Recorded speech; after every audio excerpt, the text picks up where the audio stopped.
discuss it with like doctors and like professionals and people who understand the psychology behind these things way more than I ever could.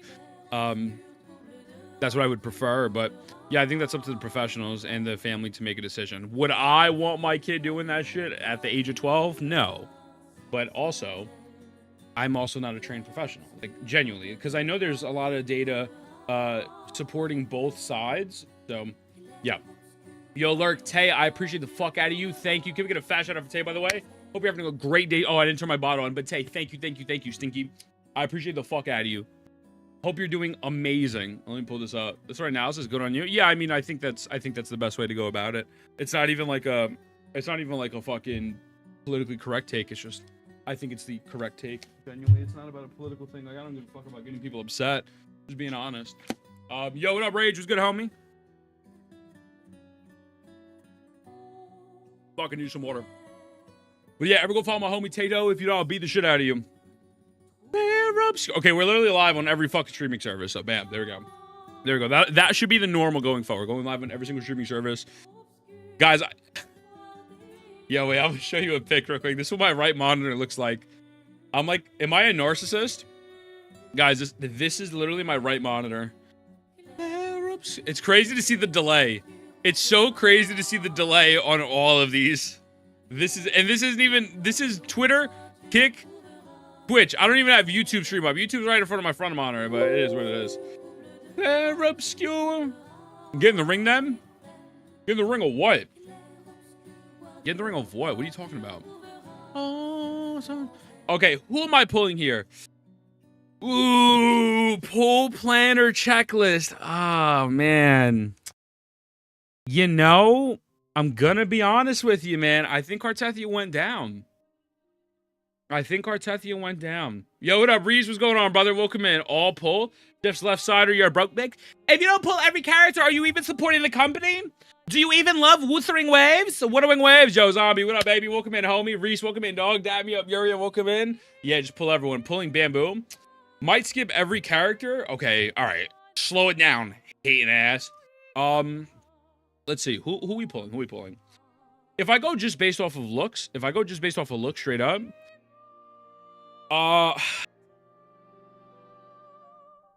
The thing with Lupa and Cartethia is that Lupa seems cool. Like, Lupa genuinely seems awesome. I love their design and shit. With that being said, I feel like Cartethia's burst is what's really sinking me in there. I'm gonna pull Frolova. I have way too much investment into Frolova in terms of like seeing them for so long and wanting to actually play with them. So I'm gonna pull Frolova. I'm gonna pull Mavica. I'm gonna pull Chisa. Abso-fucking-lutely. And I'm gonna pull Galberna. Everything else is up in the air. Montrose, welcome, brother. Cardi is a must. Is Sentinel Resonator. I mean, like, I'm the sentinel of, like, you know, employment. You know what I'm saying? I'm guessing Augusta would be a fusion, so I'm skipping Lupa. But you never know. Yo, what's good, Panda? I'm going for Lupa. Yeah. I'm going to be honest with you. I think he looks kind of mid. I was looking at his design. Not mid.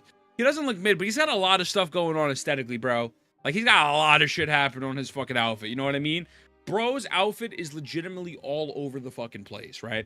100% getting Cartethia, yeah. The Lupa disrespect is crazy. I fucks with Lupa heavily. I just don't know if I'm going to get Lupa. You know what I mean? I just don't know. I can't even sit here and lie to you. Like, these other characters look so good. Like, Augusta looks great. And low-key, Augusta will probably not be Pyro. Like, they're not going to be fire. You know how Wuthering Waves is. They're going to make this character like Glacio or Electro. You know, this is going to be our next Electro DPS. And then Luno is going to be fire. Watch. I'm telling you. I'm fucking telling you, man. They do this shit all the fucking time. Shorekeeper was supposed to be, leaks. Okay, Unk. Wait, is that a leak? Did I just guess that shit right? Wait, don't tell me the leaks. I don't look at leaks. I straight up am just guessing. Clip it so we can tell the haters 3 months. My pulls will depend on how fun their gameplay and flexibility is true. I'm getting Lupin. I have Changli and Brand 105. You can't test it later. Thank you. Yo, Arvin's doing God community service. W guess? Yeah, I guess I'm Woodaway just informed, you know? I guess Woodaway, I'm just very informed. Only a dream. It was all... I mean, it just... Bro, you know how they are. Look at Shorekeeper. Shorekeeper should be a Glacio character. And then look at what happened, right? So, yeah, I don't know, man. I think I'm going to skip Cardi. It's a maybe on Lupa. I'll test it on Arvin's account. Luno is a maybe. And yeah, I think this is how I'm going. Is Augusta Glacier, I'm gonna laugh so hard. I mean, I think they should in their alt animation pull out a fucking bike. I think they should pull out a bike.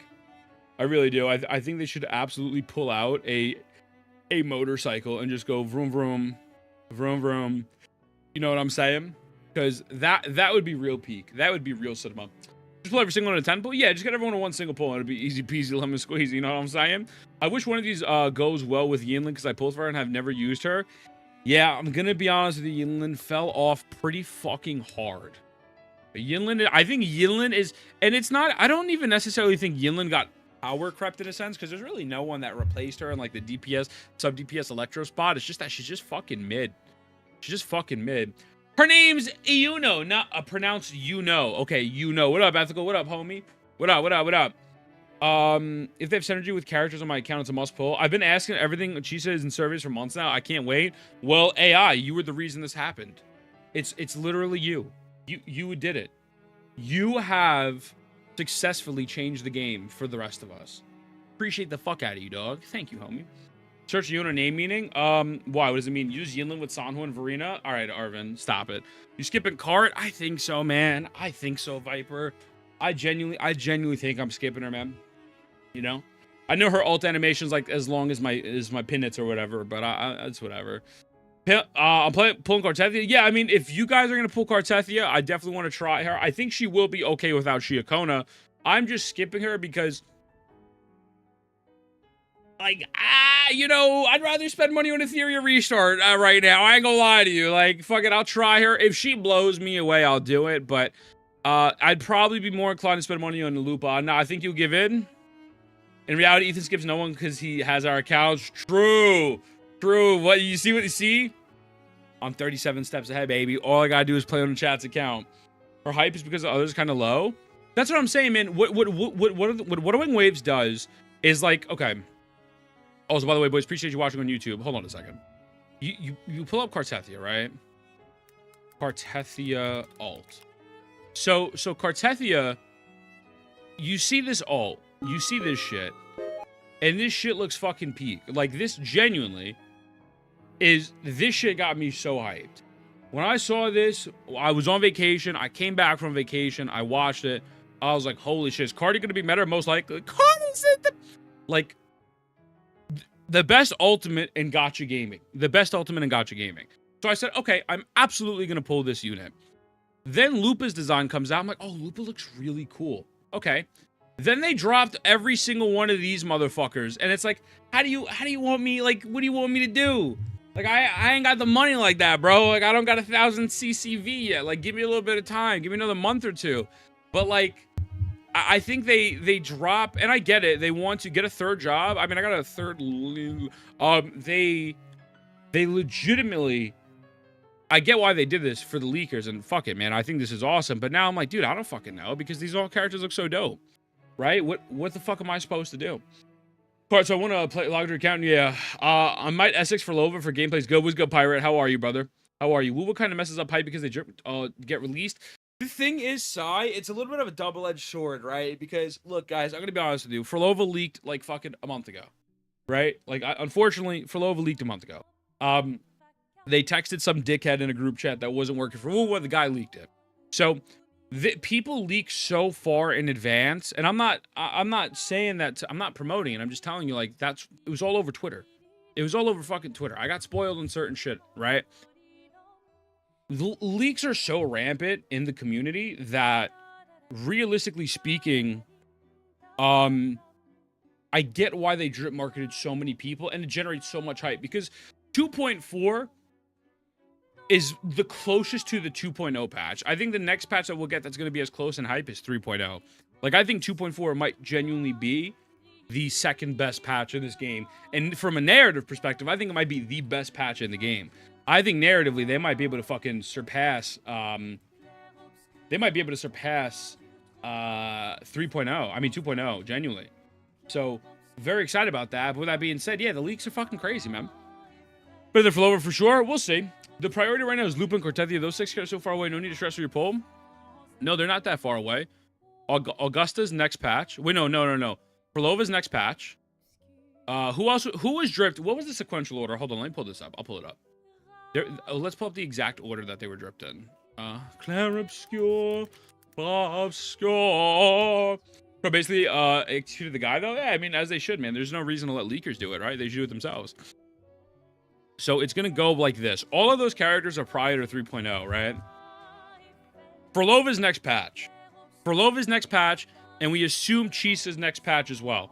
This is 2.5, 2.6, 2.6, 2.7. Or they might stagger it out a little bit and only maybe drop 1 5-star. But this is going up to like 2.7, 2.8, right? So realistically, some of these characters are not that far away, you know? Is it player friendly? In my opinion, you could plan ahead. It is player friendly. Yeah, I mean, what's good, Nora? What's going on, brother? Dap me up. I don't think it's a bad thing. I don't think it's a bad thing. I'm just telling you how I think. Like, I see this, and I'm so excited about these other characters. I'm like, fuck, man. Like, I don't know if maybe I wanna hold up. The woo video, you should react to it. You missed their woo video. What is this?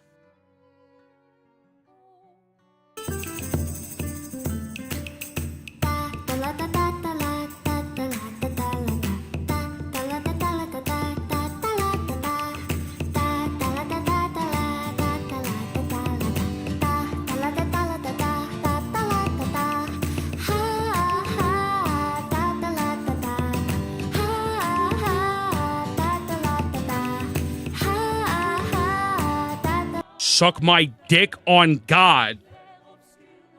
I think my ass is out. I think my ass is out. Static clears. I think, what's it called? I think if Hugo's not ice, it will sell. Oh, you're talking about Hugo? I just think Hugo wasn't going to sell because he's a man. You know what I'm saying? No? Gift 30 solved. I'll do a cover. Fuck me, man. What a dog shit song. Holy shit. Fuck me, dog. A dirty man. He's a filthy man. What the fuck? I hate men. You know, like, okay. Guys, wanna watch The Godfather? Jesse, what up, baby? Okay. Yo, what's up, homie? Oh, guys, boy, oh, fuck. Jesus. Guys, by the way, Gay Kyo hit Twitch partner. So if you guys can go and send him nice messages the next time he's live, bro hit Twitch partner in like 2 months of streaming. Guy's a goat. Love Gay Kyo for that. You see JP has 120 likes, 220,000. I think she's going to be the most sold character. I heard Japan is not really happy with gacha games right now. At least based off of the Silver Palace video Ryuko made, so I don't know. Want us to call him gay? No, don't call him gay. Only I can call him gay, because me and him are gay for each other. But yeah, a lot of these characters coming soon, man. W take? Yeah, come on, man. That's opinion, though. What are you saying? Wait, I think the patch 2.4 no, what you can understand, it won't do that. They're not jumping the gun that quick. There's no way they're jumping the gun that quick. No fucking way. Like and polls equals revenue. People doesn't pull in. Yeah, exactly. What about Japan hates Silver Palace? Something where they're kind of tired of open world gacha games. I don't blame them, though. There's a million of these motherfuckers, you know what I'm saying? There's really a lot of these open world gacha games, so it makes sense. All right, I want to listen to this one. I hate that fucking song, okay. What is this? The woo video, you should react to it? You missed their woo video? What is this?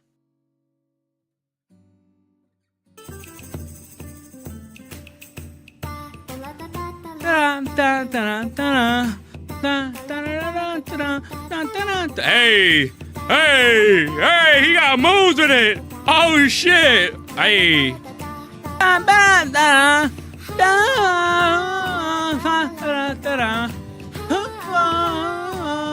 I'd rather fucking kill myself and hear that again. Is this the same fucking clip, May?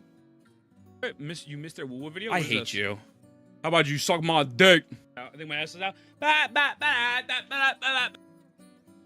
Bro sent me the same clip. I fucking hate that song. Jesus Christ. Jesus Christ, man.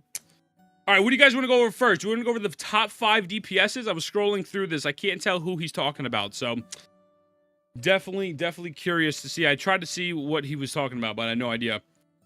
Do we want to go over that? Do we want to go over the Paimon drama? Do we want to go over the AI stuff? Or 2 Wuthering Wave skits? What do you guys prefer? What do y'all think?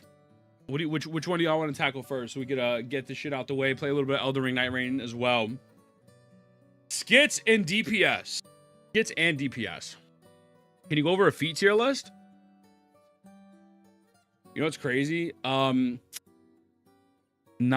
me and Nonpon did a collab. I don't know if you're here for that, Ryder, but we did a collab, and bro tested me on the Wuthering Waves character's feet. There's the HSR skit too, is there? Okay, bet you always gonna limit. We're good, homie. Dap me up. So who we play Night Rain with? I'm gonna just try it myself. I'm just gonna try it myself. I just want to make sure I can stream it on my computer. Wait, I can make that voice. You can hear that? That's me like suck. Yo, Glaive is crazy. Oh, I wanted to watch the Glaive video. I wanted to watch the Glaive video as well. DPS? Okay, bet. All right, bet. So here, let's get into the DPS video.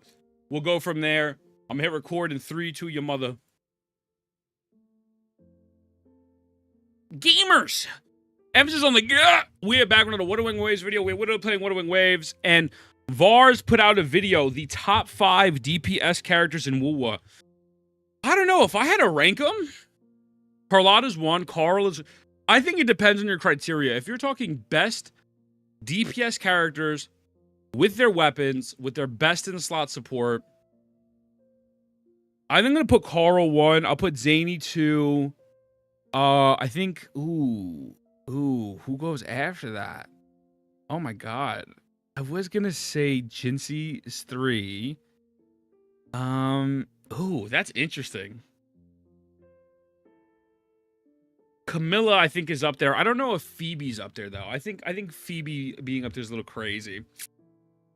Bran, no, not Bran. Definitely Camilla's up there. He's allergic to beans. That's interesting. Carlotta, Zany, Jinsey, Camilla. I guess Peeb. I guess you can put Peeb, right? What? You can definitely put Peeb. You were one dumb son of a bitch. Van, appreciate the fuck out of you, brother. Thank you for the resub. Thank you. Actual GOAT.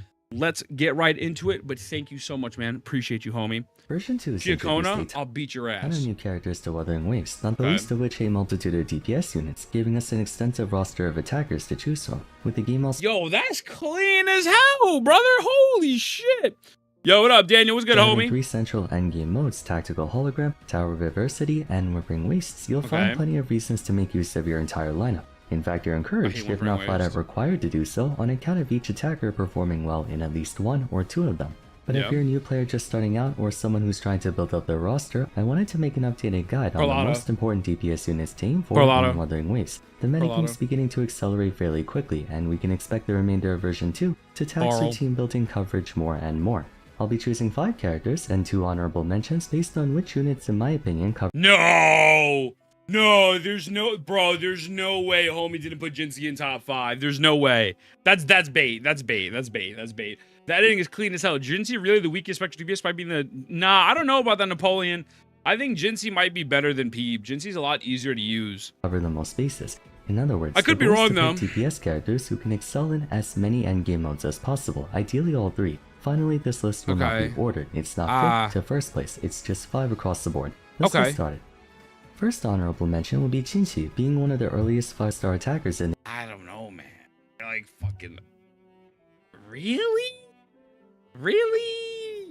Y'all feel that?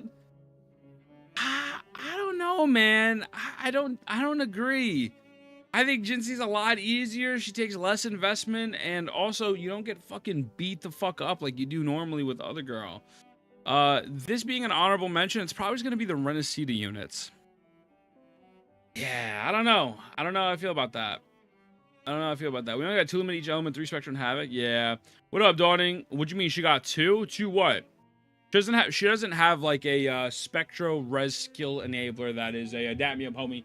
That's coordinated strikes. Carlotta is definitely like going to be on this list, and he said he's not ranking it for her like thing, but I don't know. I don't know if I agree with that, but okay. Was brought in substantially more it's not a big deal than just about anyone at the time. When you compare it to the likes of Calcarl, Encore, and Lingyang, they were nowhere close to measuring up to her strength. How have things held up for her now, though? Jinsey's greatest asset was how easy it was to get her off the ground, considering all you needed were coordinated attacks to power up her Forte circuit, an easy task to accomplish in light of Verena driving such a mechanic. Her straightforward game plan also made her easy to play, altogether making for a strong self-sufficient character. That statement remains true to this day, as she's one of the best tower and hologram attackers in the game. But due to her considerable downtime in between rotations, as well as focusing on big explosions over sustained combat, she doesn't fare too well in Whimpering, making her more of a boss killer than a wave clear. Hence, yeah, I think that's fair. I mean, Whimpering Waves, she definitely doesn't shine at all. I mean, she's like okay in Weewa,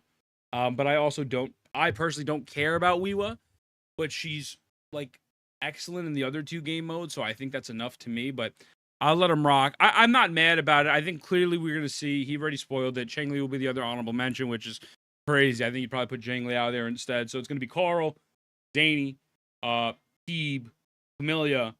I don't know who his fifth would be, but yeah, Calchero's a bit hard to use. Calchero's fucking buns. Calchero sucks monkey dick. Honorable mention. Still a fantastic unit all things considered, and deservedly one of the best in the game even up until now, but her versatility just doesn't extend as far as her competition. Second honorable mention will be Jinchi's right-hand woman, Changli. Changli is arguably the most enigmatic unit in Wuthering Waves. She seems— Hold on a second, wait, I feel like I'm having a brain fart right now. Pridewind, Wuthering Waves. I need to look at this real quick. What do we...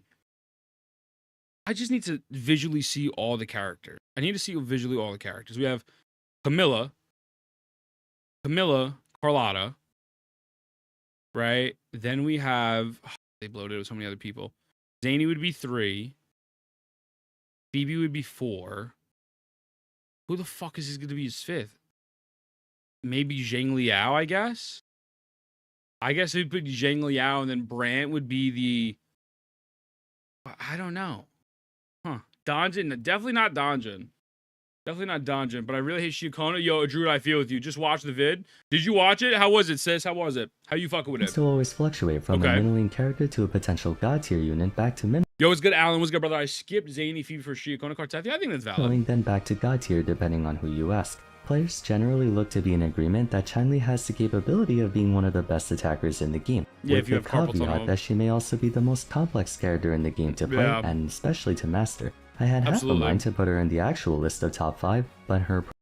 Oh, he got Gian in there over Jinsei? Oh, I don't know. I think it's just for the Weewa. Skill-intensive gameplay. I don't know about that one. Often run into moments where you mess up on execution. I don't know about that one. Impacting her DPS. That being said, Changli's consistent attack patterns and good area coverage make her an excellent wave clearer, and her burst rotations can of course break through tower floors pretty competently. That being said, her performance in holograms greatly necessitates expertise, and even then her single target DPS can lag behind her peers. For that reason, while I don't consider her top 5 in a general setting, for players willing to accept the challenge of mastering her, she is well worth consideration. Okay, now that we're done with the honorable mentions, let's not waste any more time and get into the top 5. As the game's inaugural 5-star character, Jian's been holding on to his position quite impressively to say the Gian is doing the unthinkable of not getting power crept within like 2 patches, which is amazing, and I love that for Gian. I just don't think Gian's better than Jinsei. It's probably going to be for the brain dead, like you said. I think it'll probably be because of the Weewa, but I mean, holograms that fucking float or move, or any boss that moves, like Gian is going to struggle with. And that was one of Jinsei's really big, important things, with the fact that she could go in the air, like with the monkey. Right now, obviously, you're not going to use Gian to fight the monkey, but even any of the other current holograms that fucking fly around like a mad lad, Jinsei is able to catch up with them. Yo, what's good, Elise? What's good, brother? So, very interesting. I don't know if I agree with this. I would put Gian in there as like an honorable mention, for sure. But also, like, okay, wasn't Encore better? I think it's if you play like a fucking mad lad, but also I don't know who's playing Encore, and definitely not better in Weewa either, you know. At least, usually around midway through version I'm not 2, mad. most I'm version just 1 units begin to feel the pressure of power creep. However, very interesting. Thanks to the increasing importance of AoE courtesy of Whimpering, Jian is one of the best attackers in that game mode, while still operating fantastically in tower. Definitely the best aspect about him is how self-contained he is. Jian doesn't really need any specific thing to get going. He's not like Jinchi where you need coordinated attacks, or Zani who relies on Frazzle. Any supports who can augment personal damage, namely in the form of heavy attacks or arrow damage, can be used with him. His dependence on ultimate is made up for by said ultimate being an empowered state alongside a burst nuke, making him ever so slightly more flexible than characters who get screwed over if their screen nuke fails to crit. Moreover, his rapid attack sequences mean he can parry enemy attacks without having to interrupt his rotation. Parry a lot. I would say the biggest downside of GN is that he's Dodging. functionally worthless outside of his ultimate, and so you'll have to manage cooldowns and give him as much energy as you can. Fortunately, that can be arranged, with enough investment. And on the subject of investment, he scales phenomenally for whales willing to get his later sequences. While I consider Jian and Jinxi to be on par with each other more or less, Jinxi's niche is holograms, which don't reset. Jian's niche, on the other hand, is whimpering, which does reset, and is overall the more valuable game mode to excel in because of that. Overall, Jian... I think that's fair. I think as a whole, I still personally wouldn't recommend Gianna over Jinxi, but I absolutely understand what he's saying. So I mean, we kind of knew that. We kind of knew that's where he was going, but I think that's a fair assessment. But also to be very transparent with you, I personally wouldn't recommend someone to build or pull someone just for Weewa. I feel like you can eventually get to Weewa at your own pace. I don't think it's worth spending hundreds of dollars on a unit just for one game mode, primarily. And maybe you don't like the unit or you don't have anything else to really synergize with it just for a couple hundred asterite. Like, you'll get to that spot eventually. But yes, obviously Gian could be using other content. I just wouldn't be like, yeah, you gotta get Gian for Weewa. I'm like, fucking Jian's an emblematic example of how to build a strong general attacker, although Jinxi, a lot of that 100%. has to do with him being the only arrow attacker in the game. When Cardadia comes out, that might change. Dude. Next character on the list will be Camellia. Little Miss Crazy Girl has been thoroughly appreciating the advent of Wuthering, as well as the inclusion of Rocha and the Nightmare Crownless Emperor to a person. In a similar fashion to Jian, Camellia is a self-sufficient DPS character who doesn't rely on any specific mechanic or engine to thrive. You simply have to load her up with basic attack buffs and whatever general DPS augments you can get your hands on. In fact, she has quite the assortment to choose from. Rocha, Sanhua, Tension, and Cantarella can all be utilized while on her, with the former being the most effective assuming you have the right equipment. Camellia's shining virtue is their incredible area coverage and consistent output. It would be no exaggeration to call her potentially the best Wuthering Waves attacker in WUA by way of her limitless uptime and strong damage output. She technically has the proper burst rotation to maximize the DPS. I think Camilla would be the best suggestion for a TOA hologram Weewa. I think Camilla does it a million times better than Gian. The only unfortunate problem is that you do have to do your double intro to get the most out of it. Chair, what up, beautiful? What up, homie? Nah, no remomento today. I don't think so. But once you learn that, it's not that hard to learn to manage the buffs properly. This, I think, is a lot better. I personally would have took Gian, put him in honorable mention, and put Jinxi in 5. I mean, I know that he's not rating it like her, but yeah, that would have been my only thing. I don't get the double intro thing. I just don't do it. Prioritizes consistency. I'll go over it after for you. That being said, her you don't need to do it. You don't need to. Still take on tower floors at a competitive pace. Altogether though, Camellia's DPS is evenly split across her ultimate, basic attacks, and forte for a steady stream of damage. Thanks to this, she also has an easy time achieving parries without having to time her attacks, as her hold attack has so many active hits you'll naturally interrupt enemy combos. Camellia is definitely not the best when it comes to boss killing on account of it being difficult to move around on her skill state and her rotation being on the longer end. Hologram bosses also tend to move around a lot, which could be troublesome for her, I got a video since out missing on it. even one of her key attacks could compromise the others. Even so, with the help of a broad spectrum of supports, fantastic base damage, and mindlessly easy wave clearing, Camellia is a significant force in tower and almost obligatory in Whimpering, we go over earning that her a after. spot in the top 5. Something worth mentioning is that due to the concentrated release of Havoc units in late version 1, early version 2, they likely won't release another Havoc unit for a while, choosing instead to focus on other elements. Which means, at least for the next version or 2, Camellia won't have to worry about getting power crept by a new Havoc attacker. Phoebe will be the next character in the top 5 and easily one of the most powerful units in the game from when she came. Yo, is it a massive skill issue? Sometimes when I use fucking Peep, I just get slapped the fuck around. Like, maybe I just don't create enough distance, you know what I'm saying? I just don't create enough distance. Maybe. Yo, Tiger, thank you so much for the raid. Appreciate the fuck out of you. Thank you. Can we get a fat shout out for Tiger? How are you, dog? Dap me the fuck up. Welcome in. How is stream? Yo, Arlie, what up? Shim, what up? Tiger, how are you? I appreciate you. What were you playing? Were you playing Wuthering Waves, the worst game of all time? Was that what we were playing today? Where's Alto? Oh, listen, when you building that Alto, he's amazing. All right, slow it down, buddy. I'd never fucking build Alto. Come on. What are you doing? Come on. I went to the anniversary event in Japan. Oh, shit. How was it? Wait, was it lit? What was it like? Did you see did you see the Camilla and Rover fight in person? And did you place any bets? Although DPS is pretty insane. Okay, you know what else is fucking insane? Doing heroin. Like that's really great too. You know, you feel like Hulk Hogan for like 10 minutes, you know? Like what the fuck you want me to do with Alto? Oh guys, I'm playing my Alto. I gotta run through my clothes today. Like I'm fucking good, bro. I'm good, man. Bonked me, P bonked me, Tiger. I wouldn't take this level of disrespect. I would have cut their fucking legs off. But I'm happy you had a great time. Thank you so much for the raid. I appreciate the fuck it for watching this VARS video recording slop because I'm a slop tuber. But I appreciate you. Thank you so much. Yeah, they also gotta stop release Spectre DPS. I agree. There's fucking too many of them.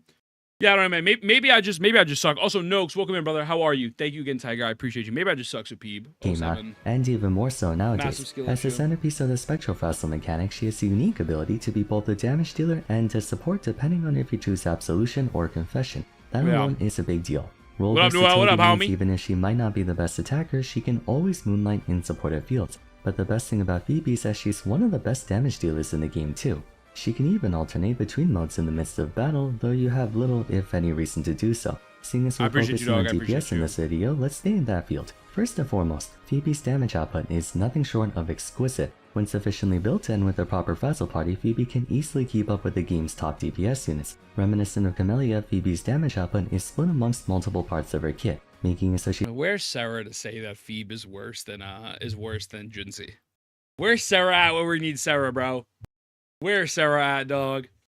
I don't know, man. I love Peeb. I think Peeb is great. I think Peeb is fucking amazing. I think Peeb is great. I don't know. Just figured out how to use Peeb for my Zany team. I was like, oh wow, yeah. You got to use the blue mode. Peeb power.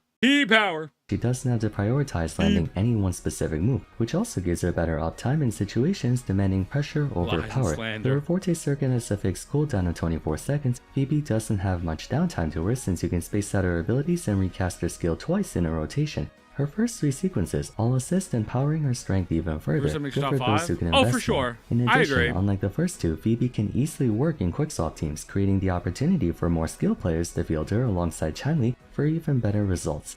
Despite being a DPS character, she carries a great utility component, her ability to stun targets with her skill for 2 seconds, a property shared amongst her and the remaining 2 units in this list. Timed correctly, it can help you escape a bad situation or delay enemy attacks enough to avoid them. It's also worth pointing out that from a cost-effectiveness point of view, Phoebe might be the most free-to-play friendly character in the game since you can put together a very strong party using only one 5-star character. Sora, what up, homie? Her. Everyone is Spectre over it, and she can use Mortafi, Sanhua, and Verena for the final slot, making her a good choice for anyone looking to get someone going right away. You know what? I will. Oh, I agree. No. Vars, yo, GGG, appreciate the fuck anything with the follow, brother. Dab me up, homie. Thank you, man. Yeah, no, Peeb is the most. Spectral Rover can do decent amount of damage. You do have Sanhua, you can do Short Keeper, you can do a lot of other things. I agree. I just would have swapped Gian and shit. Peeb is Giga value. 100%. Yeah. I'm kind of stuck up on the Jinxie thing. I gotta let that go. Let's keep it pushing. Better yet, however, Phoebe also has room for increased performance. The inclusion of Zani and what's good, brother? What's the can question? assist her in the upper end. Now, while her AoE coverage might have you believing she's good for whimpering, Phoebe relies on Spectrofrazzle stacks to be applied on enemies to optimize their damage, and the only way to apply Spectrofrazzle in multi-wave is through CIACONNA. It's by no means enough to render Phoebe ineffective in that mode without CIACONNA, but it's one thing that can get in the way of performing comfortably. All in all, Phoebe's without question one of the best characters in the game in basically all 3 modes. Second to last character will be Zani. As the newest main attacker in WoA, Zani— God damn, the strongest button of all time. Holy shit. Zani's the latest phenom around here, and unequivocally one of the best if not the absolute best depending on who you ask. If you thought Phoebe was an absolute beast of a general DPS, Zani takes that a step further. She has some of the highest damage output in the game spread amongst multiple attacks. With her main ones being considered heavy attack and Spectrofrazzle damage, you can augment her DPS through conventional means like Mortafi, but double Spectral 3 cost, you'll be good. Also through characters like Phoebe, Spectrover, and CIACONNA, since her DPS is directly tied to how many Frazzle stacks you can apply on enemies. This does come with the stipulation that Zani's party versatility isn't the highest, but given Spectrofrazzle's gotten a ton of attention as of late, it's not like you're without variety and options.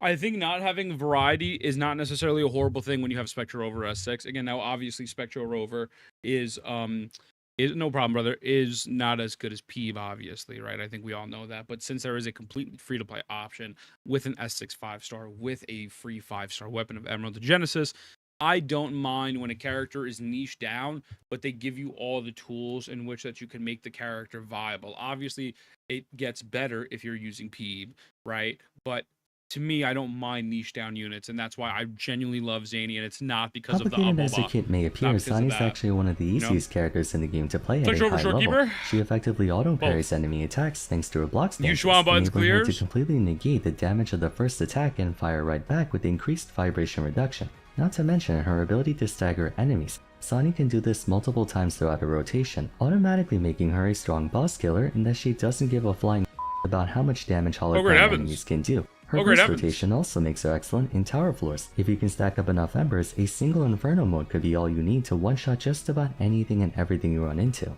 Zany's comparatively longer rotation actually works to her advantage in Whimpering, even though one would think a long rotation time's usually a bad thing. With her attacks all having good area coverage and her being able to attack multiple times, she can effortlessly tear through waves of enemies. Additionally, main parties allow for her teammates to also pitch in. Confession Phoebe, for example, I think Brant... The only reason why I think Brant didn't make an honorable mention over Cheng Li is because if you want to use him on tide breaking, harder to build, and you could but you could just use him on the fusion set, and it'll be fine. So it is interesting. I'm not necessarily mad about it. You know what I mean? I'm kind of more shocked that Gian took Jinxi's spot for the honorable mention, but yeah, I mean Brant. Yo, what's good? What's good, Emperor? What's good, brother? I love you, man. How are you, dog? I just saw your chat. My fault, OG. But yeah, I ain't stressing it too much. You know, I think overall this is a solid list. I think this is fine. I think this is a pretty solid list. Genuinely. Can still do enough to clear a wave while you wait for Zany's ultimate to come off cooldown. Overall, though, what makes Zany so good is that she just has really high numbers. Tanking enemy hits, AoE coverage, all that stuff is good, but she just hits like a truck. There are so many ways to boost her damage that she's the best vertical investment character in Wuthering race at the moment. You can increase her power conventionally through units like Shorekeeper, you can boost her damage through Vassal stacks with CIACONNA and Phoebe, you can give her heavy attack damage as well through Mortefi, so on and so forth. I don't know anyone's running Mortefi, Zany may also be one of the more expensive characters to vertical invest in. Spectra is the one element without a 4-star character, not including Rover, who I consider a 4-star, and even CIACONNA, who can facilitate Spectral Vassal despite being not the 5-star free character being used as a 4-star. The payoff makes her absolutely worth going after. I don't know what bro's talking about there. Carlotta, though I said this video will not. Carlotta is just a cheat code. Like Carl's bro. Carl! Gotta stop hitting the gritty, Carl. You're attracting the walkers. Dude, Carlotta is just fucking a different breed, son. Yeah, I appreciate the fuck out of you, dog. We chilling, Emperor. We chilling, man. We doing some slop. You know the death vibes and shit. Carlotta's Miyabi of Wuwa. I don't know if it's Miyabi of Wuwa. Let's go look. Well, I guess if you were to compare it to Ling Yang, but Ling Yang was fucking dog shit to begin with. Nobody used Ling Yang. There was one streamer who used Ling Yang. Literally one, and that was it. But yeah, Carlotta's number one, absolutely. Not be ordered. If I had to choose a definitive number one, it would be a tie between her and Zany, depending on whom else you have. First and foremost, Carlotta is bar none the best boss killer in the game. Without question, Hologram's best attacker owing to her consistency and inconceivably high DPS output, especially against one target. Just like Phoebe, Carlotta is capable of stunning bosses, giving you a nice margin of safety when fighting them. Furthermore, being a gun user, she has the longest effective range among the cast. While other units have to waste time chasing after holograms that like to fly around, Carlotta can stay put and keep firing as always. Not to mention her second skill cast has an incredibly long dash range. Her Forte circuit builds up seamlessly, and all parts of her kit from her skill to ultimate to Forte do significant damage. If you're not a fan of the whole Spectral Vassal mechanic and prefer units with a quote-unquote normal playstyle, look no further than Carlotta. It's really hard to mess up her combos once you play her for more than 5 minutes, not just from your own mechanics but also enemies too. Even when you can execute her perfectly, enemies that can survive her entire burst rotation are few and far between. She is that strong. Having said that, though a number of her attacks can strike enemies in a cluster if they're next to each other, Carlotta is more single target oriented, naturally making her more suited for tower and holograms. However, because her DPS is spread across multiple hard-hitting strikes, chief among them being the 4 shots from her ultimate, if you have someone on the team who can group enemies for her, or the waves themselves are time packed already, Carlotta can still be a 50% power creep. Unfortunately, Carlotta, according to my calculations, after Wuthering Waves, 2.4 comes Carlotta is going to drop down by 36% power creep because CIACONNA is going to pair perfectly with Cartetia, and Cartetia's burst is going to actually power creep the game and cut a hole in between the whole universe. So what do we? So I can tell you that this whole list is inaccurate. Vars, you really fucked up on this one. By the way, not leak calculations. What do we, of course? But yeah, it'll be 52% power creep. I'm predicting 52%. That's what I'm predicting. Serviceable unit in Wuthering. Absolutely. She falls short when compared to Camellia and Tien, but by no means is she unusable in that mode either. Carlotta also happens to be a very flexible character to build, benefiting from all manner of secondary party members. Absolutely. Tilta is her best compliment, of course, For but sure. she can still capitalize on Branch, Cantarella, Sanhua for crying out loud, which is fun, or even the likes of Yang Yang, Talchi, and Mumi. There you Further, go. because Carlotta is a hyper-carry attacker, vertical investment pays off on her in spades. You'd only really use Sanhua if you're using Shorekeeper to go for the Goku or Stellar Ram, right? Other than that, you're really not going to use Sanhua with her. But yeah, I mean, I'm not going to fucking... There's no reason to nitpick. Bro's fucking cooking. He's fucking cooking. I consider her quite as free-to-play friendly as Phoebe, but she's certainly easier to get going than Zana. I think she's... Hands down a priority target if you're planning to take on Wua's endgame. Do you guys think she's not as free-to-play friendly as Peeb?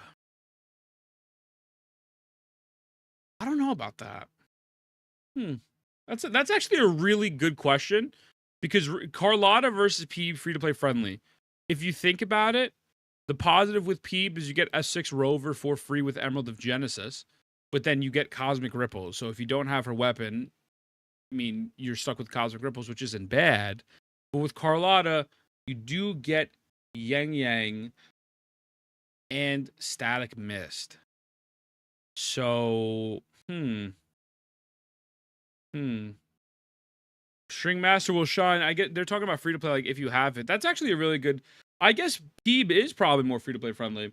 Peeb is the most free to play landslide. You can clear everything with level 1 rover investment. Yeah, no, I think you're right. I think you're right. Absolutely, yeah. Yeah, I think Peeb free to play setups on the team is better strongly personally. Yeah, no. I agree.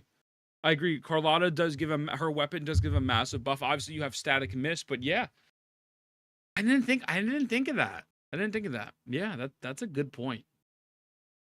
Good video. I use Baiji with Carlotta. Is that bad? Well, if your Baiji's S6, then it's not horrible. But if not, you know what I'm saying? Sana was good with any basic attack unit. Well, she's a resident skill unit, but yeah. And that wraps up my top 5. Chien, Camellia, Phoebe, Zani, and Carlotta with honorable mentions in Qingqi and Changli. Since Wu has multiple endgame modes, you can typically find a reason to use most DPS characters in some shape or form. So under no circumstances am I implying these are the only ones that can be viable. Oh my god! Linmin, Shangli Yao, Havoc Grover, Cantarella, even Danshin for crying out loud, Vars just confirmed every other character not in this video is fucking dog shit. I can't believe it. I can't believe he did that. They're placed in the meta too. But if you're looking for the best bang for your buck, I recommend these ones first and foremost. Yeah. And again, version 2.4 will be introducing Cartetia and Lupa, so definitely keep an eye out for those two. Can't believe I'll put something in the pinned comment after they officially release, in the event either or both of them are good enough to replace anyone on the list. Let me know your thoughts in the comments down below, whether you agree or disagree with my choices, and as always, if you enjoyed the video, a like and subscribe would be much appreciated. Don't forget to follow me on Twitter @VarsFam, join my channel. Thanks for watching. Alright, great Vars video. I think everyone should go follow Vars. Really solid video. I think it was good. I feel like people would probably swap Changli with maybe Zheng Liao. I could possibly see that. Or Bwant. I would have just swapped Jian with Jinsei. But other than that, I think it was a fine video. Everything was cool. W's in the chat. Guys, I gotta take a fat piss real quick. Give me 2 seconds. Let me go pee. How could he? How dare you? Let me go pee. Hold on.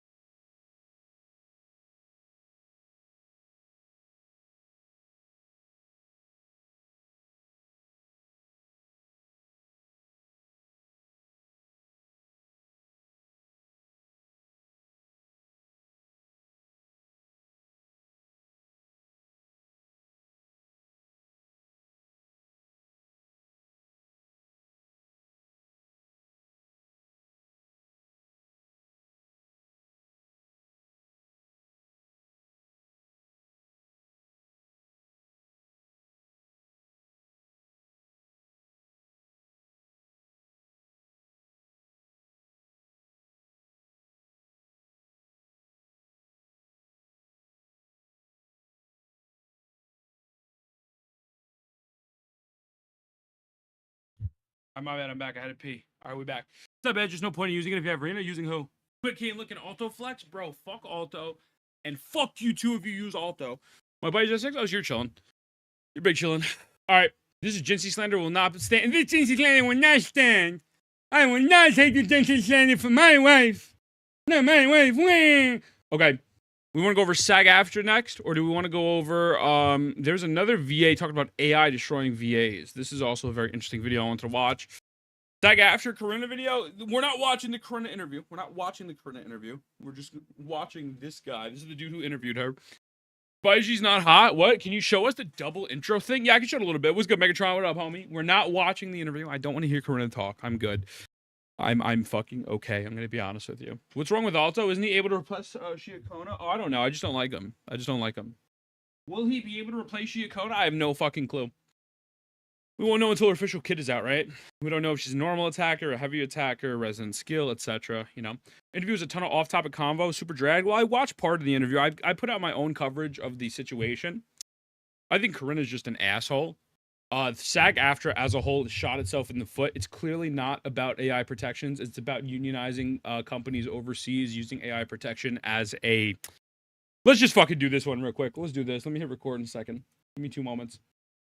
We'll bang this one out real quick. Yo, what's good, Mega? Hi, man, nerd voice, funny pre. Oh, really? You like my nerd voice? Thank you so much. Appreciate you. Oh, wow. This thing also does take it off his sunglasses.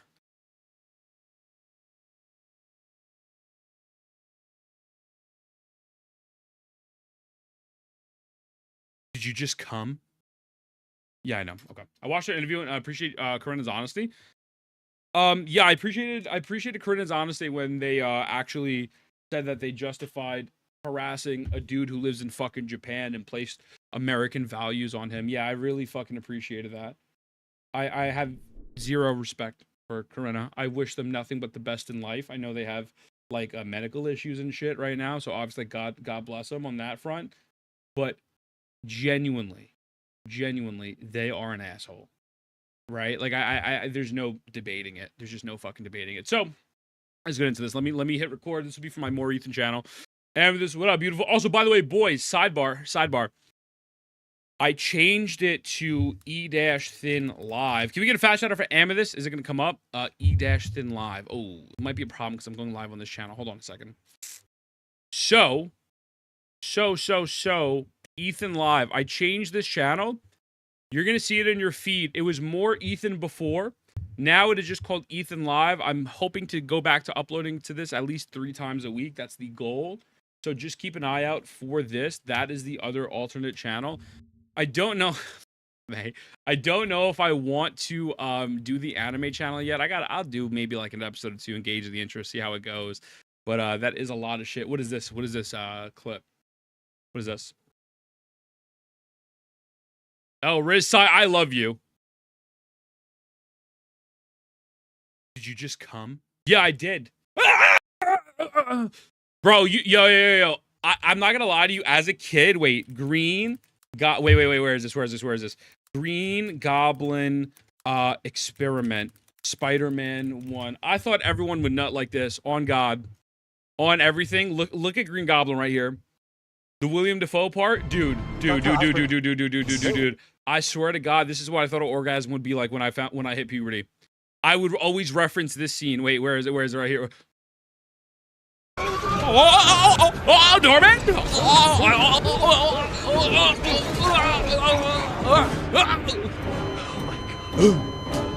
I think you just passed out. Yo, Drakes, I love you. What up, baby? What's going on, Drake? Bro, back to formula. Just grabs him by the throat. Oh my God. Norman!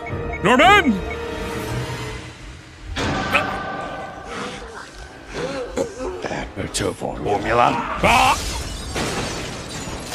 Bro, tell me that's not the greatest fucking movie of all time. If you pass out during sex, you're a weak man. Yeah, ask your mother. Ask your mother how it went last night. Get him on the phone. Get him on the phone, man. Get him on the phone. You know what I'm saying? It's not. Child of Winter. Fuck off, Norman. All right, let's get into the fucking the meat and potatoes. Let's go over this bullshit. So. We are back with another video about the SAG-AFTRA stuff. So I uploaded a video on my main channel going over the Corinna hypocrisy. I think Corinna is absolutely should be replaced. Wish them well in life. God bless. But they explicitly stated in their video that they are refusing to go back to work unless it becomes a unionized game, when SAG-AFTRA just received the best contract possible. And the union just is continuing on insisting to not accepting it. So this whole thing has gone out of control, and this homie Paperbag Boy interviewed Corinna, and apparently there's massive backlash, and I wonder why. It's because the interview was filled with a bunch of nonsense. Then Corinna doubled down on attacking a person who lives in Japan, putting the American values on some dude who lives in Japan, and then just says, yeah, if they don't join the union, I won't voice Paimon. Listen, brother, I'm gonna keep it a stack. They're already replacing people in Zenless Zone Zero. They're going overseas. I think they're hiring UK-based talent. SAG-AFTRA does not like anyone outside of their union, and you shouldn't even be working on the game because it's a non-unionized video game. You should have been reported a while ago, right? Based on their logic. So let's see what happens here. Paimon VA drama explodes after my interview with Corinna. And this is no disrespect to Paper Bag Boy. I just don't know how bro got that interview. To me, they put up some numbers, it seems. Again, no disrespect. I've only seen them once or twice. It seems like, though, that Corinna probably doesn't get a lot of interview requests. So, and they did need some PR training, man, because they were a PR fucking nightmare. But let's see what happens. Back's voice actor for Paimon, Corinna Becker, has Bader? found themselves in some super hot water after their interview with me. I'm not kidding. The freaking Chinese Maybe. He was too soft community, there? the CN community over A lot of people were saying he was too soft, including myself. But I think initially that was my original thought. But I do think when you're doing an interview, you could go in with the intentions to ask the hard-hitting questions and hold people accountable, or you can go into the baited Corinna. Oh, I mean, low-key, I ain't gonna lie to you, that's what it feels like. Or you can go into the interview where you're just trying to get as much information, let them speak their truth or whatever, right? And so this person didn't clearly want to hold her flames, their legs to the fire or whatever, and that's fine. That's fine, all right? Everyone's different. But realistically, he didn't have to do anything else. Like, again, this person needs PR training. They're absolutely the biggest fucking PR nightmare. And Corinna, along with Kaylee and a couple of others VAs who are very outspoken, single-handedly, or I should say couple-handedly, turned the momentum from being for the voice actors to the company. And the fact that you can make people be in favor for Hoyoverse, a multi-billion-dollar conglomerate, shows how fucking dumb you are. But let's continue. Billy is literally up in arms as we speak, calling for the recast. I mean, Corinna opened the door, and they are just getting ready to slam it shut behind her. I mean, they are literally livid. They are like rabid animals going after this with no tomorrow. So let's get into it. What exactly happened? Well, let's see. Corinna obviously had an interview with Old Paper Bag Boy, and Old Paper Bag Boy got some flack for some softball questions, but also had some good drama questions in there and some great questions that drove answers that literally broke the freaking internet, which was Corinna basically saying that she is not coming back to Hoyo until there is an agreement signed with Hoyo. What up, Hars? What's good, brother?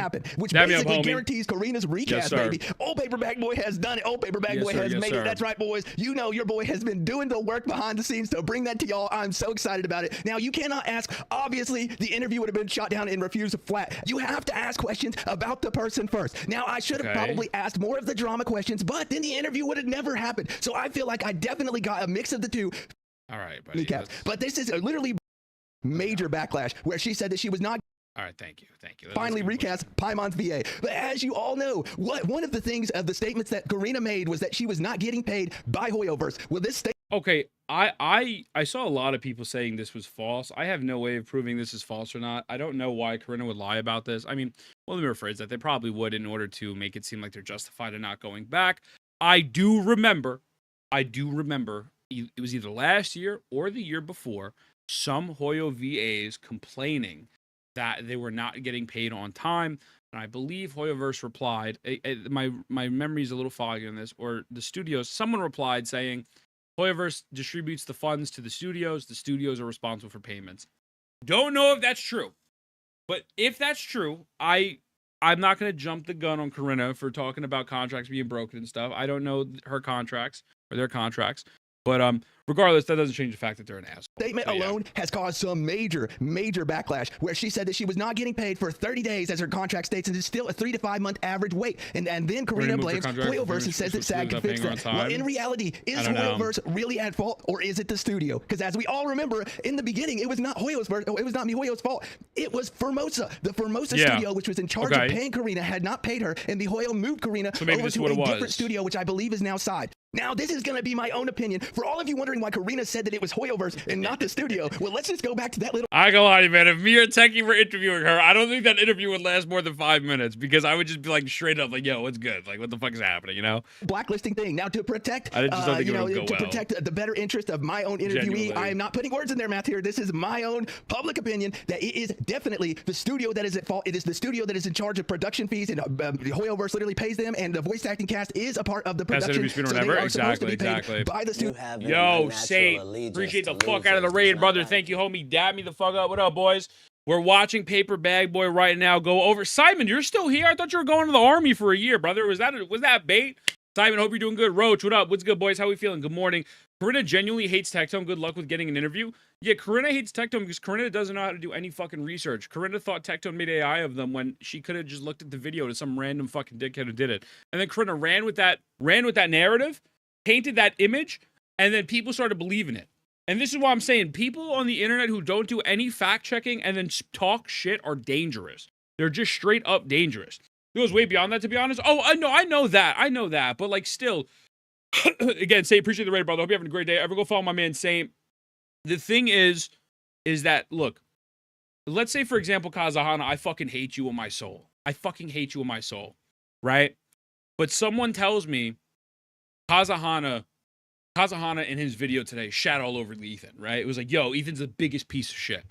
If I take that at face value and I believe that, I'm an asshole. And I start shitting on you, that's bad on me. Because chatters instigate. People on Twitter instigate. And Corinna lacked the common knowledge to actually figure it out. Time to cancel Kazahana? Yes, sir. Yes, sir. Yes, sir. Also, can we get a fast shout out for Saint and Kaz? Appreciate the fuck out of you. You know what I mean? Like, I feel like you fucking mudda. What up, Ginger? So it's just fucking silliness. I will say, though, is this video anything other than bro? Like, is this video worth watching? Because it kind of feels a little all over the place at the moment. But Leanne, welcome in, boys. Welcome in. We're gonna continue recording the video. Appreciate the fuck out of you guys. 50-page Google Doc. Okay, Google Docy. No. Oh, fuck. Oh, she hated him even when I was playing Genshin to help people out in the community. She's one of the reasons I got blacklisted. What did he do? It goes, there goes Kazano while watching Cortezi cinematic. Yeah, this one is not. No, is this video not worth it? Fuck. Is there a good video on this? Or should we just watch the AI video instead? Okay, I guess he said the thing. No, you know everything already. True. Okay. All right, so then let's watch this one then. Fuck, I guess we'll watch the other one. Well, we're kind of here already. Yo, Leanne, appreciate the fuck out of you, brother. Thank you. Oh, I'm on the wrong channel. Hold on, I'm on my all channel. Appreciate you, brother. Thank you. Welcome in, homie. How are you? Also, by the way, boys, I'm looking for people who are willing to be in streams or either go back and watch VODs and clip shit for me or just get timestamps for funny things, and I'm willing to pay you. So if anyone's willing to do that, exclamation point Discord and PM me. I know a couple people PM me already that I have to get back to, but I stream every day 5 p.m. Eastern. You don't even got to be there live, high key. I just need motherfuckers to clip shit for me or get those timestamps so I can get TikToks out. So yeah, if you guys are willing to do that, let me the fuck know. Appreciate you boys for being here. Easy cash. It's paid. It's like I thought I was doing it for free. No. I wouldn't make you do that for free. I would not make you do that for free at all. What about sexual favors? We're gonna go over that as well. Oh, I already have this video up again. Okay, wait, let me see. Let me just... which does the production. Obviously, let's see. This is usually how it would go, but none of us... I'll give this video another moment or two, and then we'll move on to the AI video. Behind the scenes so that we don't know, but due to how it happened the first time, I think that we can confidently say that Hoyoverse is not at fault here. It is actually the studio. Now, okay, I can't watch this guy's videos. I can't. I'm sorry. I'd rather fucking put my dick in a blender. No effect. It's fucking driving me insane. All right, let's record another intro. Let's go record another one. Boys, get ready. Say hi to YouTube. 3, 2, 1. Gamers, we are back with a video about AI and dealing with SAG-AFTRA. So this person Gary Yuang, I believe is their name. If I'm mispronounced, I'm sorry. I'm a dumb American. Is a VA myself. A VA themselves, excuse me. You know, I am a voice actor myself. Sorry. They're a VA, and they made a video. AI will destroy voice actors, and gamers will cheer. And I wanted to go over this. I think we all know, like, obviously AI replacing humans is unfortunate. It's not the most ethical thing in the world. Yo, Yango, what up, baby? Live stream is muted. Wait, hold on a second. Wait, is my live stream muted on the Twitch side? I mean, on the Twitter side? It's not the most ethical thing in the world. Oh, Iango's fucking... Yo, Iango really just ruined my whole recording. Iango, I'm banning your ass, brother. You're cooked. You're cooked. But welcome in, man. I hope you're having a great fucking day today, dog. Hope your shit goes well. So... Yeah, anyways, I got baited. It's unfortunate, but these things do happen. And the whole SAG-AFTRA stuff, as we just saw, Corinna had a mask-off moment and told Hoyoverse in which that she is not going to come back, or they're not going to come back, until Hoyoverse is a unionized game. And there's no reason for Hoyoverse to unionize, especially if they are having AI protections in there. So really unfortunate stuff. I think a lot of people like Corinna, like Kaylee Mills, and a couple of other VAs absolutely turned the tides against the SAG-AFTRA mafia boss. And yeah, very, very interesting perspective. So let's get right into it. See what the deal is. How's it going, everybody? I'm Gary. I'm a voice actor, I'm a gamer, and I'm a PhD in... Wait, who's the VA? Who is this? Who is this, chat? How's it going, everybody? I'm Gary. I'm a voice actor. Is this a Gacha game? Is this does anyone know what game this is? This looks awfully familiar. And I'm a PhD in AI voice stuff. Today I wanted to talk about the thing that every voice actor is absolutely terrified Hey, he's just that guy, brother. That is he's just that guy. Actually understanding why AI is predicted to completely obliterate the voiceover industry. And in order to understand this, we actually have to understand something that is seemingly unrelated to AI, the social side of the voiceover industry. As I'm sure many of you know, there's been a massive controversy with the video game voice. The social side is fucking horrendous. Some of y'all motherfuckers, no, let me rephrase that. 80% of you motherfuckers need media training. The social side is fucking disgusting. You have unionized actors tattling on other unionized actors for working non-union projects, but then after that, they all claim, like Corinna, we should stick together. Y'all motherfuckers are cringe, you're weird as fuck, and half y'all motherfuckers are bums. You need training. You need fucking God and mental health. Voiceover strike and the Genshin Impact strike. Diabolical. My voiceover mentor, Joe Zizia, who I greatly respect, recently released a video on this topic. So the video got a bit of a mixed reception, and if you ask me, the release of the video was really poorly timed. A lot of people thought the video was biased in favor of the union, and while I don't necessarily agree, I completely understand why they think that. Mostly because while he covered a lot of information about the voiceover union, what it means to go FICOR, and what a Taft-Hartley is, he chooses not to talk about any social aspects of the industry. In fact, he even admits it in his own video. And that brings me to the real tricky part, the social side of things. Understand that I'm not getting to this here because this is not measurable. It is a feeling. So when we start asking questions like, why doesn't everyone just go FICOR? Or are people being blacklisted for working on non-union games during the strike? These really deal with non-measurable social feelings. I'm not sure he intended this, but the fact that he chose not to talk about these things may have been more... It was slightly biased. I will say this. I respect this person so much because of the fact that with such a nuanced conversation, a lot of the VAs said, fuck you, you're stupid and greedy, you're dumb, you know nothing. Corinna dropped that, a bunch of other people dropped that. Corinna said, I can't explain to you. Corinna hit everyone with the Destiny 1, I have no time to explain what I have no time to explain. Instead of trying to explain it, she was thrown up in front of a fucking, or they were thrown up in front of a toilet, right? And saying that the Genshin Impact community was activating their illness, right? At least this person was trying to talk with people and explain it. When you talk to people, you will never get a positive reception. At least he went out and he was explaining shit and he was trying to break it down and talk with people and help them understand and guide them through the nuanced process. Unfortunately, every other motherfucker missed the mark. He kind of missed the mark a little bit, but I still thought it was a very solid video and a good job explaining. Also, was a good more informative than if he had actually talked about them. Because it highlights one specific point. Voice actors cannot speak about the social aspects of the industry, and they will never talk about blacklists. Now, just you were one dumb son of a bitch. Appreciate the fuck out of you. Thank you for the resub. To clarify, there may be some thank you familiar with the entertainment industry lingo who think that a blacklist is a literal list of names. It's not really. As Joe said, the blacklist is mostly just a feeling. If you are on the blacklist, it just means that people will refuse to work with you for any possible reason outside of the merit of your own product. There are plenty of industry leaders who will deny that the blacklist exists, so you won't find very many news articles about it, but you don't need to look very hard to see that the blacklist clearly does exist. For example, let's just take a look at what started the whole Genshin Impact fiasco. When voice actor Jacob Takanashi was cast in a role that some other voice actors thought he shouldn't be cast in, they just started blacklisting him immediately. Voice actor Shara Kirby just blatantly said it. You'll never work another job again. Kaylee Mills publicized Jacob's financial information in an attempt to justify the bullying that Jacob... Yo, Fixio, welcome in. What's so fucked up about this shit is Kaylee and everyone else said Corinna was justified for still working a non-union project, by the way, because they have fucking bills. And oh, well, Jacob has a wife. What the fuck does that... Jacob just bought a house, so Jacob doesn't need to pay bills. Hey, man, I'm not going to lie to you. In my world, normally if you purchase a property, there's these little gimmicks they send in the mail for the next 30 to 35 years called mortgage payments that you have to pay off, right? Again, these people are fucking insane.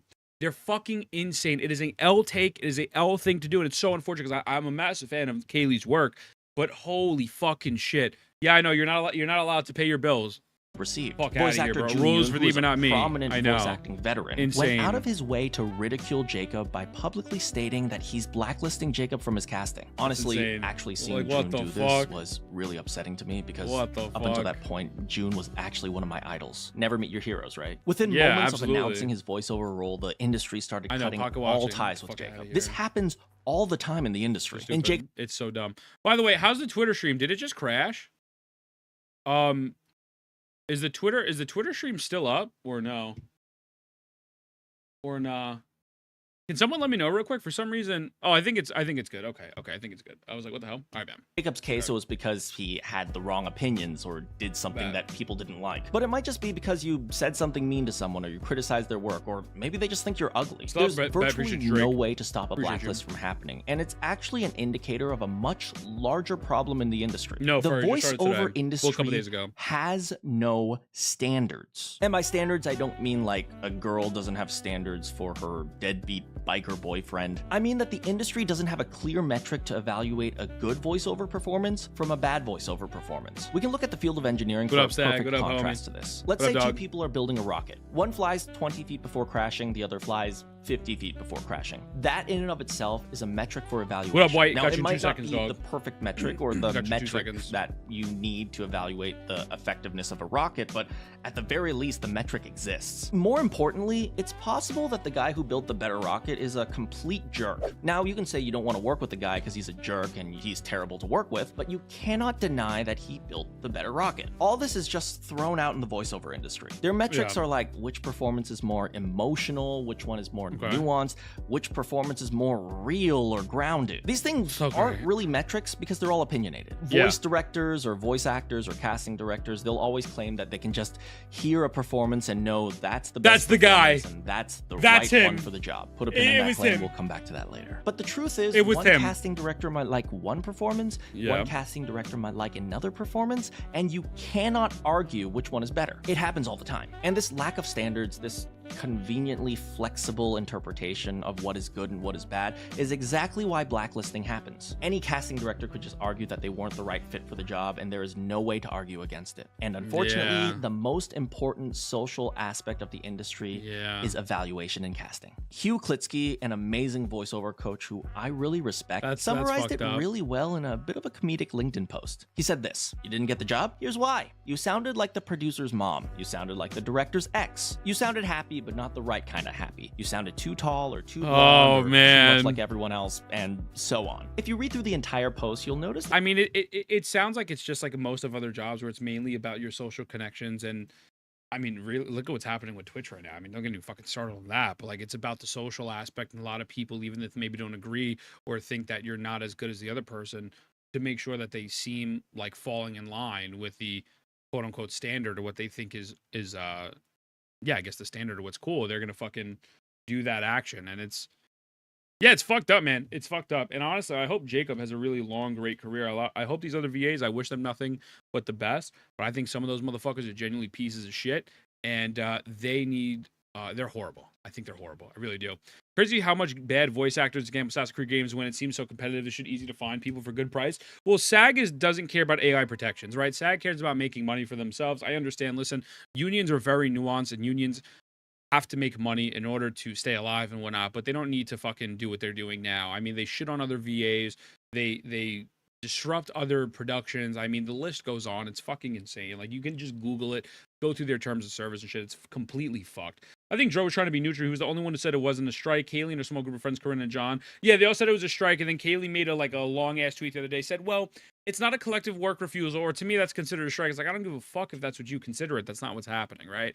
And again, rules for thee, not me. Why are you not giving that smoke to every other motherfucker working on games, and you're still working on non-unionized projects? It's just fucking bullshit, man.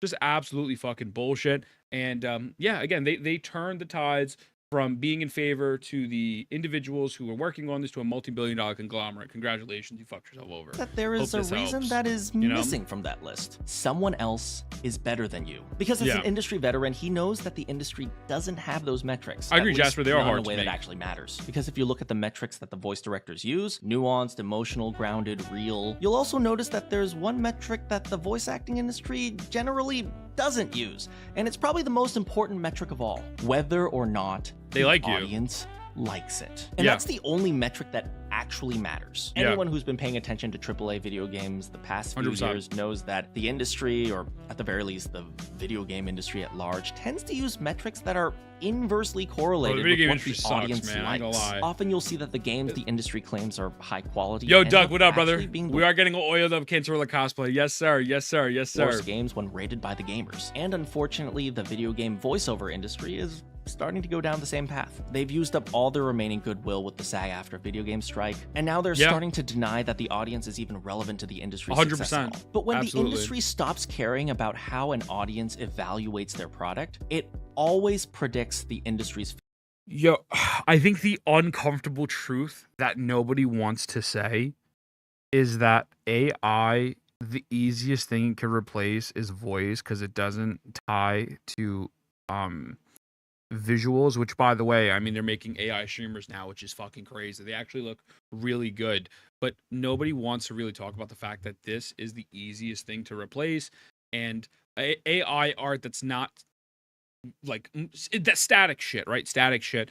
And sadly, a lot of these people, because I agree, man, I think that AI should not replace every single person. I don't want AI to replace a bunch of people. I don't want AI to replace Corinna. I want another human being to replace Corinna. But I don't want AI to take a million jobs. Like, AI in itself is good when it's used for like medicine research and shit like that. There's other times AI is used for bad. Like, it's scary. It's absolutely fucking scary how much AI has advanced. With that being said, they have legitimately sped up the process of AI replacing people. 100%. Like 100%. This backfired so hard because nobody was honest from the get-go about the whole strike. Maybe they were misinformed by the union. I don't necessarily know. I don't really want to give half of them a benefit of the doubt, though, because they seem like pieces of shit. But they have sped up the process. Like, genuinely. Like, their actions have made people resent it and just say, fuck you, I want AI. And let's be honest for a second. Again, another very uncomfortable truth that probably not a lot of people are going to tell you. At the end of the day, the consumer is what matters. And like, let's say you're playing Genshin Impact, the new Natlan Quest, or the past 4 Natlan Quest, and 80% of it is not voiced, and there's 20 million people that are playing that game. Those 20 million people are not asking, wow, you know what? I hope these people don't get replaced by AI. They're saying, where the fuck is the voice acting? And that's the truth. The consumers don't immediately think about the humans. Should they think of the human side? Absolutely. But you think 12-year-old little Timmy, who just swiped for Christmas to get his Mavica Sit Lolly but get fucked over because he lost his 50-50, and now his mom is out of money and they're going to be fucking broke in 2 days living out of a box, care about Kanich not being voiced? No. They don't care about the original person. They just want to know, why the fuck is this Spider-Man dude that I spent a bunch of money on has no voice? And that's the fucking truth, right? It might be unethically correct, but it's the fucking truth. That's how the market works, you know? With the push of all the tech companies legit focusing on AI development, it's going to get real hard to find a job. Absolutely. It's fucking crazy. AI is going to almost replace most things at some point, and it's fucking absolutely scary. It's horrible, it's scary, and people are going to be losing their jobs and their livelihoods. That being said, this is not the way to react, and they have expedited the process, especially on the SAG-AFTRA side, 100%. Consumers do not necessarily care about that shit. They just don't. They just fucking don't, and it is what it is. Top 1 DPSBU, absolutely. Xylus was good, brother. I don't think they should think of the humans, to be honest. It sounds fucked up, but the evolution to be a lot. I mean, I get it. I'm talking from like a moral standpoint. Would it be awesome if they did? Sure, but again, fucking Timmy doesn't care about that. It's not our job to care. I agree as well. It is not your job to care. You're 100% right. You're absolutely 100% right. Dude working 10 hours a day welding metal to 90 degree doesn't give a fuck. 100%. 100%. I agree with you. Absolutely. Should they? Well, again, let me rephrase that. Should they is a very strong connotation. It would be nice if they did. However, it's like it's not happening. It's just fucking not happening. You know what I'm saying? You always go limit break. That's when I stopped playing it. Just so I love the story. At least started getting worse. Just reading 7 hours of text. Yeah, I'd rather fucking put my dick in a blender. You know. Funny, seems like an easy fix to delete Genshin. Yo, I will see Fuzzy. Yo, what's good? What's good, Sharma? Dab me up, baby. It may not be our job to care, but we would begin to care if it starts to affect us. So, Pirate, I agree, right? Now, if you're a streamer and you didn't care before, now you're seeing streamer AI, you're like, oh, fuck, wait a second. That's a little scary. So, I think it's important to care about certain things. But with that being said, the way that they have fucking gone about this has made people not care, less interested, and out of spite, they now want people to get replaced. Yo, it was good. It was good, Rat. Only Eula voiced in English. Holy shit, I skipped all the quests. Yeah, I haven't even played it, man. No matter how much they want us to, the final product at the end of consumer. Yeah, exactly. I agree. The final product, unfortunately, is what's king.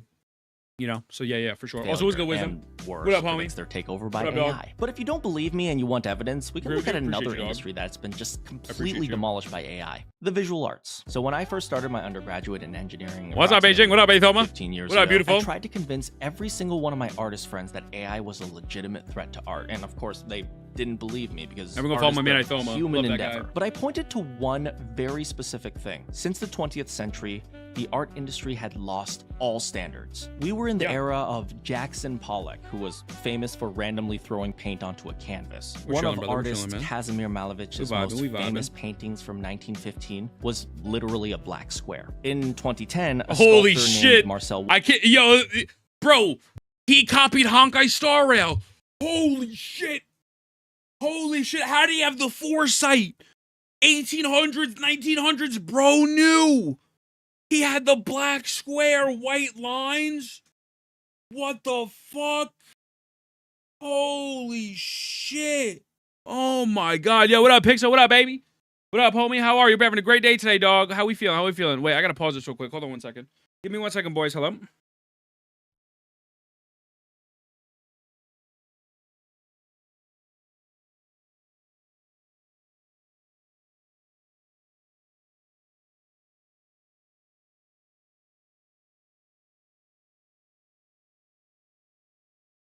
All right, boom, my bad.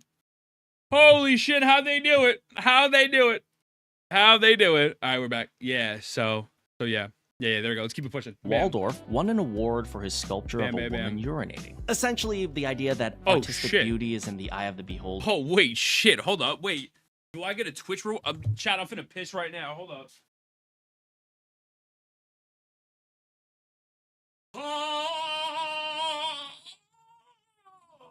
Okay.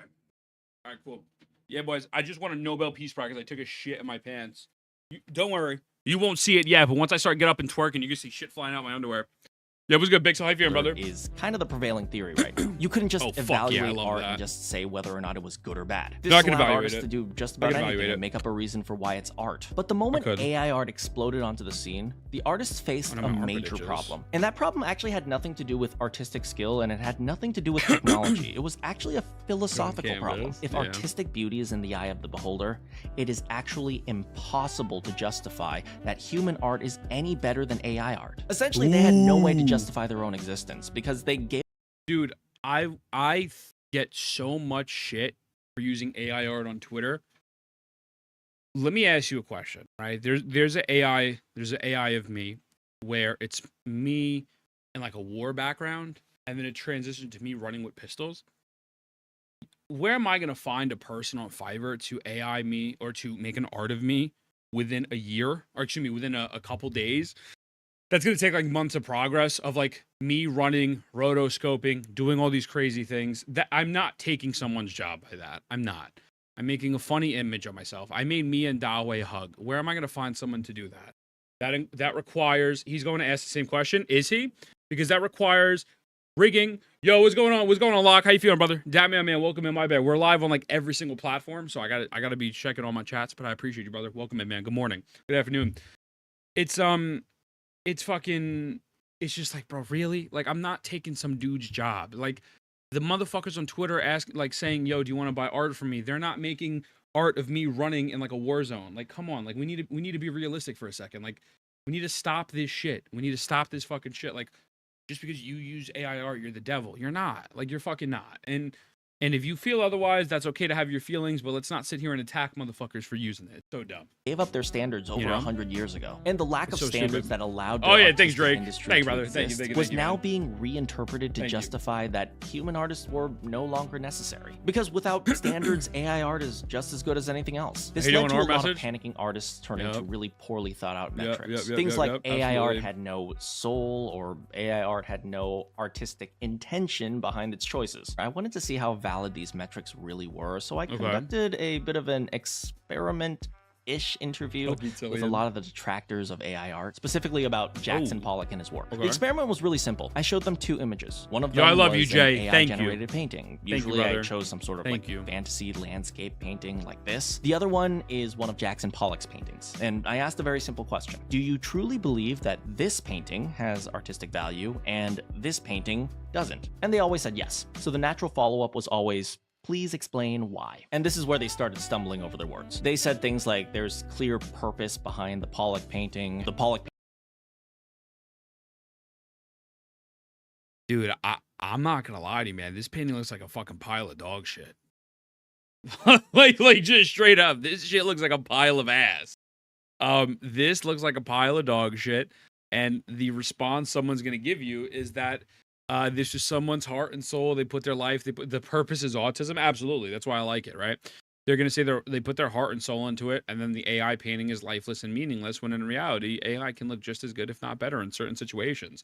Which is about to happen in this video. Is it? Okay, perfect. Let me hit play that. Actually has like a human soul. There's no human soul here, brother. Behind the Pollock. What fucking intent is here? It's white lines, it's black lines, it's a gray background. What the fuck is this? It looks like shit. There's no human fucking intent. Painting and all these sorts of weird random reasons. And even as they stumble over their words, I always gave them the chance to take back what they said. Something like, if you can't come up with a reason, you can just take it back and just say the 2 paintings are equal or something like that. But for like the 100 people I interviewed, they never took it back. They always claimed that the Pollock painting clearly had intent and value and was more interesting. And what value? AI art simply wasn't. What value? So you can just imagine their panic when I revealed to them that that Pollock painting they just gassed up was made by AI. Oh shit!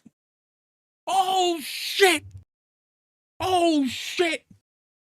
Motherfuckers got caught! Motherfuckers got caught! So yeah, I generated that image a couple years back using ChatGPT.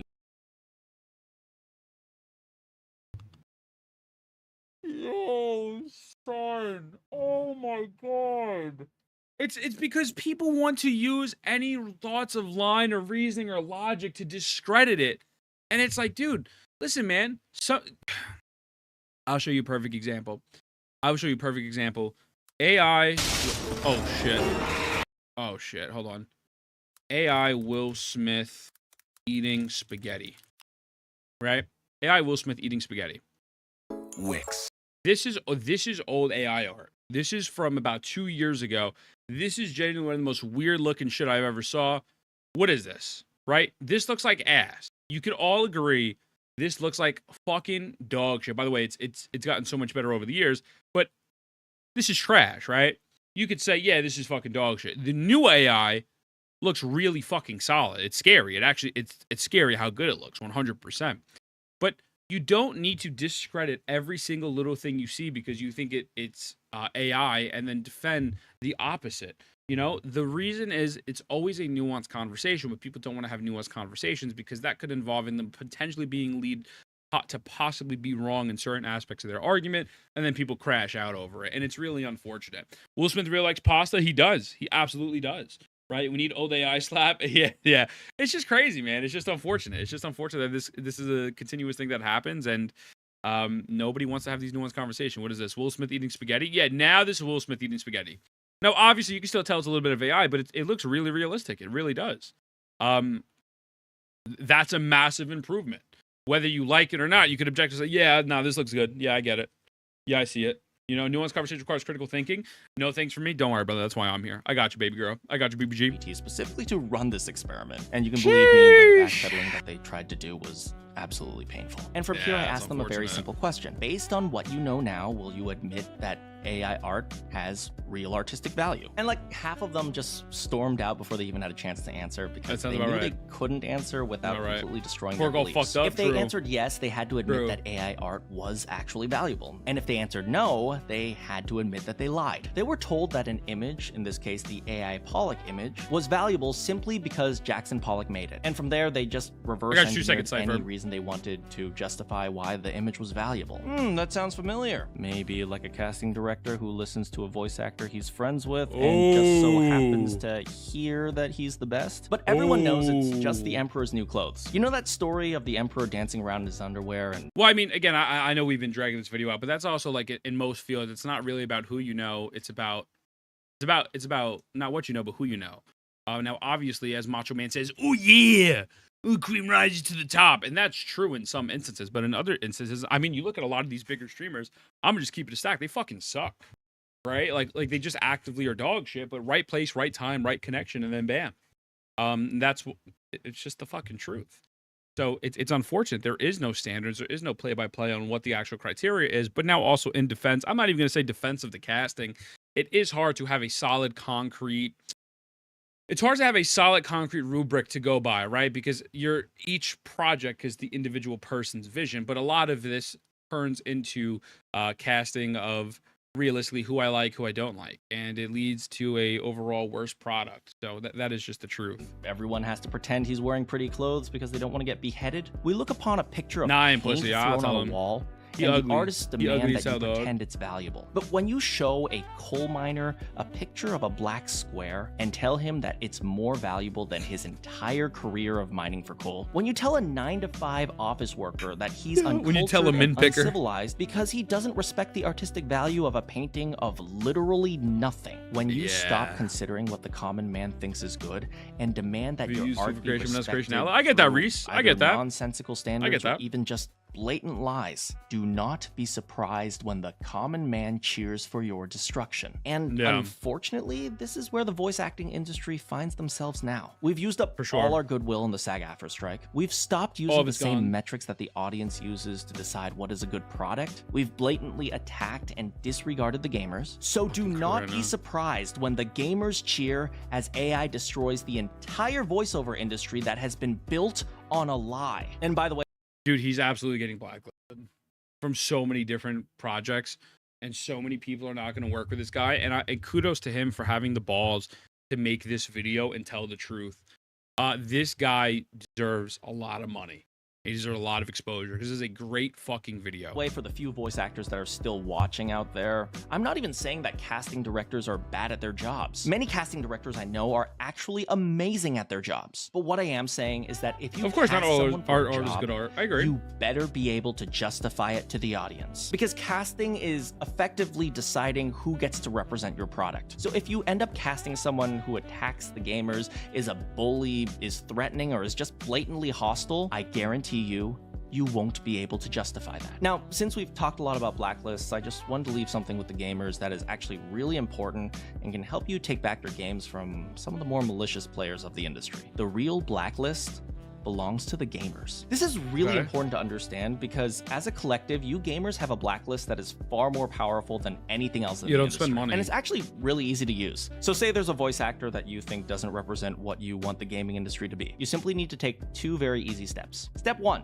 don't buy their games. Super easy, right? If they're in a game and you don't want them to represent the industry, just simply refuse to buy their games. The companies will notice. And frankly, you guys have done a great job of that in the past, taking down a whole bunch of games that you all felt were not really what you wanted. Honestly, it's kind of scary how good you guys are at that. Step 2, let the companies know why you're not buying their games. When a company announces their game on Twitter, for example. Simply make a straightforward and simple statement. Something like, due to how this person bullies their fellow voice actors, I will no longer be buying Does games Aftra Yao's VA bully people? I believe that this person does not represent what I want from the gaming industry, and I will no longer... Is Aftra Yao's VA like actually one of the people who went crazy?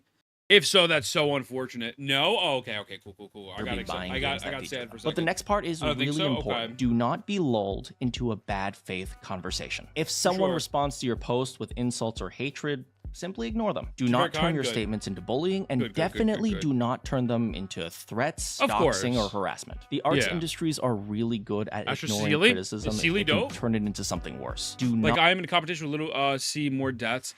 Dude, listen, man. Sending people death threats is bad, right? Like, obviously, telling people to kill themselves. I mean, I get that shit all the time. Sorry to fix my butt cushion. I get that all the time. You kill yourself. You're worthless. You're a piece of shit. You suck Tectone's dick for clout. Yada. We just got it yesterday, right? I get that shit all the time. That's horrible. But that doesn't mean that you can't have criticism for these people and talk about your criticism and tell them, hey, you're being a dick, right? Obviously, I don't think people should get death threats. You shouldn't dox them. Like, I agree. Like, people take it to a way different fucking level. But yes, they are pieces of shit. Takeo Zeppin to stop sucking Techie's cock. I think he said I'll have a heart attack. Something like that. Yeah, something like that. That's what's extreme, though. These people shouldn't even be taken serious. No, they shouldn't be taken serious. Yeah, I agree. But what happens is that, and Drake, this is for everyone, not just these VAs. A lot of people don't have that experience of being told negative things on a daily basis or hearing vicious, vile, horrible things. And so, like, for example, me, I've heard that shit my whole life, like ever since I was a kid. So it doesn't bother me. Like, I don't get pressed. Someone calls me a curlbot. Someone tells me to go die. They call me a fat lard, whatever the case may be. It doesn't bother me. I do understand why people have an emotional reaction to these things. With that being said, though, just you gotta let that shit go. Now, if someone's doxing you, it's completely different. That's horrible, absolutely. But, like, you know, why? Yeah, no. Unfortunately, that is the internet. The internet is turned into, if you don't agree with me, you're a Nazi, you're a pedophile, you're a piece of shit. Go fuck yourself and die. That is what the internet is turned into. And so, once you understand that, you can counteract that by just, you know, not engaging, right? You don't have to engage. You don't need to pay any mind. People are just not trained to deal with that. And also, I don't think the human brain is equipped to deal with that. You know, it does pile up after time, absolutely. But yeah, I won't blame them for having an emotional reaction, but at some point you gotta fucking be like, all right, these people are just not real. You know, like, who the fuck cares? Not give them an excuse to ignore your criticism. Simply make the straightforward statement with no bullying and no insults and walk away. I guarantee you the companies will notice, because at the end of the day, you guys are the ones paying them. And if you guys stop paying them, you bet they will fix things immediately. So, yeah, that's pretty much all I have to say. Get out there and go change the industry for the better, in the way that only you gamers can. Great Wherever video. You are in the world, good morning, good afternoon, good evening, or good night. Bro, I literally just said this the other day. What the fuck? Next time. Dude, what a banger fucking video, man. Holy shit, I'm gonna sub to him. Yeah, what a great guy. Really excited to watch more of his stuff, because that was a top tier fucking video. Everyone sub to him. Yeah. Fix like Concord, can't fix everything. Okay, maybe, I don't know if you can fix everything either. Yeah, for sure. Good video, good react. Yeah, that was dope, man. That was good. Of course, a good react. I mean, it's me. You know what I'm saying? I'm the greatest of all time. You know what I'm saying? Wait, Emily's sending me text messages. Okay, cool. Thoughts on AI art? What is this? Thoughts on AI art? Why is it so zoomed in? I mean, like, it's just gooner shit. You know, it's just gooner shit, right? Criminally underrated HSR Genshin CC. Who's this? Bottled Stardust. What the fuck is this? What's this?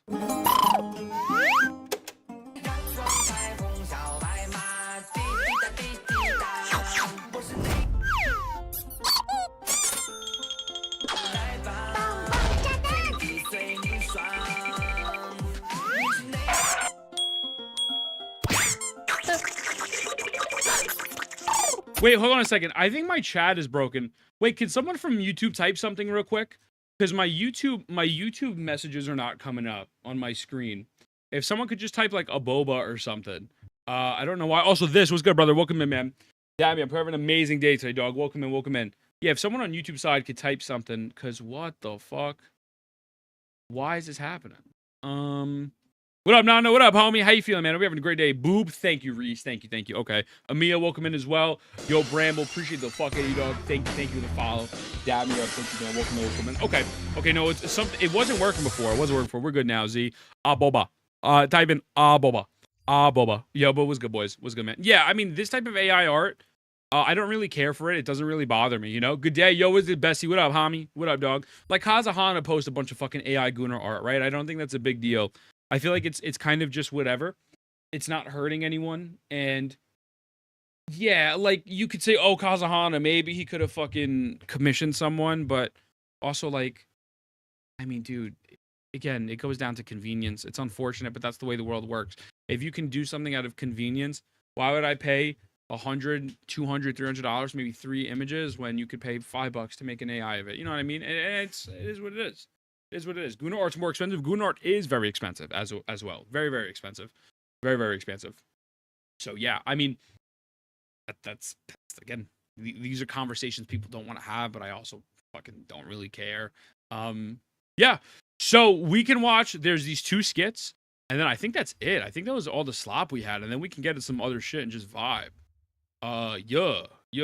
Goon, you will be gooned on. Wait, hold on. Let me pull up one more thing. Give me one more second. Which screen is my Discord on? Okay, perfect. Yo, someone just DM'd me on Discord, verbatim, straight up. Apologies, mate. Your profile picture gives off strong content creator or streamer vibes. You into that? Bro, I ain't buying your art. Fuck you, I'm gonna go make AI. Holy shit, son. Get the fuck out of here, bro. I don't know you like that, son. Oh, wait. Guys, who has the clip of Asmongold talking about ZZZ? I think Kate tweeted it. Hold on. Who has that clip? I think it's in GP, Gacha Police. Bro, I hate that shit. I hate those. I hate those fucking things so much. Oh, here it goes. Dude, wait. Bro, we need to see what the number 1 tourist, Asmongold, we need to see what he thinks. Zenless Zone Zero versus Wuthering Waves. Let's see what he says. So he was watching a trailer. I got you. If you can, link me the VOD. Let's see what bro has to say. Let me go over here real quick. Yeah, Cypher, it's hard having 16 passive incomes. It's hard living my life, man. I ain't gonna lie to you. I'm not sure if I'd really go back and play this shit again. Like, I've thought about... What? Are you kidding me? Asmongold doesn't know this about Zenless Zone Zero. If you get Miyabi, you can able to do the 6 stacks. With do when you get your E, and then you get 3 stacks, and then from your burst you get 6 stacks, and then you can hold down your heavy attack button, and then you can do a semicircle combo. But once you do that semicircle combo, and there's more. You can get Astra down. Once you get Astra, you can activate Astra down, and then hit your spacebar, and then activate off of her, and go into your Miyabi, and sit in Miyabi field for the whole time. Sorely he is mistaken, because he doesn't know the true capabilities of Zenless Zone Zero's fighting. By the way, if you didn't know, they gave out a free 5-star, and their name was Harumasa something, and Harumasa can actually quadruple the Miyabi DPS if you're actually good at the game. You fucking tourist. We don't want you here, Azzy. We don't want you, buddy boy. Bro. Oh my god. Dude, I can't wait to hear his reasoning though, bro. I can't wait to hear his reasoning. Oh, this is the clip? This is it? Okay. This is the whole thing. Oh, he watches the trailer too. Okay. All right, let's see it. Asmongold. Simulation combat data updated. Thank you for your hard work, This is so Miss funny. Miyabi. The data entry went smoothly. Here's your He coffee. watches before the clip? Please Okay. enjoy. Thanks. I'll pass. He's Who's that going over to there? backseat and not That's playing. Miss Shifu from Yunquei Summit. She's here to compare combat data today. Huh? Bro, Was I assigned to compare Asmon's like, what the fuck is happening? He has no idea what's happening right now. He's like, combat yeah, data? okay. No Understood. clue. Better not keep her waiting. No Keep fucking her- clue. Oh, Miss Miyabi, that's not what I meant. Okay.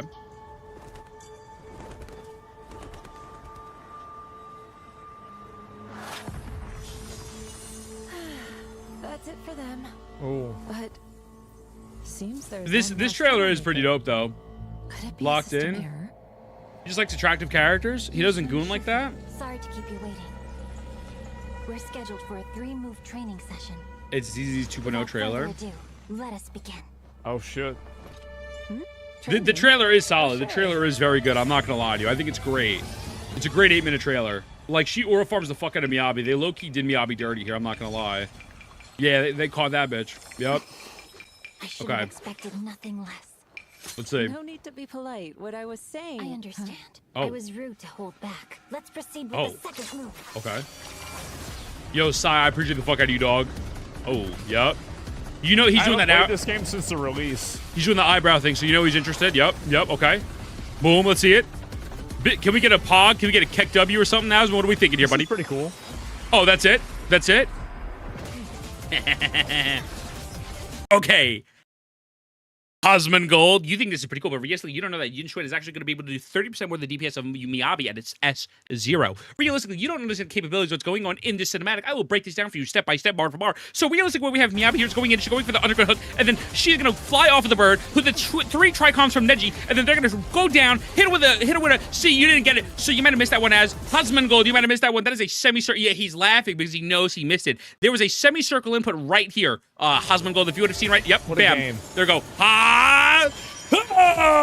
There we go. Yeah, now what? Yeah. Run it back. Okay. There we go. Yeah. Notice the no reaction from Hasman Gold here. Yeah, unfortunate. Yeah, it sucks. Yeah, really thought he'd be into it. Frame perfect parry cancel. Yup, absolutely. Hit him with a follow up. Oh great heavens. Oh, he's into it. Yeah, that was cool.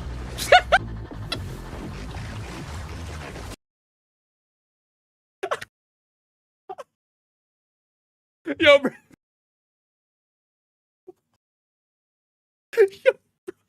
bro, he sees the he's seen like the best fucking trailer that's Zenless Zone Zero drop. He's like, yeah, that's cool. Yo, bro does not give a fuck, son. He does not give a fuck. Holy shit, man. I love it. It's hilarious.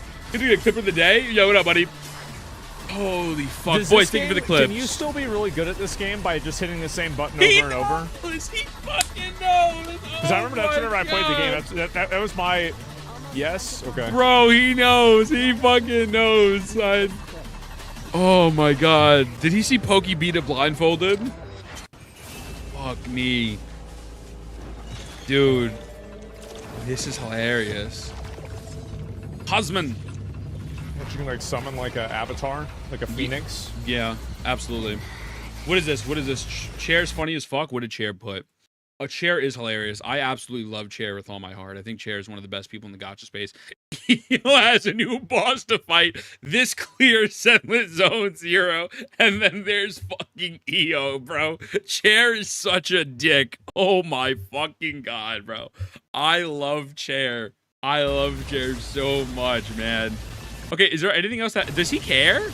I feel like bro just... That's cool. You're impressively strong, Yishuan Shufu. I apologize. Bro said that. I meant no harm. Yeah, it's aight. So It's aight. It's okay, I guess. Yo, son. This game farms Coomers so much. This is by the way the most shameless game they make, and it's not even remotely. Yo, close. link me his Woo War react. Link me his Woo War react, brother. Please. It involves having Oh my God, this is hilarious. This is fucking hilarious, man. He's like, yeah. That's all right. I mean, like, Okay, so let's get to his real I'm thoughts. not sure if I'd really go back and play this shit again. Okay. Like, I've thought about it myself, but it's just been hard to motivate myself to do it.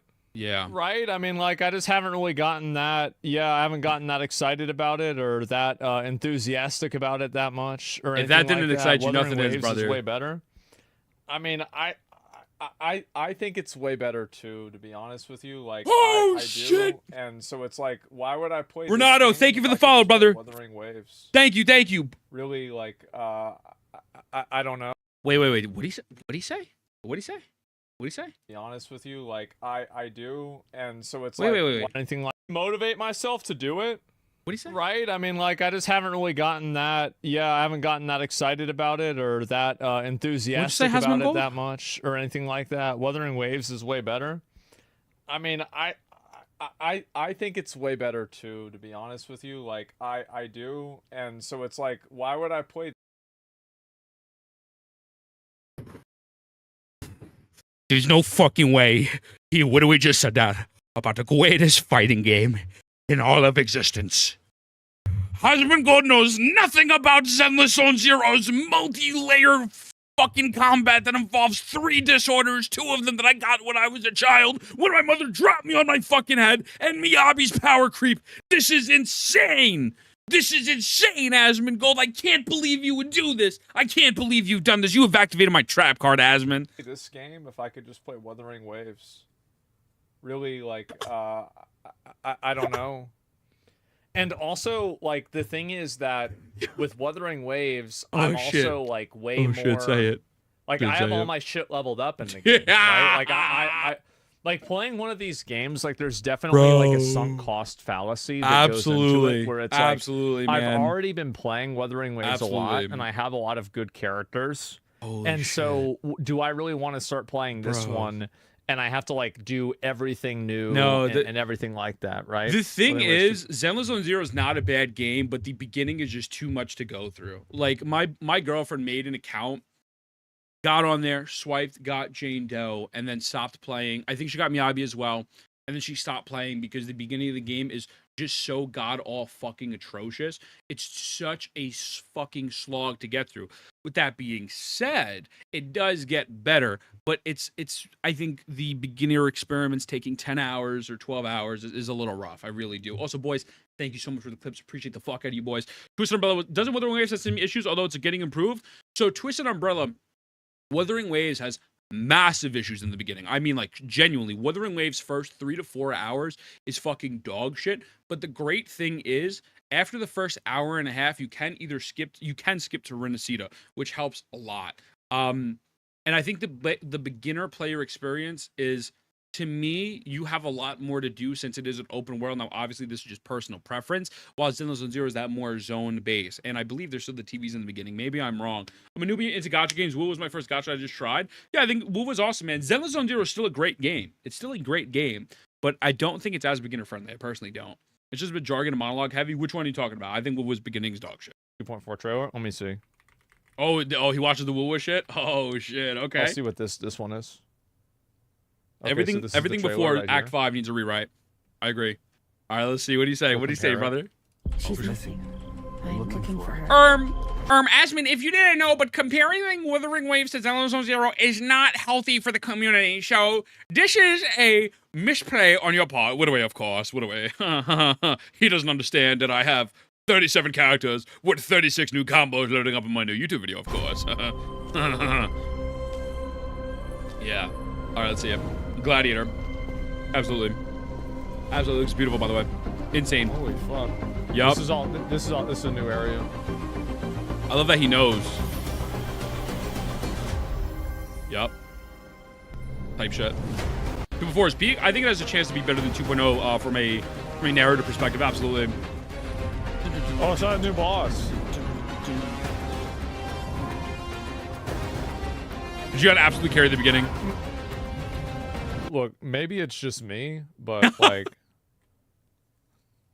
It clears. I mean, this totally fucking clears Zenless Zone Zero by a mile. I'm sorry, it totally fucking clears it. Bro, oh my god, man. Yo. Strength and power. Yo, that's so crazy.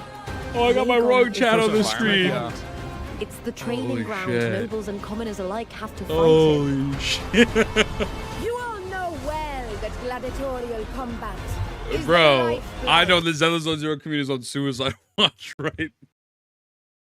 Of our ancient Considering this is kind of setting as loves, for sure. For sure.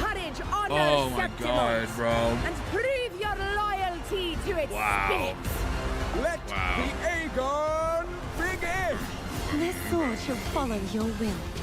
I do think that, by the way, Hoyoverse, like, Cardathea is a really good character, like, visually, But I do think Hoyoverse does make the best character designs.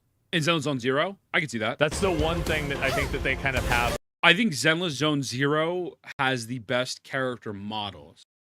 I don't know about character designs, but they have the most expressive models, and I think that's 100% fair. I think that genuinely is an objective fact that Zenless Zone Zero has taken their graphics and their systems to a different, well, let me rephrase systems, but systems from a technical side to a different level.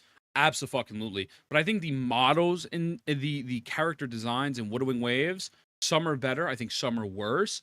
But yeah, I think their models and rigging are fucking insane. Absolutely. I think HSR has great design sometimes. Oh, absolutely, for sure. HSR has great design. I mean, Genshin had good designs for a long time, too. We're actually going to go over some of the stuff with the Mavica, this stuff. I have some thoughts on that as well, where I think they gave up. But yeah, overall, well, yeah, I think Wuwa got that on over like other teams. I think that's fair. That's very fair. You won't escape. But like this character specifically, I think is really good. Descend. True form revealed at last. You can see why. Quietus. Jesus Christ, man. Is she not wearing shoes? Nah, bro. Her grippers are out, man. Her grippers are out. Gooners are going crazy. Rexland's fucking booming right now. Furious tides. Split the heavens. Tell me, are you the one who summoned this blade? I don't care what I think one thing that also really shows off that this game, I think, is better is the fact that in the Zenless Zone Zero thing, they were just showing like an animated trailer, but this is like primarily just gameplay. Like these are the abilities that like the character actually does in the game. I like when they show the abilities, not the anime stuff. Arena, I agree. Fairness isn't negotiable. I think that's really big. Caught you now.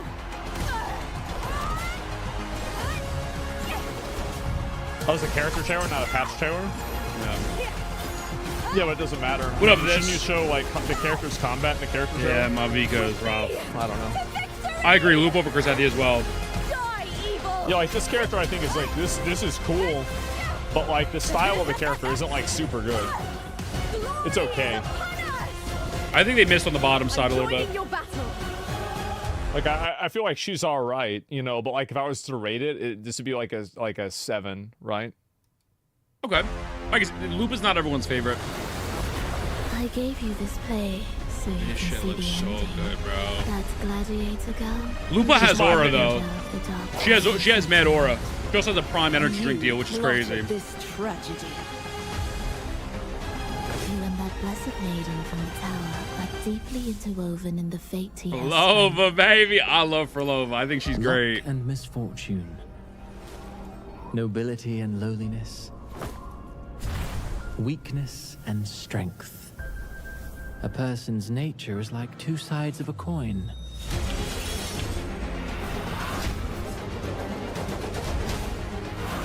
Bro, this fucking trailer slaps, son. Like that shit is the whole that shit is literally the first cutscene of the Mavica shit with Cappuccino in Act 1. You know what I'm saying? At the end of the story. Yeah, this shit. Yeah, clears, I'm gonna be man. honest. I think this is that shit clears. This is way better. Yeah, that shit. You know, Asmund means it. You know when Asmund means it when he does the. I'm gonna be honest. That shit clears. Like that's how you know he really means what he's saying, bro. Like straight up. Like it's not even remotely close, in my opinion. It really it's not even remotely close. Less than 200k views, dead game. Well, the thing is that I do think that Zenless Zone Zero is a bigger game, and a lot more people. Man. Well, actually, no. I don't know look about at that this. actually. Dark Side, what up, baby? I This appreciate one the has 1 follow. million Thank you, views. man. It was 3 days ago. Thank you. So, like, I think actually some of it's just a matter of like which video it is. Is there any more But, that he I mean, talks you're about this definitely stuff? right. I mean, like 100% that. What do you call it? Fucking like. I mean, Hoyoverse games are like way more known. Yeah, no, Hoyo definitely got a hold on the market for just their name value. Shit, that's it. Yeah. Well, listen, man, W. Asmund, you know, actually, you don't know though, Asmund. Dude, W. Asmund, man, what a great react. Dude, he's so funny, but he doesn't even do anything. Like, bro is just actually funny. That's about it. But what was better? True. What is this? Let's see, what is this? What is this clip? Boys, thank you for the clips. I appreciate the fuck out of y'all. Thank you, thank you. 30% more the DPS of Miyabi at its S. 30% more the DPS of Miyabi at its S0. Realistically, you don't understand the capabilities of what's going on in this cinematic. I will break this down for you step by step, bar for bar. So realistically, what we have Miyabi here is going in, she's going for the underground hook, and then she's gonna fly off of the bird, who the three tricons from Meji, and then they're gonna go down, hit her with a. Bro. See, you didn't get it, so you might have missed that one as husband gold. You might have missed that one. That is a semicircle. Yeah, he's laughing because he knows he missed it. There was a semicircle input right here. Husband gold. If you would have seen right, yep, what bam. a game. There we go. There we go. Yeah, now what? Yeah. Yo, I have fucking mental problems, bro. I have fucking mental problems, man. Holy shit. Oh my god, boys, give me 2 seconds. Let me go check on my mom real quick. We're back in 2 seconds. Husband gold. Husband gold. Husband gold.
It's my bad. I had to take a piss. My fault. Yo, boys, thank you for the follows. Appreciate y'all. Appreciate you. Okay, let's keep it pushing. Oh fuck, take a piss for his back. I know this dude. What do you mean? I knew it. Oh yeah, I had to take a pee. Should we do a commentary on trailers like that? Mental problems, human equip. What commentary like that? Wait, hold on 1 second. Emily texting me. What that mean? What that mean, though? What that mean, homie? All right, let's see. Yeah, I had to take a pee. I had to take a fat piss. Share right Ethan arm emo raising when? sword. Camera pointing upward from 2 o'clock position. Character looking Oh, down no. at 30-degree angle. Camera shows Oh, full no. length of sword. Similar angle. Oh, Sword slashing God. down at same angle. Same impact frame. Yo, Gacha enjoyer gets so fucking downvoted. I think this has to be the most disliked channel, like, in Gacha. It has to be. Bro actively just fucking gets downvoted to oblivion all the fucking time, man. And strength. A person's nature is like two sides is of a this? coin.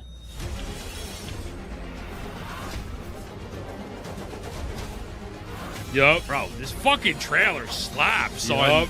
Like that shit is the whole. That shit is literally the first cutscene of the Mavika shit with Cappuccino in Act 1. You know what I'm saying? At the end of the story. Yeah, this shit. Yeah, I'm gonna be honest. I think that shit clears. This is way better. Yeah, that shit. You know, Asmund means it. You know what Asmund means when he does the. I'm gonna be honest. That shit clears.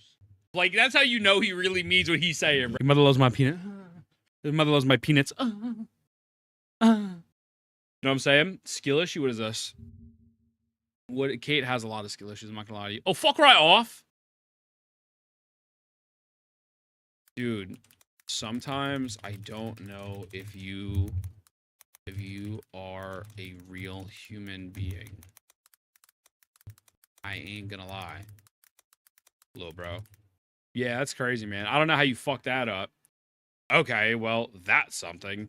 That is something. Yeah, Gacha Enjoyer is like the biggest fucking hater. They're actually... This has to be... Zany equals not... Bro, guys, I need you to understand something. How mentally ill, like straight up, how mentally ill do you need to be to make a thumbnail like this? Zany equals Nazi, brother. Like, what the fuck? Like, what the fuck? I think they mentioned me in one of their videos recently. Arvin said to me, I was like, dude, I ain't fucking reacting to these dumbasses, bro. Fucking Gateo's alt. Like, it's actually fucking insane. Bro, your bro was cooking. Like, holy shit, free Lupa thumbnail? Dude. It's like what to expect from Wuthering Waves 2.4 Part 2. This is sad, man. This is just sad, bro. What is this? It really means what he's saying, bro. Your mother loves my peanut.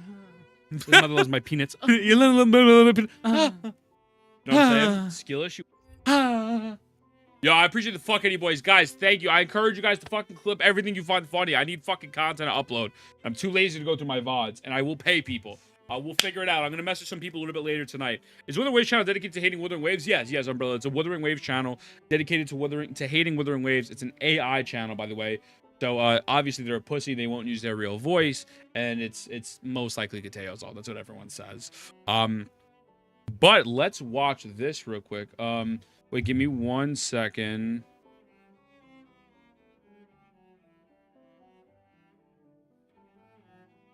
Give me 1 sec.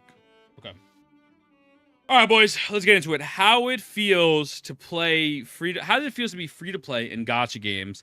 Hikaru and Cosmos are massive inspirations when I make my own skits. So I love watching anything of theirs because I think they're just a go-to duo, honestly. So let's see what this is about.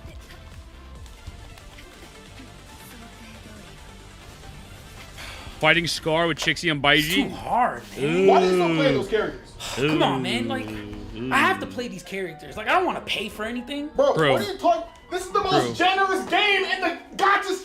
Bro, just do the events. They give you currency to get the characters. You don't gotta pay money. Wait, so I get any character I want, even that green bro. Just go to the event page. Just check out the events. They got mad events. They got mad events every single patch. They're not even that hard. You get mad currency. You can get a 5-star easy. Bro, such a massive miss on Dreaming Deep, son. Fucking 5 hours of gameplay for 300 ass right. Again, I'd rather probably put my dick in a blender. I'm just gonna be honest with you. Squeeze, what up, beautiful? I didn't think there was a stream today either, but here we are. I gotta message you the second I get offline. That shit's just crazy, bro. Like, that shit is fucking insane. I'm so good on that. Haven't opened it back up. Yeah, I'd rather just pay $5. I'd rather just pay $5. I think that shit's a miss. I really do. If it wasn't so long, wouldn't be as big of a problem, but fucking lord, does that shit suck. That shit They gotta suck. be a catch to say, like, I'll link the always YouTuber. that easy. Bro, I'll link him. bro, do the events. Do the events. Do the events. Do the events. Alright. Oh, QB How does that Derby. look easy? It's like a board game or something. Yeah, for like sure. Monopoly. For sure. Okay. Well, he was right. This is easy. Yup. 20 ass right. Dreaming Deep Film Festival event. Oh, he's so cooked. All right, I'll try it he's out. so- I mean, I need he's so the cooked. asteroid, so. Every event takes 1 hour? I gotta get multiple endings?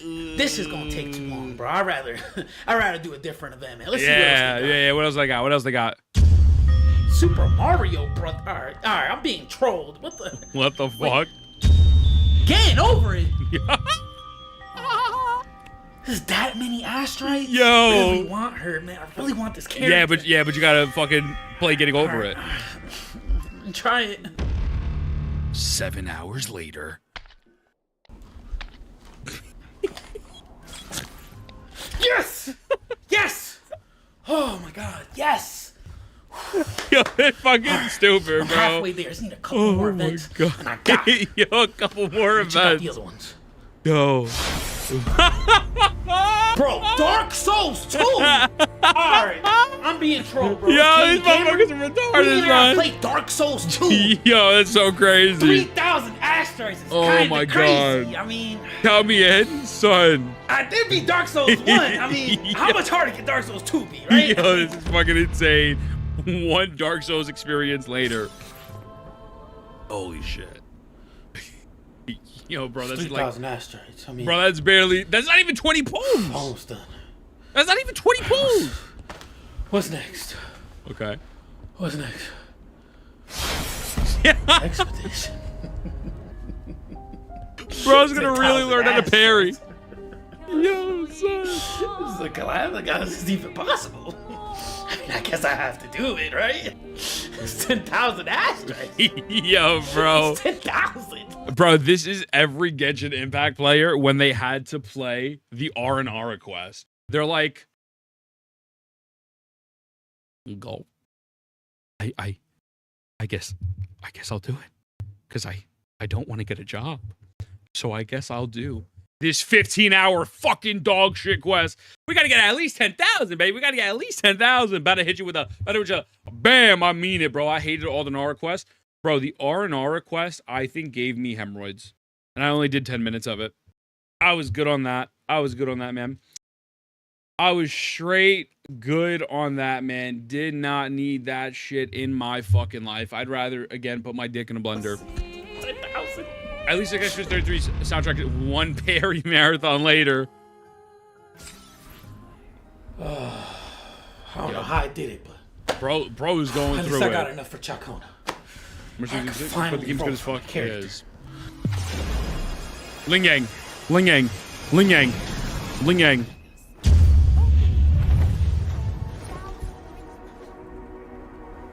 Who the fuck is that? In the arms of the angel. Far away. Yeah, I know. Rewatch? Bro, I swear on everything. I swear to God. Let's re-roll the video. I swear on God, I did not pre-watch this. It's just common sense. Yo, this is why being free to play fucking sucks. It fucking sucks. Grow up, get a job, or start scamming. Just grow up, get a job, start scamming. Because that's what you gotta do. Jay, I'll watch that in 2 seconds, brother. I appreciate the fuck out of you. Thank you. Because then you get fucking Ling Yang. I know how that feels. That burns, right? I had to play Dark Souls 2 Expedition 33. Who the fuck is that? How did you get your characters, bro? I just buy it. Yeah, I don't do that event shit. Like, what the fuck? That's for losers. I just buy it. Wait, what? Yo, straight up, that's me, though. I use my Chase card, max that out. Back when Camilla came out, you know how I had to file for bankruptcy? Bro. That was why. Don't even get me started on what I had to do for CIACONNA, bro. You know how people have life insurance? Well, let's just say, this ain't safe no more. You know Holy shit. Oh my God. Bro. You know, people do OnlyFans. Let's just say, you might see me online doing a little... Don't tell nobody though. Don't tell nobody. This man is crazy. Bro, please. Oh my fucking God. I need everyone to go sub to this dude. Please, son. Holy shit, bro. They are fucking hilarious. I love, man. I fucking love both of them so much, bro. It's so accurate, though. It's so accurate, man. Being free to play in a gacha is infinitely more fun, but it's way more challenging. Like, way more challenging. Like, that shit is rough. Supply pass of $5, hella free summons. What is hella free summons? You get about 1 pull. You get about 30 pulls in total if you do that with your dailies, right? 30 pulls for the month. That 30 pulls is gonna get you a cadenza, right? You know. Also, by the way, is Yishuan good? How do you pronounce her name? Also, love Nicholas Light, man. Where's that? What's that girl's name? What's that girl's name? Hold on. From ZZZ, by the way. Is she valid? I know that the beta testing is occurring right now. Oh, Limbo's streaming. Genizad, Genizad. Yishuan, is that her name? Yo, was good, Vizzy. Is she good? Is she good? Like, is she broken?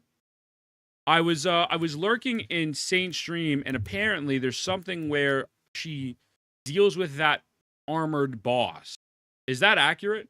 She'll get shielded 2.x. She isn't OP, except she counters the new bosses. You know what, man? Not gonna lie to you. Also, welcome in, Tisa. How you feeling, brother? I kind of predicted that. And motherfuckers told me I was wrong. Look up for later Saint video. Is Saint dropping a video on it? Whose video covers that?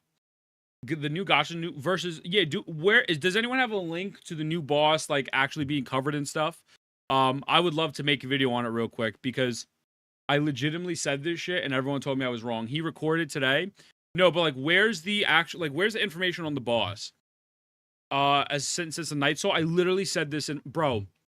Okay, hold on. I literally said this shit and I predicted it. Also, boys, if you're watching on YouTube, appreciate the fuck out of you. Don't forget to hit subscribe. Legitimately said this shit, and I was told I was a shill.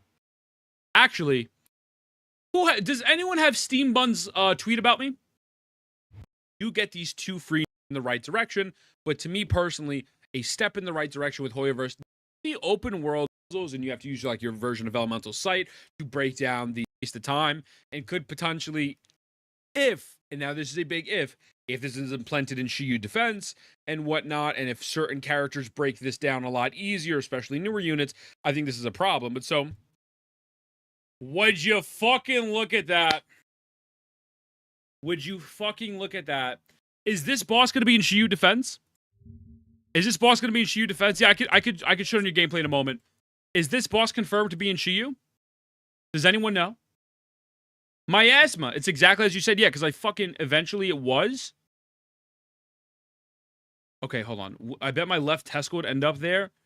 Bro, there's no way. Okay, we're going to have to scroll through a couple of videos. I am Rivenous. What is this? What is this? Ah, let's see. What did he say about that? New exploration mechanic, right? Ethan, it's just dodging and parrying. This is a time waster mechanic if it ends up an endgame L mechanic. No one knows how this will evolve yet, but he's already preemptively planting negativity just in case it turns out to be good. Steambun, you're fucking dumb. I was literally right. I was literally fucking right, to the surprise of nobody, because I'm a fucking genius. I am a fucking genius. Tessa, thank you for the follow, by the way. Appreciate the fuck out of you. Bro, like, I could fucking write a thesis paper on how fucking dog shit Hoyoverse is. All right, we gotta scroll through some of these videos. Yixuan is the first ever Auric Ink Rupture agent to be released in Zenless Zone Zero, and let me be the first to say, this character is not power creeping Miyabi. Don't worry. That said, Yixuan looks absolutely amazing, and regardless if we're talking about her character design, her animations, or even her performance in teams, Yixuan is delivering on her Void Hunter level role as described by the dev team. In addition to this, with her high burst damage and cyclical nature in building up her resources, Yixuan will feel very similar to characters like Evelyn or even Soldier Zero Ambi. Before we go any further though, I'd like to— Yo, Drake, appreciate the fuck out of you, dog. Have a great day, man. Have a great day. Come with the skin as well. Yeah, the skin looks fire though. I ain't gonna lie to you. Yeah, well, I mean, fucking Steambun's, you know, Steambun's. Remind you all that the footage from today's video will— how she works. Now let's talk about her actual kit mechanics. As usual, this section is just for briefly explaining and summarizing Yixuan's mechanics, while the— Yeah, does anyone have— Yixuan doesn't power creep? Well, her aura definitely did.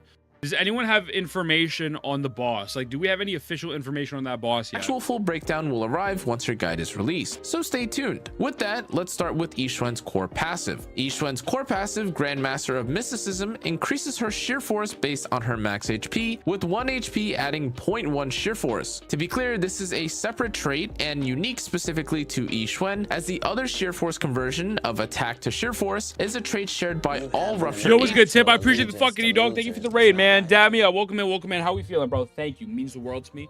Appreciate the fuck out of you. Welcome in, Tip. How are you? Hola, welcome in. How we feeling, boys? My bad. We're trying to find some Zenless Zone Zero footage here. Connor, appreciate you. Chelsea, welcome in. Stinky, I appreciate you, Chelsea. Yo, hola. Thank you. Fuck, I'm so illiterate. Hola? Fuck, Tom. I'm gonna call you Tomas. I'm gonna call you Tomas. Appreciate you, dog. Tip, welcome in as well. Thank you both. Yeah, I'm in the fuck up. Thank you. Fuck you, furry. On God. Appreciate it. Ever go follow Tip. How you feeling, brother? What we up to? Play Call of Duty Mobile? Boom, boom, boom, boom, boom, boom, boom, boom. Appreciate the fuck out of you, dog. Thank you, man. Welcome in. How are you? Version, how you feeling as well, dog? How we feeling, boys? Hope you had a great stream. How we doing? Agents, not just Yixuan. Aside from this, all of Yixuan's Auric Ink damage also becomes sheer damage. Chelsea, I appreciate the fuck out of you. Oh, should be. Thank you so much for the gifted sub. How are you, Stinky? Thank you. Feel welcome. Appreciate you. Found me on Kick, yo, Phantom.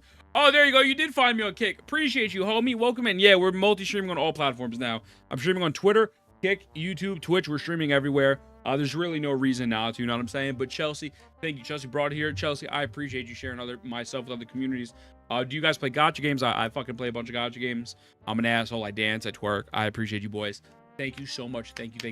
Again, Chelsea, thank you as well. Stream on Facebook? Okay, let's calm down. I'm not streaming on Facebook. Let's calm down there. Maybe that's a little bit, give me 1 second. Okay. JStorm's guys better. Do you have a guide? Do you have a link to it? I do love JStorm. I do enjoy JStorm.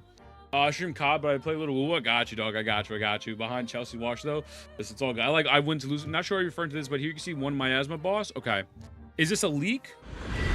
This is a beta version and does not represent final quality. I assume this person got into the— did this person get into the beta, or is this a leak? Is this a leak? Because I can't show leaked footage on stream. That I cannot do. It is once again. I don't know. Okay. That time.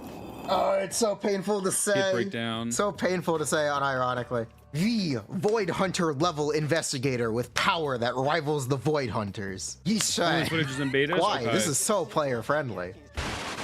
This is Yishen. Yishen. Let me see something real quick. Hold on. Boys, we're going to be at full screen for a moment. Give me 1 second. Give me 1 second. This is a channel with 100,000 subs. I assume it's legitimate. With that being said, I will not do that. I'm not going to show this. I'm just doing investigative work real quick. I see.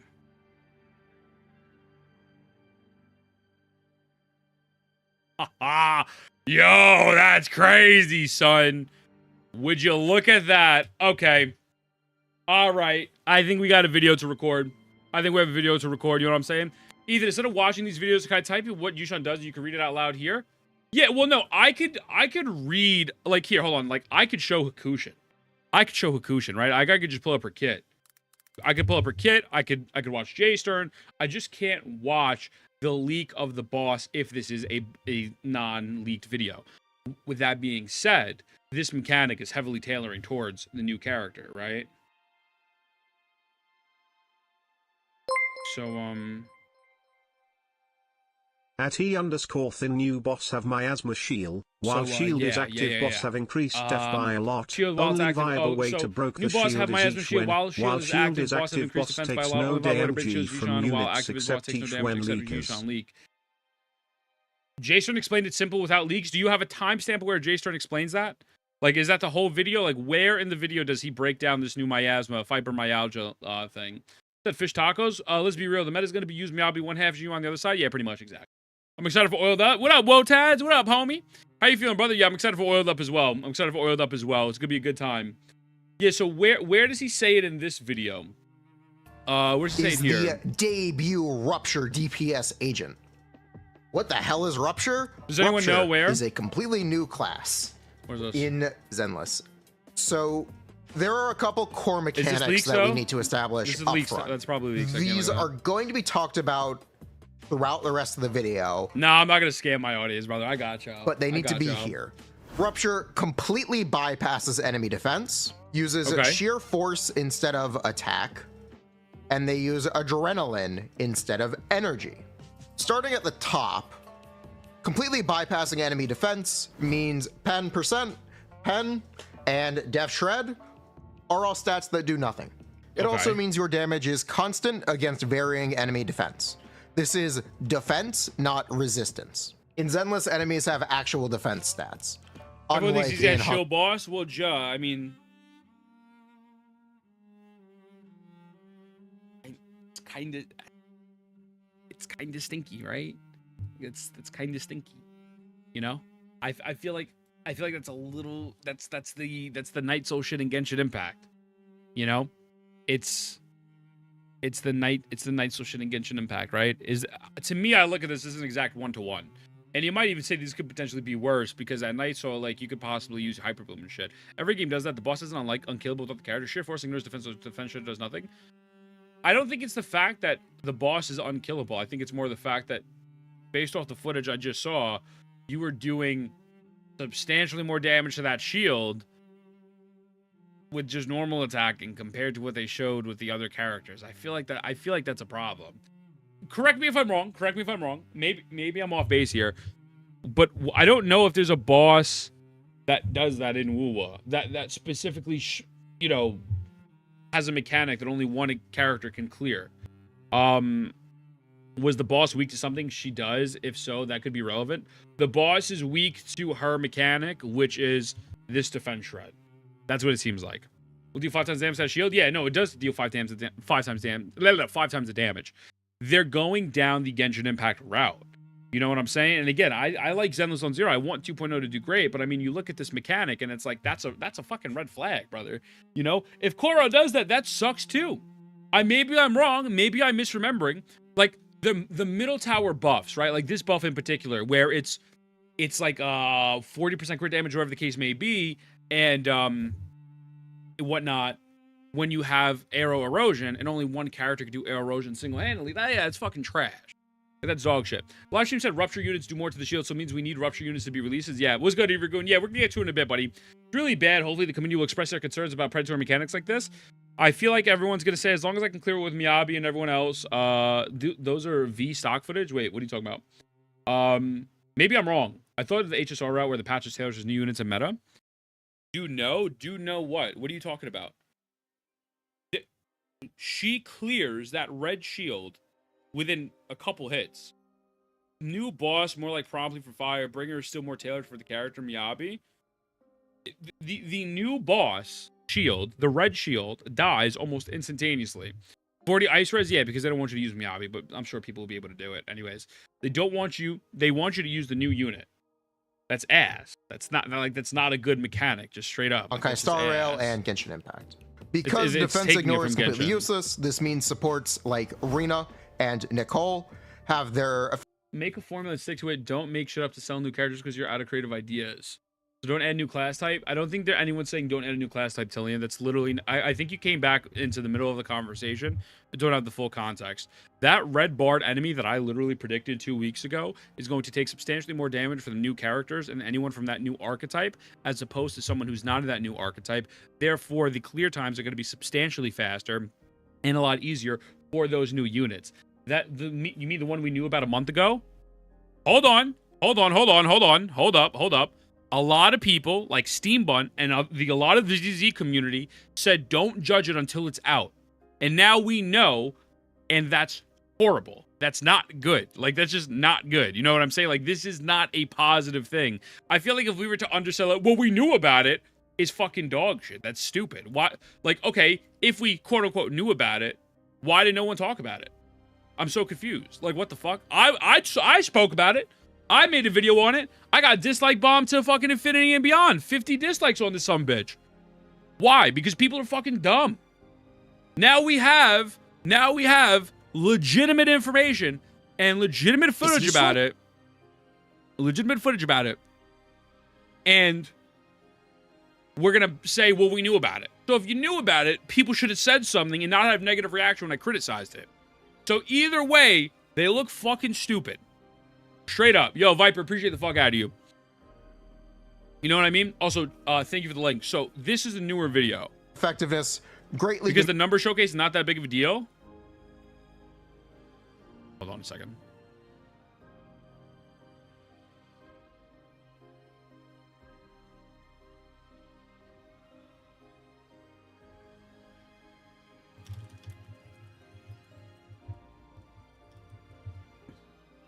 Yes, I don't know if this is a leak. Pretty sure that's a leak. Pretty sure that is a leak. You can look at that video and you can see that the shield breaks down almost instantaneously against this new 5-star character. That is an exclusive character that they're selling. And if you tell me that this is okay, I think you're silly. If you want to downplay this, again, I think you're silly. Because they are now going down the route of the Genshin Impact Honkai Star Rail rabbit hole. And we can't sit here and pretend that's not occurring. This is why these other games fucking failed. This is why these other games turn to fucking dog shit. And any way to justify this, I think, is genuinely Hoyosho behavior. I do. I absolutely fucking do. Yo, fuck you, dog. Get the fuck out of here, you fucking assholes. Fuck y'all. First video was Yushin God. Second video by Yushin on new content. Yeah, so we're going to go over right now. What if they add defense ship but lower HP to equalize? How about they just don't create a mechanic that is tailoring towards only the new characters? Does it show less how fast the characters are built to break the shield? It does not. I don't believe so. It does not. So, let's see what Jaystern says. Let's go from there. Yo, fuck you, Fabio. Fuck you, dog. What's good, Fabio? How you feeling, primary baby? Benefit effectively reduced to zero. Welcome in. Nicole still gives some other stats that we can talk about during W, teams. baby. But Nicole is not nearly as good with Yisran as she normally is with other agents. Okay. Next thing is using sheer force instead of attack. Rupture agents convert 30% of their attack into a new stat called sheer force. Sheer force is not to be confused with the Pokemon hidden ability of Baraligator or the ability of Darmanitan. Ooh, reference. Additionally, Yisran converts 10% of her HP into sheer force as well. Because attack has 30% efficiency, attack buffs are less efficient than they normally would be for Yisran. This changes her stat priority from what we are familiar with in Zenless to something that is much closer to Genshin and Honkai Star Rail, where crit rate is effectively significantly better than attack percent. In Yishuan's case, it's HP percent, but bear with me, you kind of get the idea. This is super min-maxy, but previously in Zenless Zone Zero, characters effectively no one was up in arms about this. I shit on it. I fucking shit on it.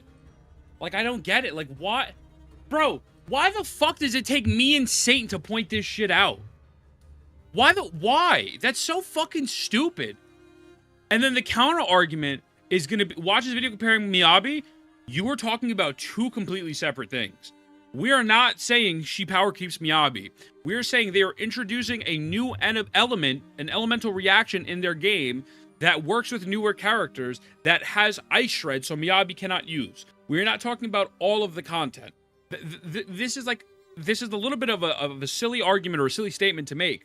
And then everyone's going to say that me and Saint are being dickheads and we're shitting on the Zenless Zone Zero community and we don't know what we're talking about and it's okay if you could still clear the content. And I'm going to tell you that this is a Hoyoverse tactic that they have done in all of their other fucking video games, and this is a massive red flag. And if you don't think it's a red flag, you're crazy.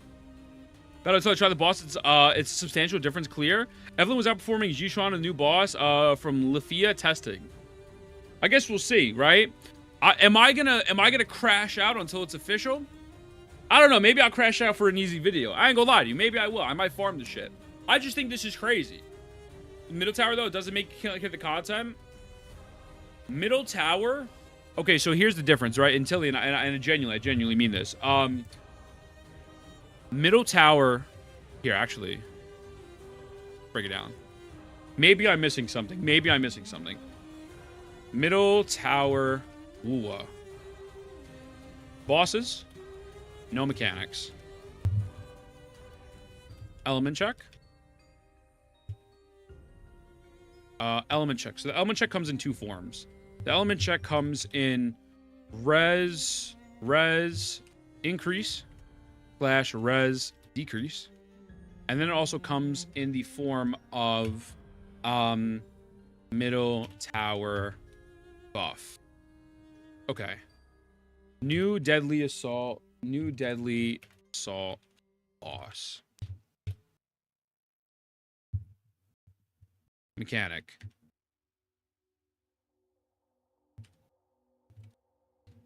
New character breaks shield a lot faster than any other unit.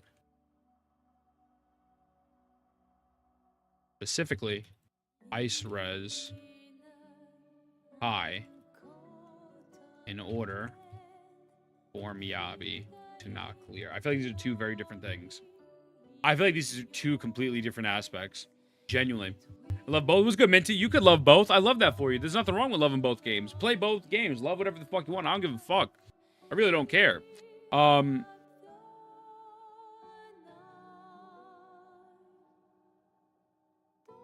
gotta text Emily. Like, I play this either, but I really respect you for speaking out possible flaws to carry on this shit. It's fucking insane that everyone, like, just wants to, like, gloss over it. Like, Tillian, I love you with all my heart. I think this is a false equivalency, absolutely. No one's saying in which that the middle tower is perfect, right? I literally said multiple times, I think this tower buff fucking sucks. But it's very different where it's an element check, and the bosses have no mechanics, and they increase the res, right? So they're increasing the element of, so let's say, for example, you look at Spectro and this one, Arrow. Gion's getting a buff. Alto's getting a buff, right? Anyone under Arrow Rover's getting a buff, right? That's why Cap was able to clear it. Zenless Zone Zero, the only character getting a buff in this instance is the new limited unit to break this shield. You don't need, now granted, I don't like the elemental res buffs and debuffs at all. I actually am very against them. I think they fucking suck. So I'm not defending it. But this is nowhere near the same. Appreciate the follow, brother. This is nowhere near making a mechanic and selling the solution. You know what I'm saying? You can tell Ethan serves the groups on the win tech. I do see the concern if unit could break the shield fast, but I could be wrong. Haven't seen the testing in any other unit. I would love to see more testing. What's up, Boats Hats? I think it's a valid concern, but could be overblown. Absolutely. It could be overblown. But we are now going on a path that is not good. That is not good. Creating the problem and selling the solution. And if the clear time is only a difference by a couple seconds, 5, 10 seconds, hey, this is all for nothing. If the clear time is a substantial difference, there's a fucking problem. There's an absolute fucking problem. Someone who clears easy every content releases, I've had dramatically less problems clears easy over Wuwa. Well, no, I mean, that's per account basis, right? Skill issue in it. Skill issue in it. Also, Kaz, be respectful. But regardless, Tillian, this is a false equivalency, brother. Like, just straight up. Like, these two don't correlate. I really don't believe they correlate. I'd be rather concerned now and express it than get fucked by please fix it. I agree 100%. I think we're going to have to record a video, like, in a moment. I want to finish to hear what Pookie Bear Jason says. I think this is fucking bullshit. I think this is fucking insane. We're literally back at square one. History fucking repeats itself, and people get... Listen, you can get mad at the way I talk. You get mad at the fact I'm passionate. You can get mad at Saint. Let's be honest, right? I thought the ZZ anniversary, it was mid. Saint, he was shitting on it. All right, fuck cares. It's one guy's opinion. You fucking can't get mad at the fact that HP inflation is occurring. You cannot get mad at the fact that they're introducing a mechanic that is inherently predatory and has gone on to ruin their other video games. These are facts. They're facts. That passionate about Spectral, Fragile, Arrow Rose, and those things are ass. I'm very passionate about Arrow Rover. I think that's dog shit. I'm very, very passionate about that. Very, very, very passionate about that. I don't know if anyone else is, but I fucking hate Arrow Erosion. And I've said multiple times, Arrow Erosion's a problem. And I've said multiple times, the middle tower buff, I don't like the crit damage being tied to just what's-her-face. I don't agree. I think that shit's ass too. So words from the devs are, skills and dodge counters and ultimates are more efficient to wear down. Yushan has 5 different skills, 2 different ultimates. Oh, give me 1 second, hold on.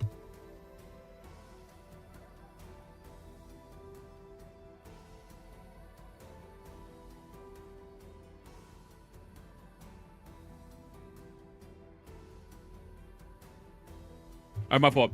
To confirm, sheer force won't be exits character kits. I don't know. It's basically the shield you get for the piston. Also, what's good, Sarah? Everyone go follow Sarah. It's weird that everyone conditioned difficulties HP inflate. Yeah. So I'm expecting more. So I think that's the clear route. Defensive swords, Yu Xuan. I think this is just fucking. I think this is just fucking stupid. Let me know if this dude's being an asshole to you. But yeah, I feel like if we compare these two, I think these are very different. Now you can say Arrow Erosion crit damage buff sucks. This absolutely sucks. 100%. I don't think there's a positive way you can spin this, right? But the difference with the Arrow Erosion buff, to me, is that this is a massive buff, and CIACONNA is going to clear a million times fucking faster. Like, it's not even up for debate. She clears a million times faster. However, the bosses are still functionally the same, and if you have good enough builds, you don't need that extra crit damage.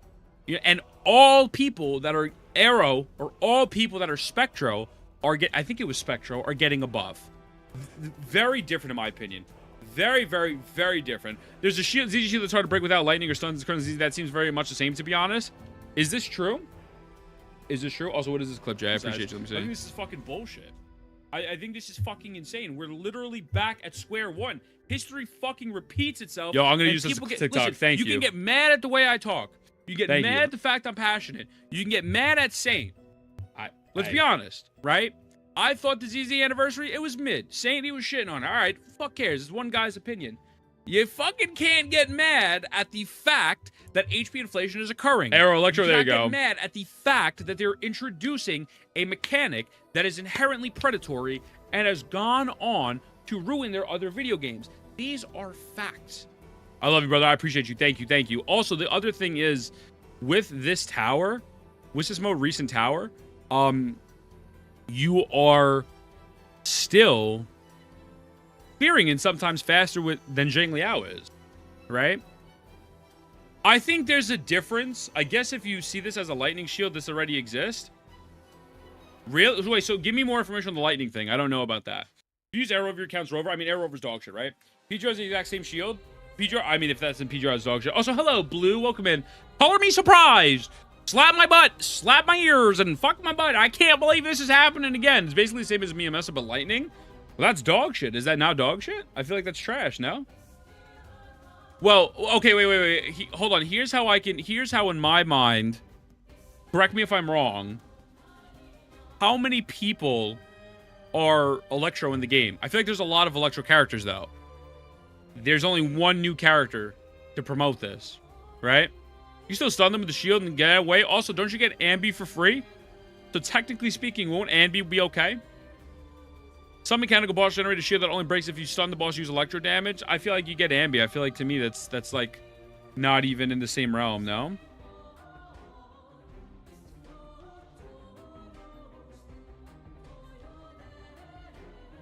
Hold on.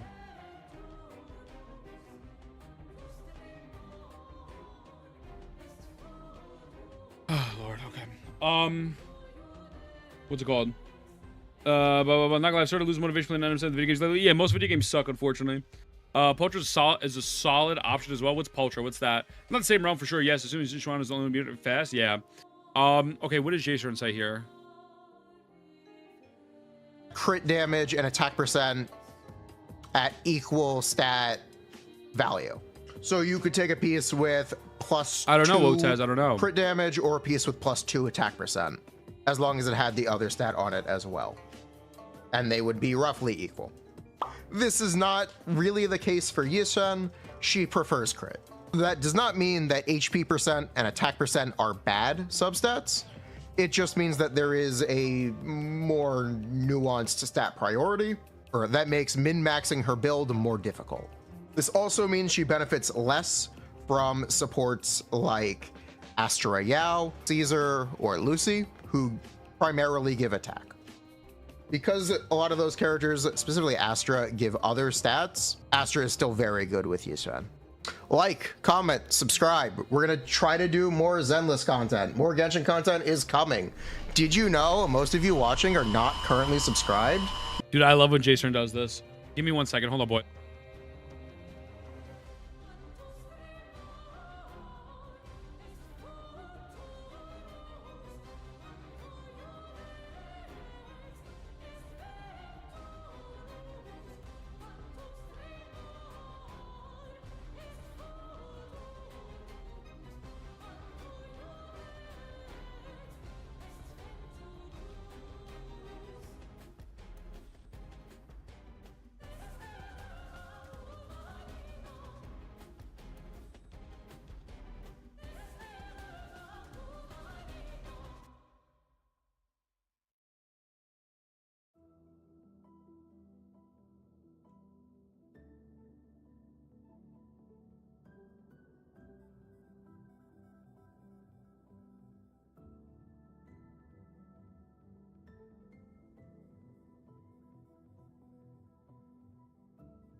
Oh, my bad. I was talking to your mother real quick. I don't want to let her know. The Panda is one of her best in slot. Yeah, the Panda is one of their best in slots. Well, if it's like what Ethan said or saying, I'll be mad with them, but hard to tell. Wait, hold on, let me see. It's basically Simony Masa. Yeah, if it's like what Ethan said or saying, I'll be mad with them, but hard to tell. Well, listen, I feel like, I mean, you got to be honest with me. Yo, Natural, what's good, brother? I appreciate the follow, man. Dab me up. Thank you. I mean, if you look at this, like.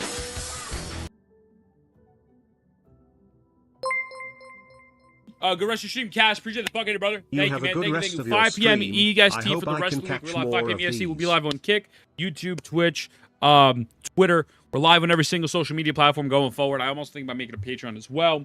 But the next 5-star sub is going to be sheer force and defense. I mean, it's possible. Stop playing Desert Fire games. I can play good games. Iragoon, shut the fuck up. Yeah, so I mean, it's not looking good, man. It's not looking good. I ain't gonna lie to you. You should subscribe.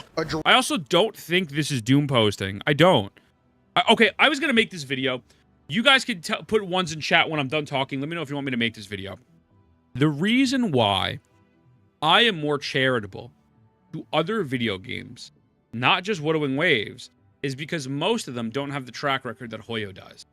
Hoyoverse's track record is abysmal, and I don't think they could be trusted. I genuinely believe they are the Nintendo of gacha games. And so since they are the Nintendo of gacha games, I personally put a lot more pressure on them and more scrutiny because they fuck up their games a lot. And I feel like sometimes people don't understand that and they don't want to accept it. And I was thinking about making a video essay breaking that shit down, but I don't know if it's fucking worth it. I don't know. You guys let me know. Bringer was designed around Miyabi. Pompai designed around Evelyn. This isn't the first time they've done this. The bosses are much harder without the show character, would have been easily clearable by other characters. It's possible not to easily clear, but I don't know until it's out. So I think there's nothing wrong with making a character, or excuse me, let me rephrase that, a boss that could be a little bit easier to clear with a new unit. I get that, right? That's basic gacha stuff. That's basic marketing 101. Absolutely. By the way, boys, if you want that video, type 1 in chat. I'll work on writing a script. With that being said, the circumstances here are very different. What's it called? I love Crystal of Atlan. I love Crystal of Atlan, by the way. I love it a lot. Circumstances are very different because this is the only character that is being able to apply this and do said things. Scumlord, what's good, brother? Welcome in, man. And I feel like if it's, again, only a couple second difference, hey, this is a problem. But I don't think you can get mad at someone for jumping on the gun and assuming this would be a negative, a net negative, because of their track record, because of their history. I just don't really think it's fair. I personally just see the shield as a boss having a bit more health. You don't have the rupture character. If it's way worse, I just agree with you and call it super shit. I guess we'll have to see. I need to see how fast the built Miyabi, Evelyn, Sammy, Hugo breaks it. I guess we'll have to find out. Maybe I'll record the video off stream a little bit more calmly so that way I don't get canceled. But yeah, I think this is fucking ass, man. I really do. I think this is just fucking ass. Like you have to think of it, right? Shilling Miyabi is way worse than Pompeii. I don't know anything about those two bosses, right? Also, it was good Ancient. It's the 2.0 anniversary, and they're creating a character that has the solution to a problem that they're creating for their anniversary. You know what I'm saying? Like, I feel like that's kind of crazy. Like, the anniversary shouldn't be to incentivize people to spend the money on the character. People should want to buy the character because it's fucking cool. You know what? Like, am I crazy for that? Yo, what's going on, Spaghetti? How you feeling, brother? Is so defensive, ignore a mechanic. So is defense, ignore a mechanic that just can't be used. Wait, what is it? So is defense. What does that mean? What does that mean? What is so is defense? What does that mean? What does that mean? The reason why. Yo, Jay, you're fucking goated, brother.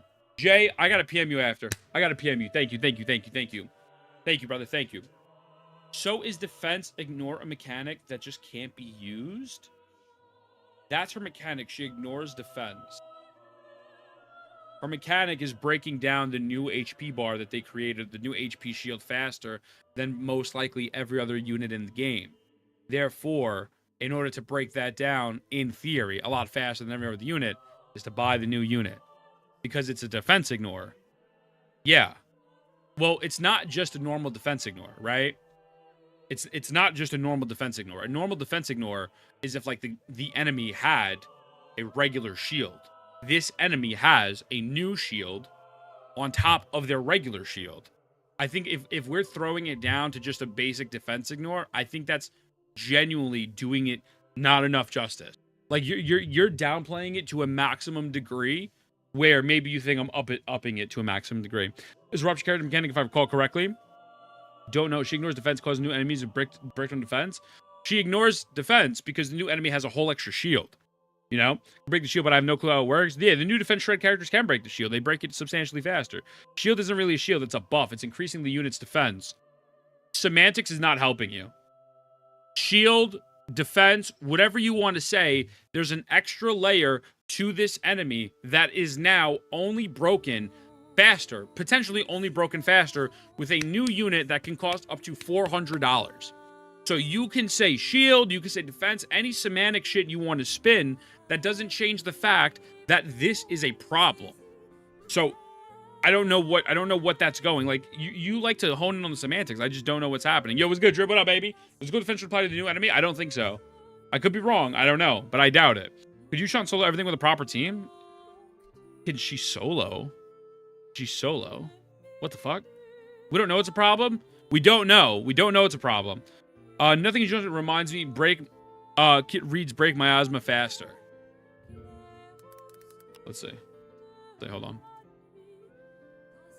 Let's find out, bruv. Let's find out, mate. Let's find out. And then also let's watch the J-Star. But yes, any other defense abilities work with other units?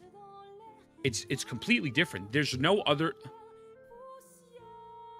there's no other boss in the game that has an extra shield that potentially can only be broken down faster by one singular unit.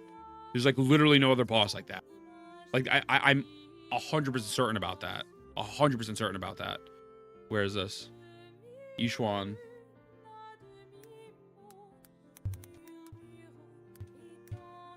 Okay, so no miasma. Adrenaline is the energy alternative for Rupture agents. Just either weak or she breaks it faster. It seems like she broke it instantaneously. Adrenaline regens at a default rate of 2 per second. Because One second, hold on.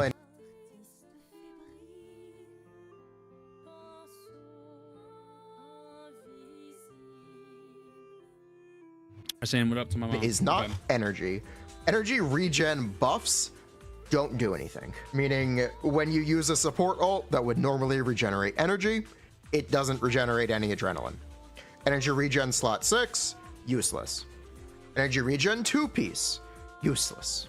That's what adrenaline does. Otherwise, it's the same as energy. It just means you can't use energy buffs. That does not mean Yishuan cannot generate adrenaline, besides the default rate. She gets an additional 2 per second for 10 seconds after teammates use their ultimate attacks. After a special attack unlocked from her ultimate, she can get 7 per second for 3 seconds. Bro, it's even worse. It's a shield that increases defense, means you can still damage her while miasma's up. Since Yishuan ignores defense, she does 100% damage while miasma's up. Oh, shit. Wait a second. Is that true? Hold up. What the fuck? Is that accurate? No. Oh, that's... Oh, come on. Come on. Guys. If she could do 100% damage...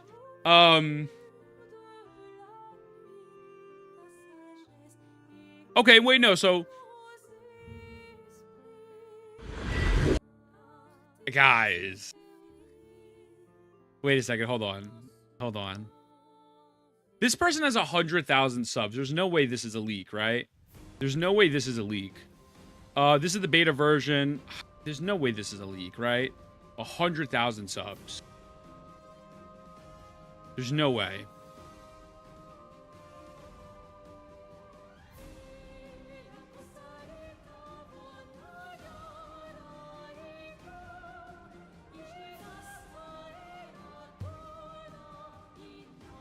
Wait, let me see.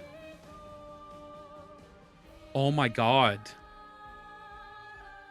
Oh my god, yeah. Oh my god. Wow. Wow, brother. Juh, PM me on Cord. Juh, PM me on Cord. PM me on Cord.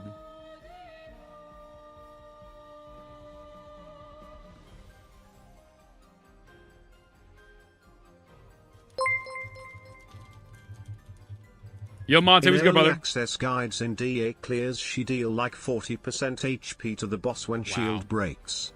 Yo, I appreciate you, Monte. Thank you. Yeah, man, that sucks. Yeah, there you go. I don't know how you can defend that. I don't know how you can defend that. I don't know. I don't know how you can defend that, man. I don't know. I won't link the video. I will not link the video in my chat. If someone wants to, I mean, I'll time you out for a second if you link it. But yeah, that's crazy. That's crazy, man. Like I just don't. Like I don't know how you defend that. Like I just don't know how you defend that. I don't. When you use Yishuan's parry attack as a parry, she will get 10 adrenaline back. When Yishuan applies her special Auric Ink Anomaly, she gets 10 adrenaline. And when teammates do a perfect assist, or defensive assist, or evasive assist, or assist follow-up, she will generate 5 adrenaline. Why does adrenaline matter? Well, Yishuan consumes adrenaline to do damage. Her primary attacks all consume adrenaline, and as she consumes adrenaline, she generates this other resource called Technique. This is the bar under her HP. This is what her resource meter is. It measures how much adrenaline I agree as well, Joe. I do. I can't wait to blindfold clear off element. I mean, that'd be hilarious. Like, here's the thing. Even if it's only 40%, right? So let's say, for example, Jishuan is doing 40% damage to the boss as opposed to doing 100%. She's still damaging the boss with the defense shred while depleting the mechanic. Therefore, it's just like, it's just fucking cooked. Like, it's just fucking cooked. Like, I don't know how you spin this any other way. It seems like she doesn't even delete the bar faster. It seems like she just does that damage. It's the defense shred that's the issue. So it's not that she deletes the bar faster, right? It's that she's damaging it while that's occurring. So we'll have to see. We will have to wait and see. Maybe the parries do enough damage. Maybe the parries do enough damage to where it doesn't matter. But it's kind of stinky. That's kind of stinky, man. That's kind of ass. That's kind of ass, bro. You know what I mean? Like, just straight up, that's ass. I'm not a fan of that. I'm not a fan of that at all. I think it's exactly like Night Souls. It's literally exactly Night Soul. That's 100% what it is. Shinsax breaks shield faster. I can see why Evelyn performs better than Jishuan then. Yeah. So I guess we'll have to see. You know what I'm saying? With that being said, though, I'm not a fan of that. I don't like those type of mechanics. Brother, instead of guessing, just watch the second video. What does the second video tell me? What does this video tell me? We're not talking about if a character's better than Miyabi. That's literally not the conversation at hand. The conversation at hand is, does Yushuan break this fucking new mechanic? How else would you design a boss that's entire mechanics to ignore high defense? How about you just don't design a boss that... Tillian, Tillian, the new boss doesn't need to have this mechanic. How about they just fucking design a boss that doesn't create a character that invalidates 40% of the mechanic? What's the point of a mechanic if you buy a new character and it invalidates it? It's fucking useless. It's just a cash grab. That's all it is. How about they design a boss that's not like that? I think that's the better question. Why are they designing bosses like that? I don't think it's the boss, but her design. Well, Wotads. Okay, well, if you want to say that, then maybe don't design a character like that. You know what I'm saying? Maybe don't design that. I think, you know, new path, new mechanic, with it makes sense. So it makes sense to make the character make your new mechanic pretty much low-key fucking useless. You know? The defense ignore is not exclusive to Yushan. So apparently we're going to get more characters past her. But that in itself, is that not kind of a form of power creep for the older units? You know what I mean? I think it's just stinky with good snacks. Like, is that not in the some sort of way a form of power creep? But in 2.0 should be the only one? Yeah, I mean, we'll get more eventually. Pen is also a base level stat. Yeah, but now with this, you don't need to build Pen or Res Shred. They automatically have it. So you get those substats thrown out the window. So now it's a lot easier to build characters. One of the depends, because it would be 1/3 of the bosses. Well, that's kind of a way of getting rid of your older units, no? Like, is that not the same exact thing HSR did? Genuinely? Is that not the same shit? Yushuan's boss won't always be in rotation? Of course not. But what about the bosses after that? Like what about the... Like, we don't know. Like, if they're going to include this, what makes them stop from including something else? So the shield bosses become useless? I don't know. I don't know if Nicole gives 40% defense shred. Maybe. Let's see. Why don't we just fucking find out? Why don't we see? Nicole. Pretty sure characters like Lighter and Trigger can defense shred enemies too, so does Nicole. When her enhanced bullets or energy field hits an enemy, the target's defense shred for 3.5 seconds. I mean, I feel like we're looking at a 3.5 second defense shred buff compared to a buff that lasts for the whole rotation because that's the characters built into their kit intrinsically. I feel like that's a little bit of an unfair comparison, right? Like, this 40% defense shred for 3.5 seconds is nothing compared to the other thing. It refreshes every couple seconds. Do we, what are the timing? Do we have the timing on this? You know what? Hold on a second. Where's Arvin? Arvin. Yo, what are you doing? Let me see. Now to call it Monster Shreds T0? Or where's Sarah? Yo. Yo, what up, Dot? What are you doing? What do we just need a winning on this video? What do we? Nicole leaves a damage wall on the field that refreshes the defense shred until it disappears. So how long does her damage ball last for? Sarah, do we know how long the defense shred of Nicole lasts? Do we know the exact time? Because people are comparing Yishuan's defense shred to Nicole's. I don't know if that's a fair comparison. Free-to-play savior, free-to-play savior. You can find the new boss on that website. Can I?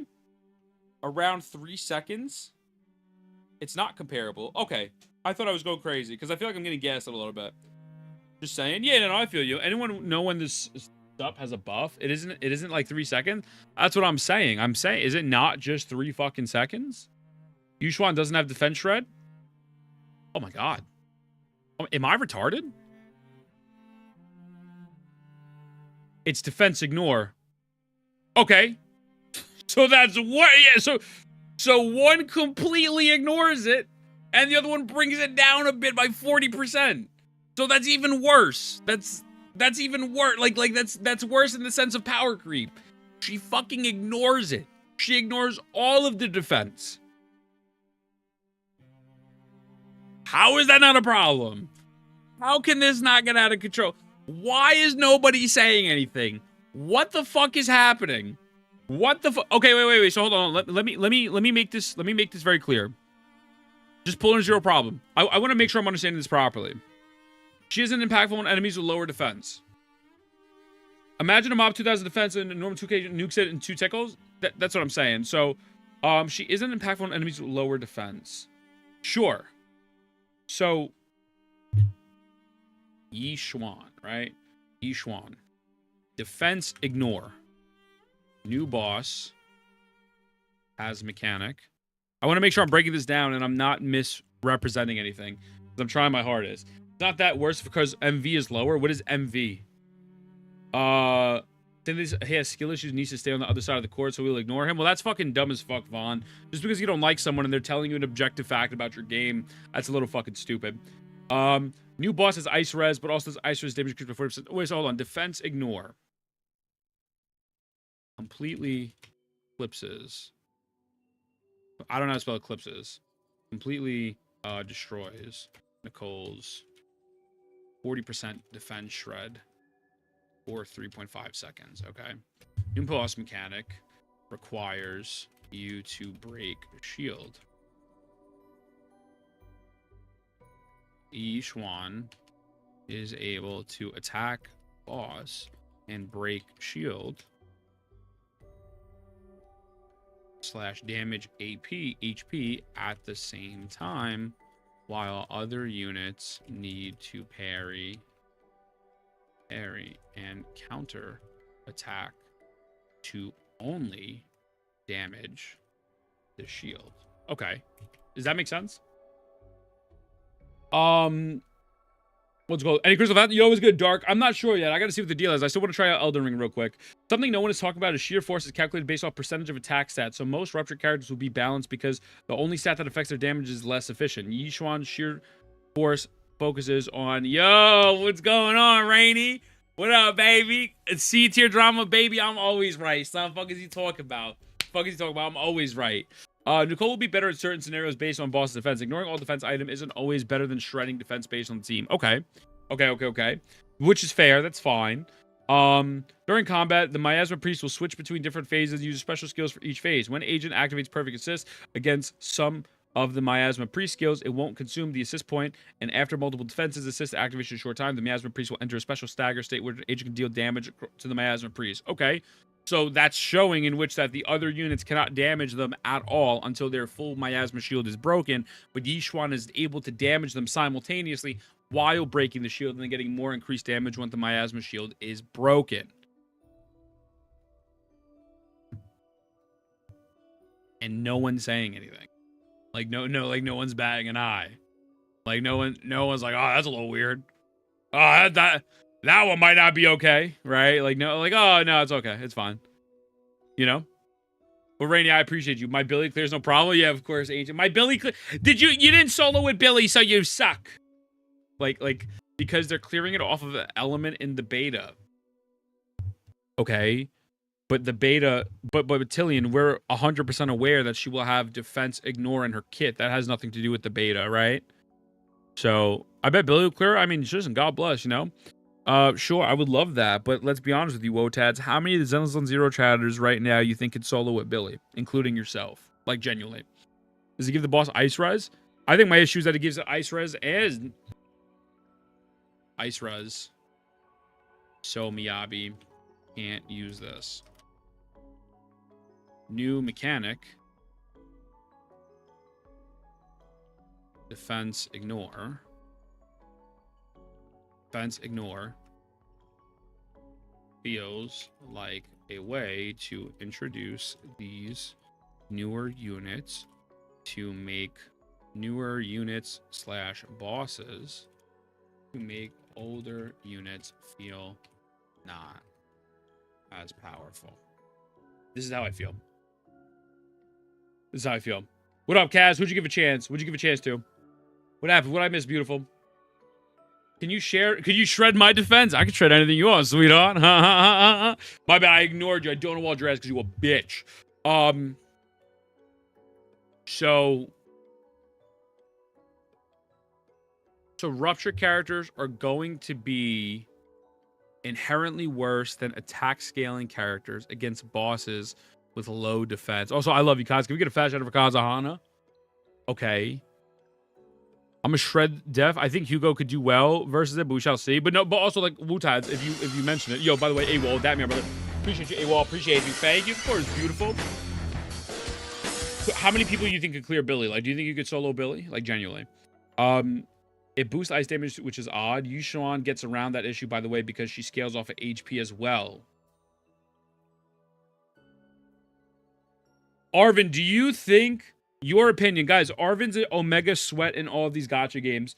Do you think the new defense ignore, situation could potentially lead to a problem? Because the way I'm looking at it, this new boss, Yixuan, is able to do damage to the boss while breaking the new shield. When other characters can't do that, it has Miyabi defense, and the new defense ignore mechanic seems like a way to sell units and make other older units not as good. That's how I feel. Yes, but it's not that bad yet. Well, NS, what say in 3 months we won't get to that point? But we need to see comparisons. A big difference. Shield sucks. I just think, like, why do they have to introduce this? I think we all agree it could be a problem, but everything we've seen, it's not, unless it changes on release. But we haven't seen much, though, yet, Ja. You know what I mean? Big banks won't fail. True.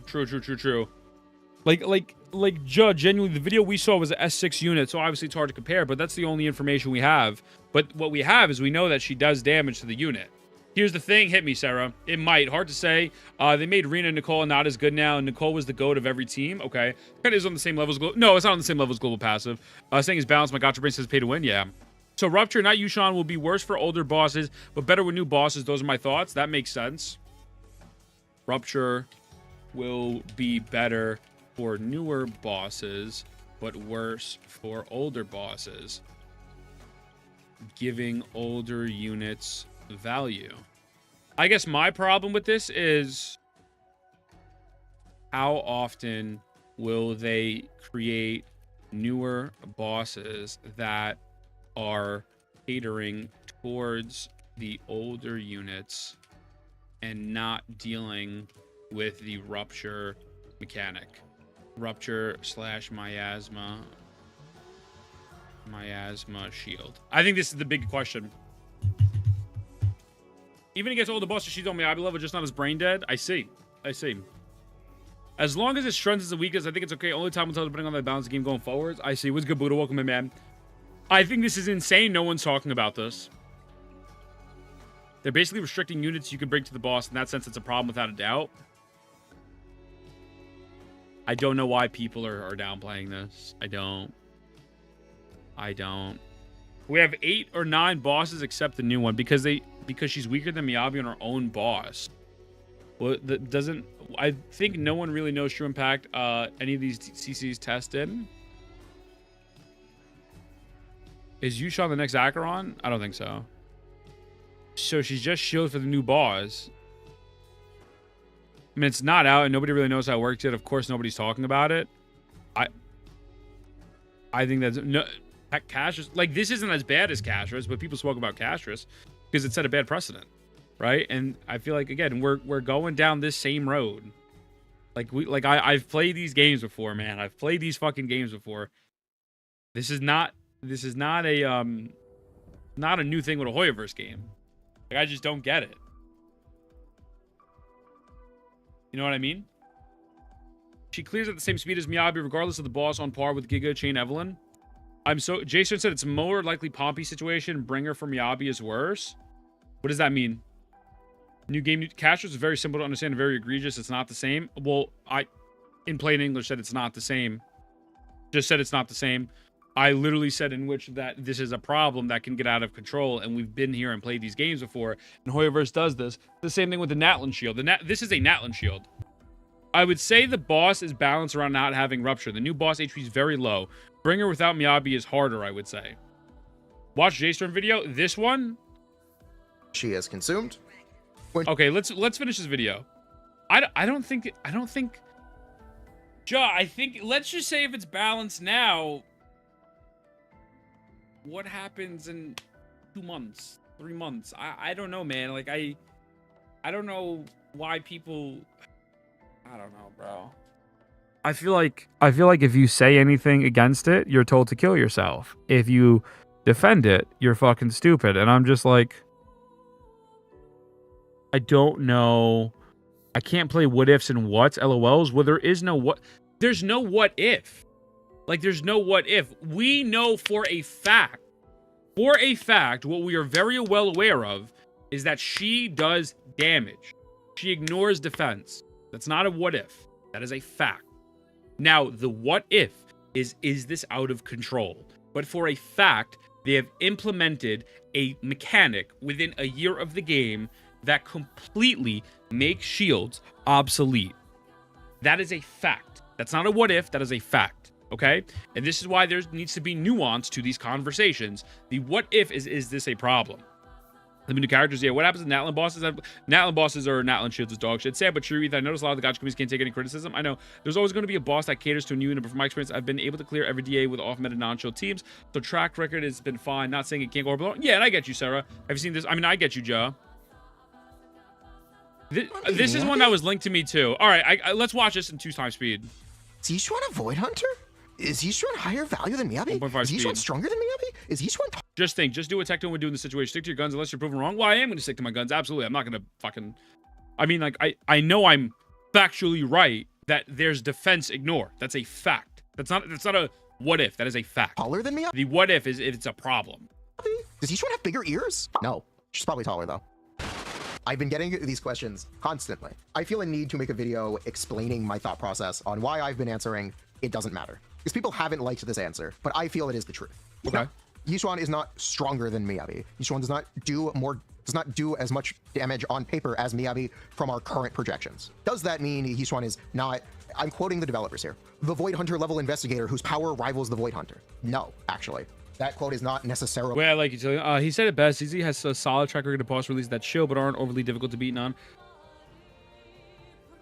Aren't overly difficult to not build a shield unit, but completely off element. But I think the difference is in this situation. Again, please, I could be wrong. Please correct me if I'm wrong. Please, please, please, please, please. Tell me now. If I'm wrong, I'm wrong.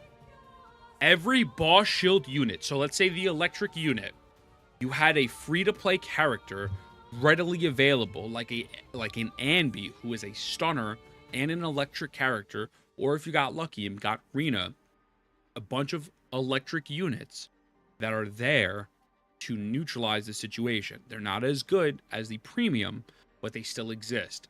This situation, there is no other character that has defense ignore other than the Yixuan.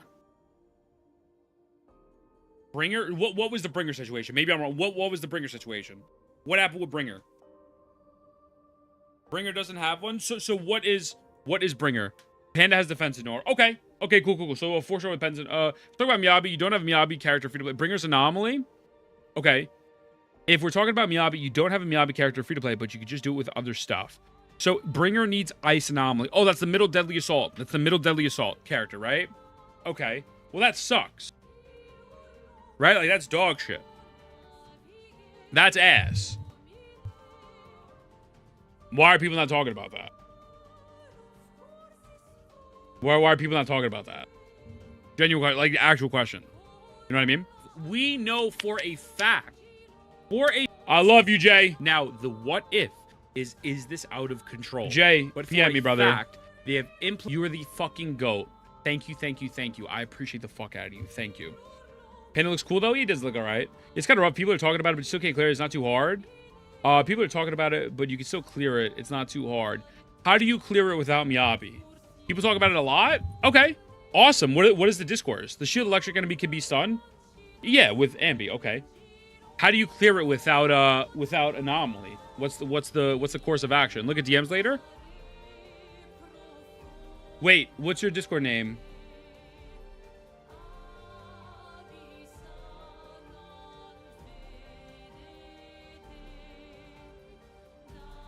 Oh, Fat, I appreciate the fuck out of you as well. Thank you, brother. Thank you, Fat. Thank you. Yo, Meow's World, welcome in.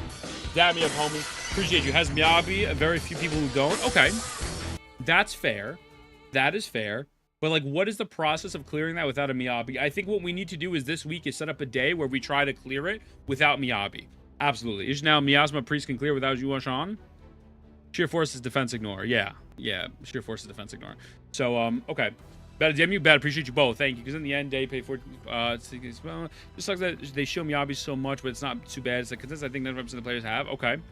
I think focus on 2 of the 3 stars. I think focus on other 2 and get the 3 stars. Probably Wotads. Yeah, probably. That kind of sucks, man. That kind of ass. Like, that's not good either. Really wrong because of how. Not good either. Meow's World, thank you, dog. And challenge lineups are designed pause that so I can, to effectively make characters good in a way besides give them literal damage. Before we talk about anything new, let's talk about Deadly Assault and specifically Bringer. This is Bringer, okay? You see Bringer? He's got the big hand. Creator, revive me! That guy. All right, cool. It's an Ice Week boss whose mechanic is that he applies 30% daze to himself after the hand is broken. Bringer is a freezable boss. He also has an additional stage buff, which is up to 48% attack for applying Anomaly to him. This is a massive stat steroid, specifically only for Anomaly agents. There is also a second Bringer named Notorious Dead End Butcher. Notorious Dead End Butcher is very similar, where you do less damage to him unless you apply Anomaly. He's also an Ice Week boss. These 2 bosses together are the Miyabi. What up, Benya? They also have more HP than any other Deadly Assault boss, so they are more difficult for other agents to clear, even despite the mechanical disadvantage of not interacting with the stage buffs. So there are 2 layers to the difficulty for these bosses, which is the literal HP and not interacting with the stage buff. These 2 bosses have been in every Deadly Assault lineup since its introduction, except for 2. And those 2 exceptions were right next to each other. These are the Miyabi force picks. When you see them in a lineup, the only real viable option to tackle these challenges is Miyabi. They exist for you to be rewarded for playing Miyabi. That is also why they are so common. This is the new weekly / Yeah, it's fucking dog shit. That's ass. I guess again, since everyone has Miyabi, as well as the fact that you could get the other 2 sides. Like, you could use Ellen on the left side. You get your right side. People don't complain about it as much. Yo, what's good? Sean, what's good? Dizzy, what's my opinion? I ain't gonna lie to you, man. I don't like the defense ignore shit. I kind of think that shit's ass. I think they can get out of control really fast. Not a big fan of that. Not a big fan of that. I ain't gonna lie to you, man. Story / Deadly Assault boss. He currently does not have as much HP as Bringer, but he is 20% Ether Weak, 40% Ice Resistant, has Anomaly build-up resistance, and when in Miasma, they will get additional... But you should definitely say it was a serious problem because we haven't seen the fight new bosses. It could be easier. Yeah, absolutely, Dams. Exactly. There's nuance to the situation. Absolutely. What you just said makes perfect sense. I'll probably record the video off stream after I end. There is nuance to the situation. The fact is, this completely ignores enemy defense. What we don't know is how bad it's going to be. I also, in my mind, know how Hoyoverse operates both on the screen and behind the scenes, and I have zero fucking faith in this company. I absolutely have Hoyoverse PTSD. If you have faith in them, I think that's great. I think there's nothing wrong with having individual feelings, but when I make that video, I know it's going to get downvoted to oblivion by the Hoyoverse community because they're a bunch of fucking idiots. You ain't killing the boss with Yushan anyways, true and real. This boss is anti-disorder? I don't know. Let's finish watching the video. Plus, it more crit damage. Let's see. When the miasma priest switches phase, their anomaly build res increases by 10%, and crit damage taken increases by 30%. Effects up to 2 times. Okay. Anomaly buildup resistance and a defense increase. The stage mechanic also gives you crit damage for attacking it while it is weakened. So this boss is not as difficult as Bringer. I want to establish that now. There is less pressure in version 2.0 to use Yushan than there is pressure to use Miyabi. However, humor me for a minute. Like, comment, subscribe. We're going to try to do more Zenless content. More Genshin content is coming. Did you know most of you watching are not currently subscribed? You should subscribe. Let's say we trust what the developers say and they aren't just trying to sell you a character. That Yushan is of equal importance, and she is the new Miyabi for the next 6 months to a year. There are 4 Deadly Assault lineups in version 2.0. One of them starts in version 1.7, so we're going to ignore that. Appreciate you, dog. So of the 3 new lineups in version 2.0, they will head into version 2.1. They are one with the new boss, one with Bringer, and then one with the new boss again. There is currently no lineup that has both the new boss and a Miyabi Force Pick boss at the same time, meaning that this new boss is effectively replacing Bringer in Deadly Assault lineups. If you are worried about weakness for Hugo, Ellen, or Miyabi, don't. Literally half of the bosses that can appear in Deadly Assault are Ice Weak. It's basically impossible for them to draft a lineup that doesn't have a single Ice Weak enemy. It is basically impossible. But so yes, there is still an Ice Weak boss for you. That's not what we're talking about. We're talking about specifically this new boss and what it means if it is as present as Bringer has been. This content is designed to reward you for having pulled the title character. It does this by effectively punishing players for not having them by making the content much more difficult. Because the way the challenges are designed is for the path of least resistance, or the easiest possible way to do these bosses, to have a specific character. There is a less extreme version of this shield, actually, in Pompeii. Both versions of Pompeii, but we're going to specifically focus on, well, it doesn't matter. Both versions of Pompeii, technically. The Fire Weak bosses. I am someone who does a lot of Deadly Assault help for viewers. After Bringer, this is the boss people struggle with the most. This is because there aren't a ton of options for fire damage. Pompeii has not been nearly as present as the Ice Weak duo of. It's just the boss enemy with the defensive chain, right? Plus 1 second weakening enemy crit damage. When the boss enemy has 4 seconds weakening defenses. Okay. Bringer and Notorious Dead End Butcher. I'm just going to say Bringer as a shorthand for both. Just know that I mean both. Don't try to actually me, please. It is not impossible to do either of the Bringers without Miyabi, but it is more difficult. It is not impossible to do Pompeii without Evelyn, but it is more difficult. Thankfully, Pompeii is much less prevalent than Bringer. Pompeii is also easier to play other agents against because his HP pool is lower. So because of the HP pool, you should expect the new boss to be more similar to Pompeii than Bringer difficulty-wise, or other agents. However, the ice resistance and anomaly buildup resistance do add wrinkles to that, especially with how prevalent ice is among our DPSs. Technically, the most represented element is electric, though. I do need to mention that. Electric has the most agents. Most DPS agents. Electric and Fizz equally. Sure is weird that all of the electric bosses are easy and there's no Fizz weak boss. Bruh. Anyway, yeah, oopsies. What is important to highlight is that Yishuan trivializes this new boss, while also not necessarily taking Astra from your available roster of characters. So anomaly debuff and 60%, doesn't that mean attack characters are fine?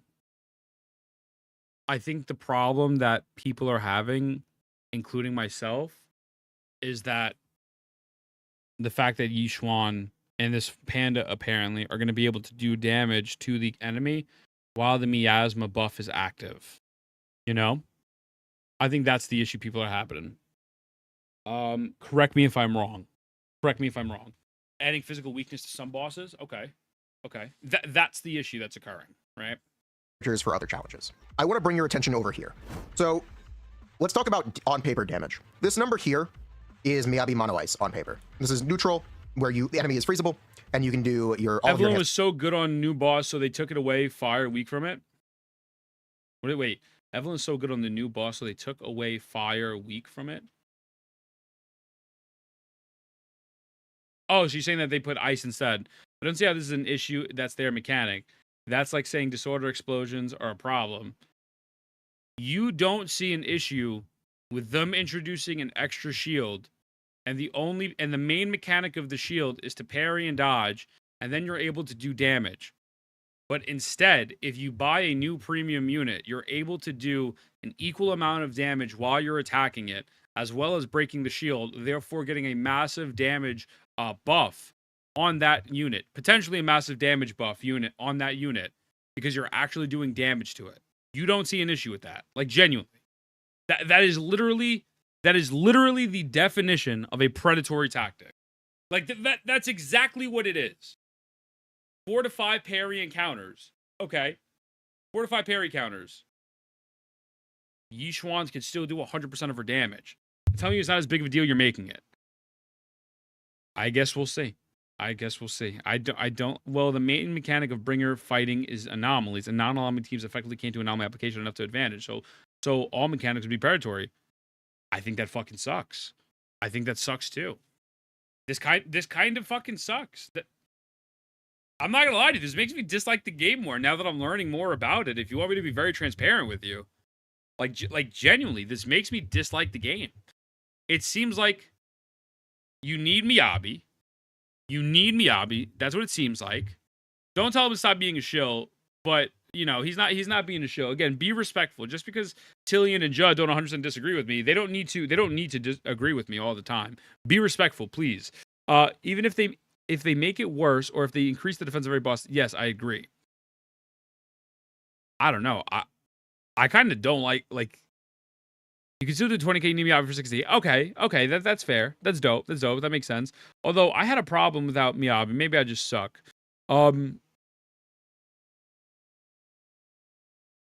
You don't need, but it's easier. Okay.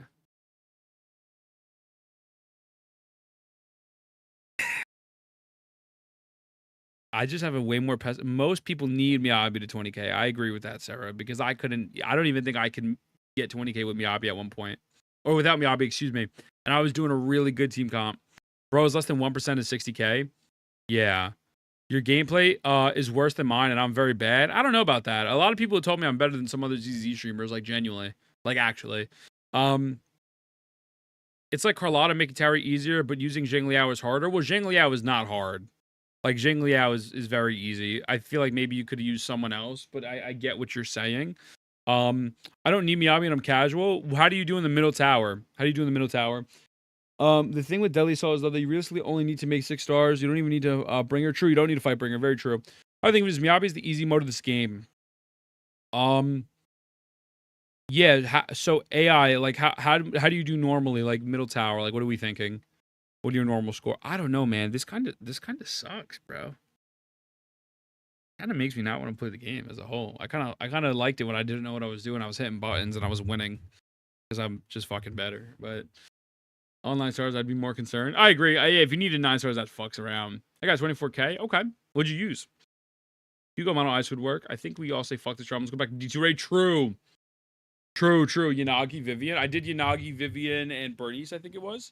Feels better when you don't know and parry the yellow shiny. All the units have specific damage amp that you're not seeing that does something similar to this. You're not. I really don't think you're helping the case. Like, I don't think this is the biggest deal in the world, right? Like I don't think this is the biggest deal in the world, but I think this could easily get out of control and lead to a real problem. And I think it's kind of crazy that no one talks about it. You have incomplete information about these upcoming characters. These upcoming changes. What's incomplete? She has defense ignore. How's that incomplete? Leaks. She legitimately ignores the character shield and does damage to the boss while she's damaging the shield. Shield characters always super overperform on their bosses. I honestly feel like all the bosses have been designed 20k above by most teams. The phrase is, if they increase the damage way above with standard units moving forward, then I agree with you. Hot takes easy is like politics. The less you know about it, it feels. Absolutely. First season will make videos about in 3 days. The only videos people are going to make is yelling at me and Saint Tontas. Like, that's the only video that's going to come out. Like, I'm going to make a video. I'm going to shit on it. Also, Sai, thank you for it. I'm going to say that I don't like this. People are going to tell me that this existed in the game already. I'm going to say that's fucking dog shit. And then after that, they're going to tell me I don't know anything about it and I'm fucking stupid. And people are then going to tell me I should kill myself in game. That's what's going to happen. I'm more neutral than Saint. Maybe. I don't know. I mean, I agree with a lot of what Saint says. Sometimes I'm a lot nicer, but like, you know what I mean? Like the only way a motherfucker's gonna bring this up is to shit on me. Like that's what's gonna happen. They're gonna fucking shit on me insane. Say when Yushan actually comes out. No, I'm saying now. Have you made like 20 videos? There's a difference. I mean, I've made a couple videos shitting on the game, but again, as a whole, whether you like Sane or not, again, I love Sane. I love the guy. These are things that are happening in real time that are just not being talked about. Like the fact that agents are getting buffed because they max decibels. Also, people missing that Rupture attack agents are getting buffed because they max decibels for the teams getting raised to 4K so they can compete with Anomaly line up their windows better. Wait, people missing that. Wait, but Sarah, isn't that only with one character though? I think you only get. Isn't that with one character? Am I wrong? Is that it's deadass just a mechanic that shows the new character? Yeah, when we got you, Ethan and Sam, I appreciate you, Flapjack. Yeah, I mean, I don't care. No, that's 4Ks with Jufufu. Like, you have to have Jufufu on the team, I believe. If you don't have Jufufu, then it's still 3K, right? Is it Jufufu? It's Jufufu, yeah. No, I don't care. Like, I don't mind the negative backlash. But it's like, you guys are informing me about all these mechanics, and I've been fair and said, you know, if you have Anby, then I guess it's not that big of a deal. Okay. And yes, you could clear the content technically, I guess, if you sweat your balls hard enough. Although I'm going to be honest with you, I could not get 20K middle tower without Miyabi. Now, granted, do I have skill issues? Sure, let's say that. But you guys are telling me all these other mechanics, and I'm learning more, makes me not like this game even more. You know what I mean? Like, it's kind of crazy. You don't need 20K. Well, Victor, you need to get how many stars do you need? Why would I want to sweat my balls off to suppose casual game? I look at the optimistic thinking for a company that's burned its players multiple times. I think the community doesn't hate you as much as saying, but you're not going to be taken seriously if the only one to bring this up. Well, because they're a bunch of fucking idiots. Why would you not take legitimate, valid criticism that's based on facts serious? Fact. Character ignores defense. It's a fact. It's a fact. 6 out of 9 for full power, 9 out of 9 for flex. What is 6 out of 9? Is that 40,000 in total? Or is that 30,000? What is that? Like, that's... Why are you going to shit on that? Well, what did you want us to do? Lie to you so you like the game more? No, what are you talking about? I'm just saying, like, these mechanics fucking suck dick. You know? You know, the mechanics are going to just suck fucking dick. I don't want you to lie to me.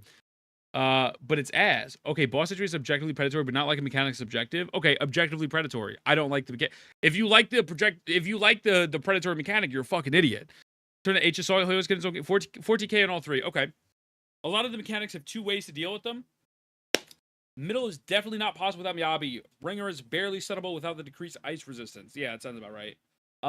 Yeah, I don't know how you spin this into a positive. Like, I don't know.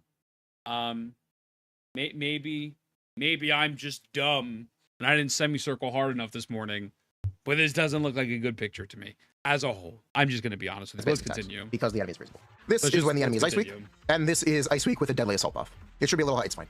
So let's say this is Bringer. I'm not factoring the stage buff because I didn't know how to factor it for the new boss. So let's say this is our height. This is our neutral. You're missing the glow? I'm missing the glow. I'm missing the glow. Happens when we play into the matchup. The new boss has 40% ice resistance, but before we even get to that, this is what happens when the enemy is unfreezable.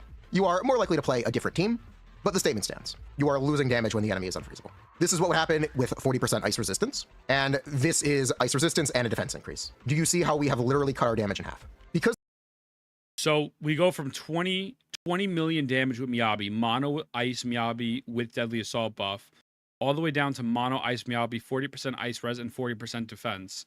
We go from 20 million to 8 million. I should have just pulled a 5-star character. It's to counter Miyabi. Now, if other units are able to beat it a lot faster, apparently people are saying Sanbi is able to clear it just as fast as G1. If that is true, then okay, I'll give them credit. I'll be all right. If it's only a couple second difference, 5 seconds, 10-second difference, hey, don't care. Don't care. Not that big of a deal. We're looking to the 30-second plus territory.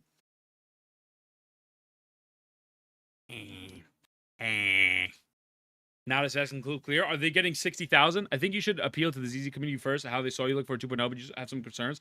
I think how you should appeal to the ZZ communities first, say how you were looking for. No, I don't give a fuck. I don't need to appeal to anyone. They can suck my dick. I don't give a fuck if you like what I say or don't. It don't matter to me. I'm not going to open the video being sugarcoating it to fucking then be like, okay, here's my feelings. Fuck that. What the fuck?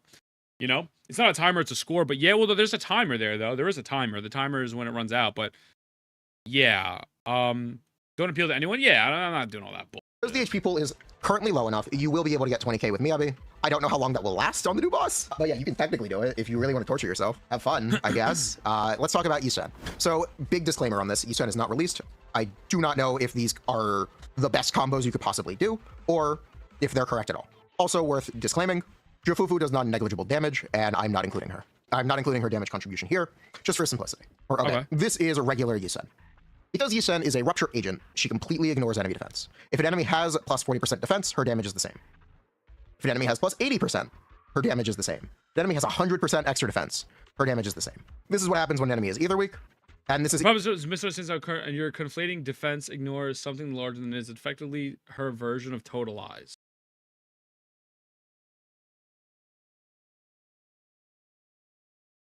Do you really think that?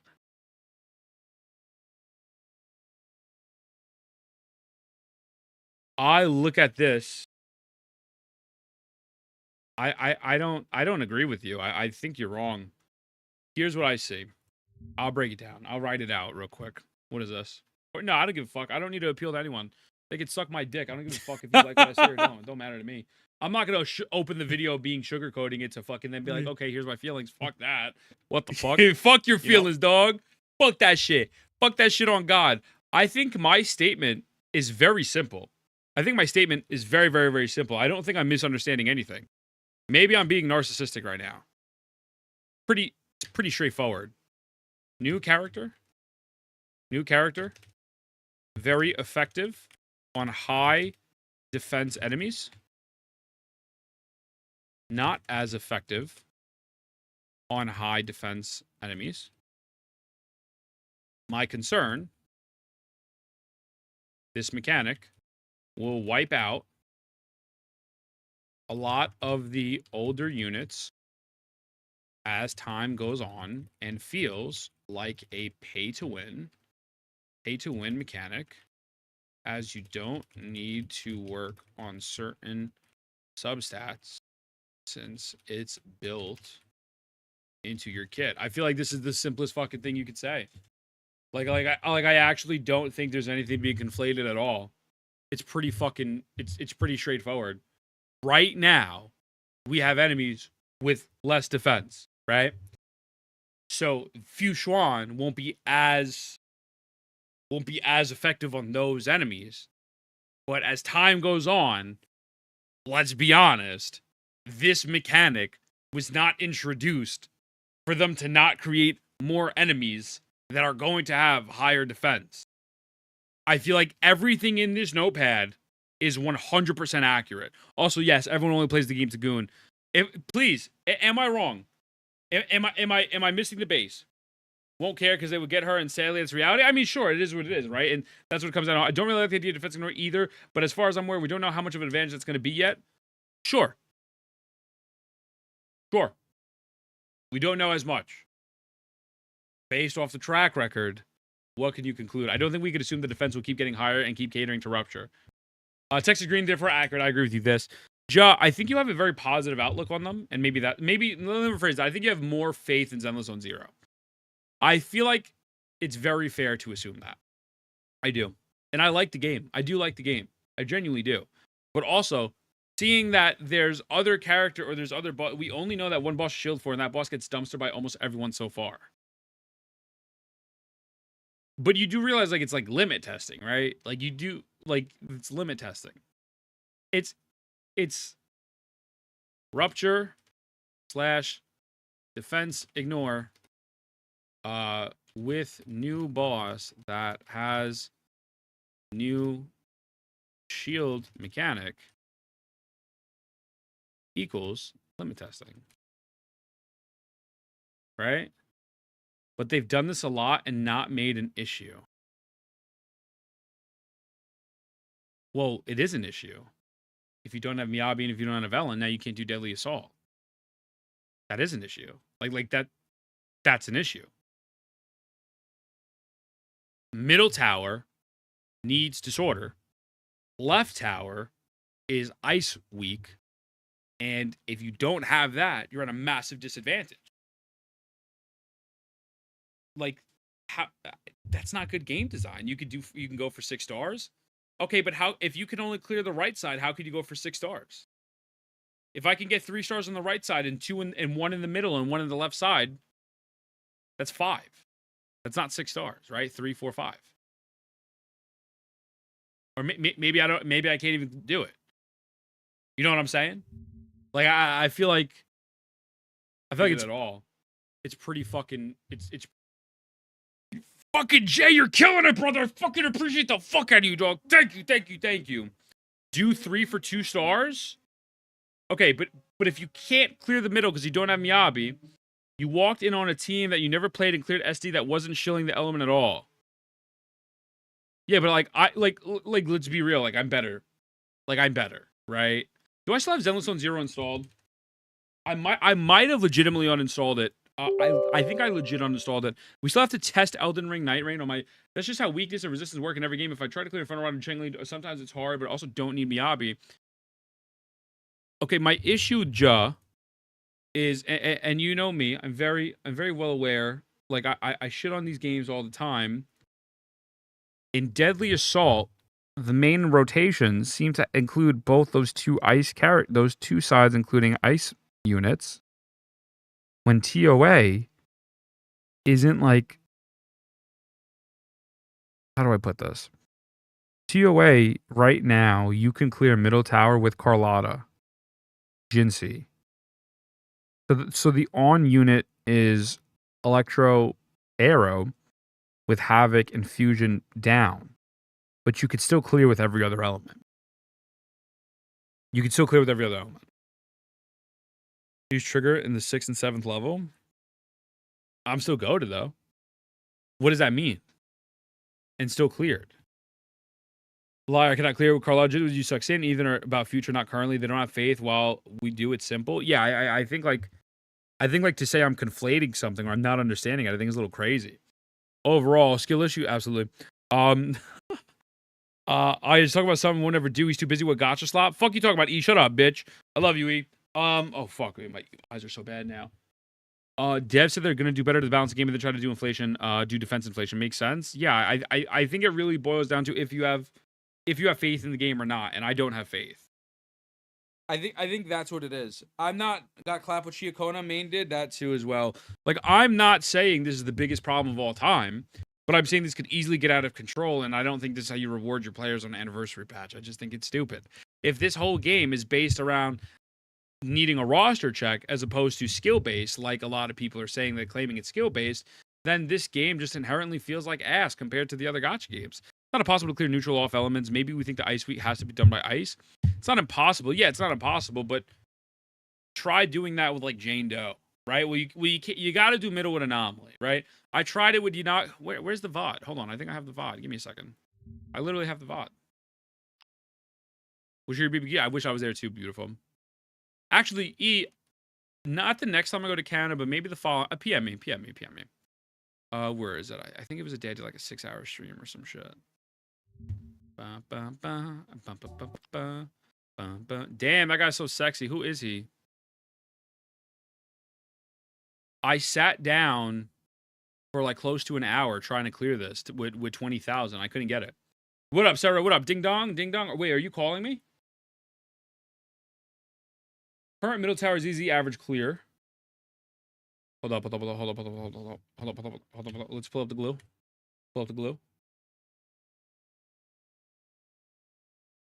Let's bring the glue. Okay. Wait, give me 1 second. Hold on.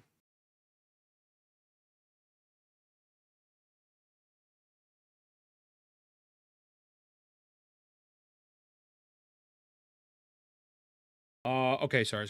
I had to check something. Okay. Yo, what up? What up? Wisdom, what up, baby? Hacksaw Jim Duggan, baby. It's weird that a new mechanic has been introduced to shield you, but apparently every tier claims it, so why is it there?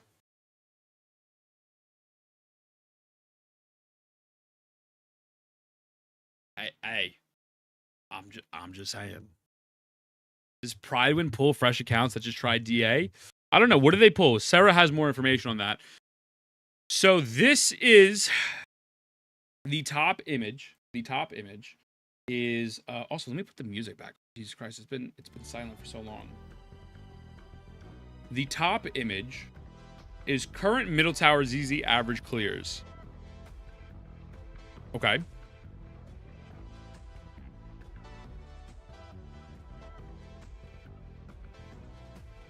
So left side is all Miyabi.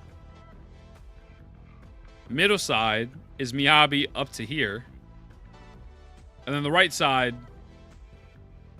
still including Miyabi. Like, what the fuck? I'm going to be so honest with you guys. Yeah, I've tried a few times to get to 1800. I thought that before. It just seems harder now. My question is, LeBron legacy is affected by this? I feel like this whole conversation has made me realize that this game's balancing is fucking ass. Of course, I'm plus accounts on ownership of Miyabi. Of course, I use Miyabi. You won't see much representation of other teams.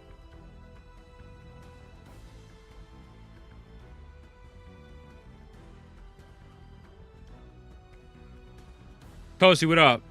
You won't see representation of other teams. I don't see how this relates to the unit of the boss. Well, the middle tower is replacing the Miyabi shield unit, right? The middle tower is replacing that. Pride players have serious skill issues. Yes, I'm elitist. Yeah, I mean, it sounds all right, brother. Yeah, we got some elitists in chat, is what it is. Asher the GOAT. Asher is GOAT. When in doubt, just throw Miyabi at it. You can't use Miyabi on both these sides. I know that, MC. I know. Miyabi power creeps to power creep. These power creep. I agree. Harmaso from Marinette. I mean, Harmaso from Marinette. Bro, like, fucking, you're probably fucking super sweat, which is fine. But because Miyabi is the Kankaki of Xeno's power creeps units OP unit.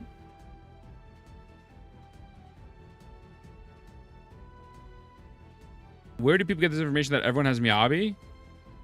I mean, it's just assumed, right? It's just assumed. The ownership rate for his bet. Yo, Doom, I appreciate the fuck out of you, brother. Thank you for the follow, man. Thank you. Dab me up. Dab me up. Thank you. You broke the game, but I personally think that you need to look at Deadly Assault from the perspective they only need 6 stars, which a lot of people can do regardless of their roster. Well, Buddha, okay, like genuinely, I couldn't 6-star the middle tower without Miyabi, and I used 3 premium units. Now, you could say I have a skill issue, fine, but I'm better than the average player, right? Like, I think we could all agree I'm better than the average human being when it comes to video games. Right? I have Asher Yao, Yanagi, and Vivian. I think the closest I got was to 18,000. You know, I was stuck in this floor for quite some time. I think to say you only need the 6 stars, I think the problem is how I don't want to shit on you for your gameplay, however. No, I mean, you can. Like, you can absolutely shit on me on my gameplay. That's fine. But I'm the average consumer, but I'm also better than the average consumer, right? Like, I'm better than the dog shit player, but I'm still dog shit. Does that make sense? Therefore, I would be an accurate representation of what's happening. Although, again, I'm not even being funny with you.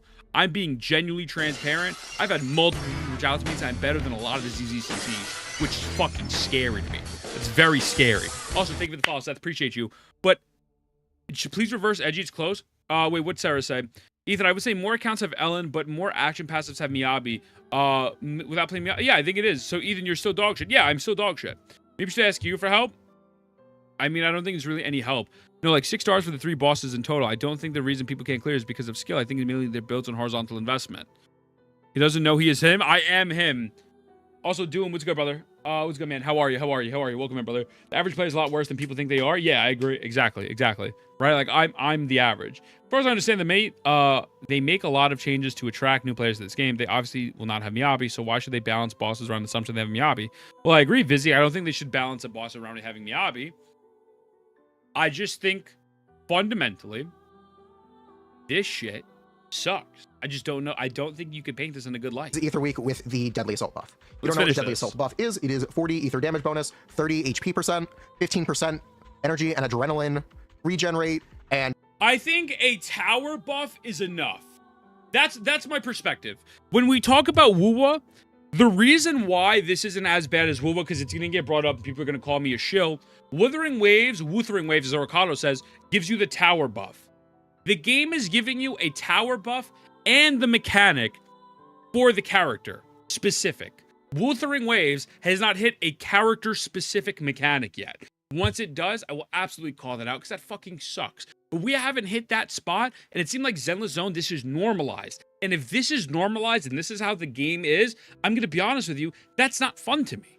To me, that fucking sucks. You know what I'm saying? See you next week. What does that mean? Loki, they just got to get rid of the bringer.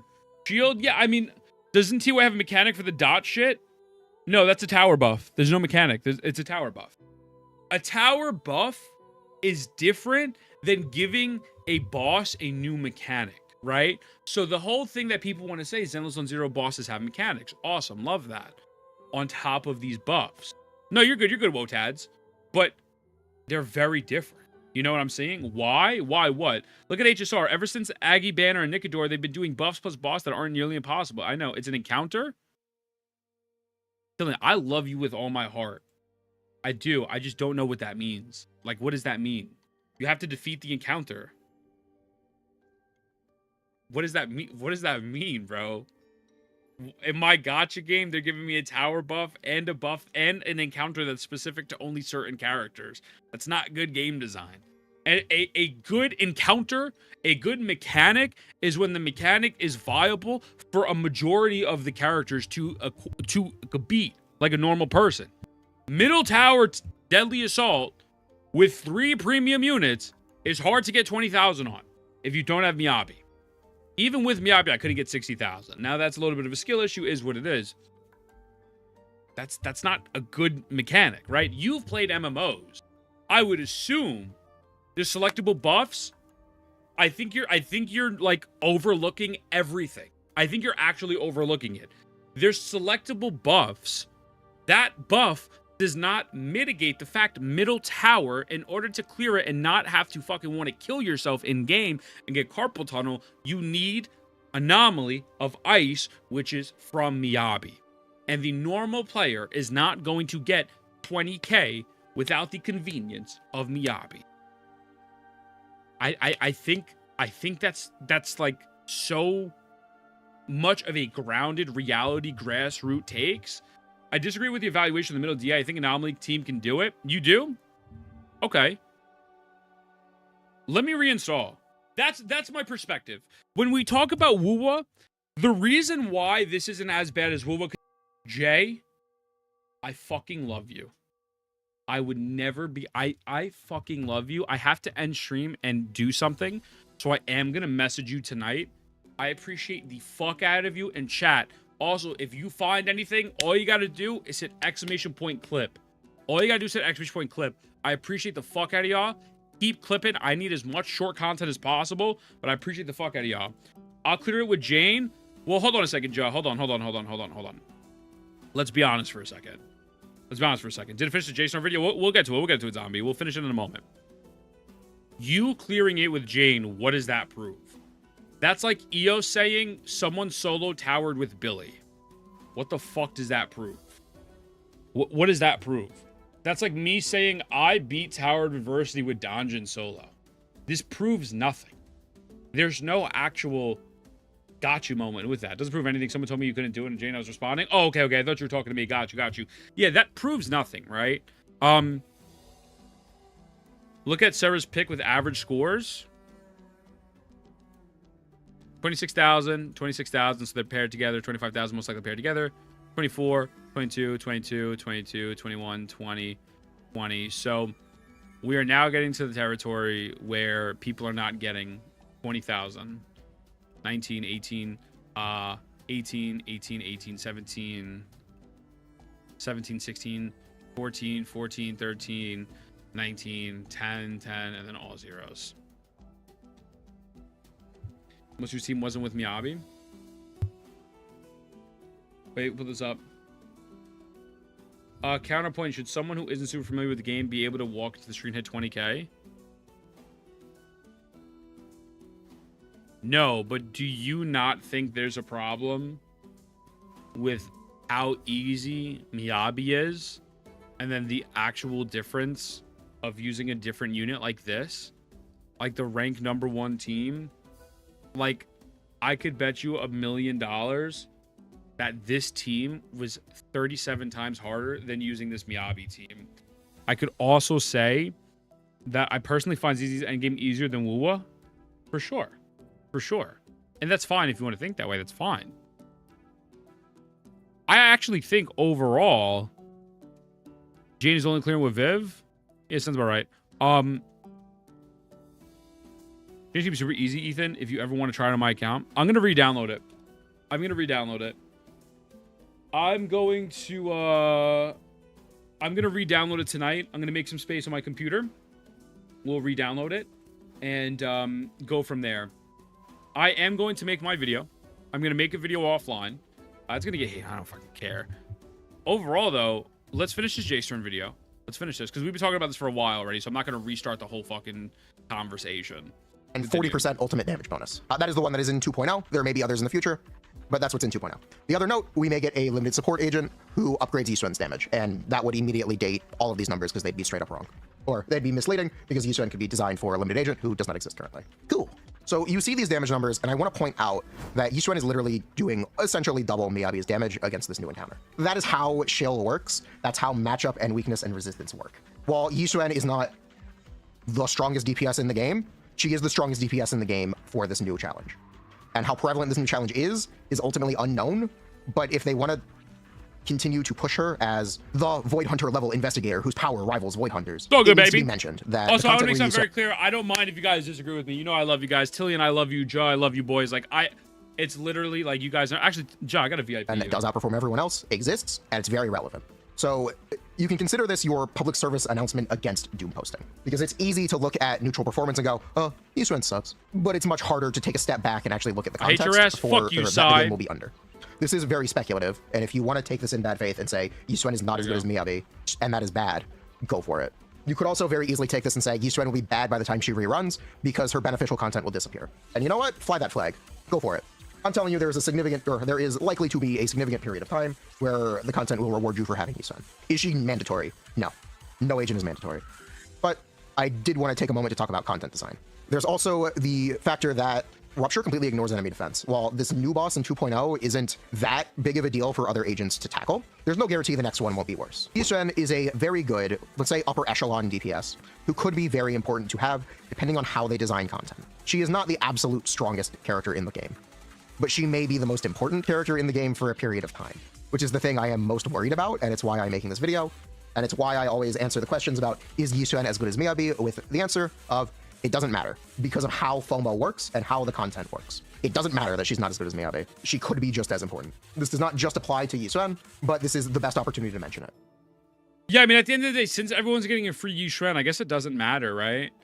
Like, I guess at the end of the day, since everyone does get Yisuen for free, thank you so much to Hoyoverse. It's all good in my book, baby. It's all good. All right, let me launch Elden Ring Night Rain real quick, because I need to see if it runs on my computer while I stream. I'm going to be on it for a couple minutes. I plan on doing a couple collabs with it this weekend. This week, if I'm able to get it to work, I don't know. I am going to record that video. Controller, get the fuck out of here. Suck my dick. I ain't getting no... The only thing on control is your asshole. Oh, Emily, hello, the gorgeous love of my life. How are you, beautiful? Yeah, at the end of the day, bro, I'm going to be real with you, man. I think it could turn into a problem very easily. I think overall, learning these things about Zenless Zone Zero makes me not enjoy the game as much, and I don't like that.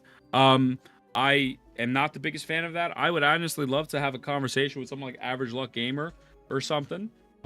Maybe I might reach out to the homie, see his thoughts, or even J-Stern. I might reach out to J-Stern. But as a whole, you won't feel it at all in game. I know what you will be feeling, though. YouTube, I'm going to end the stream. Love you, boys. Appreciate you guys. Thank you.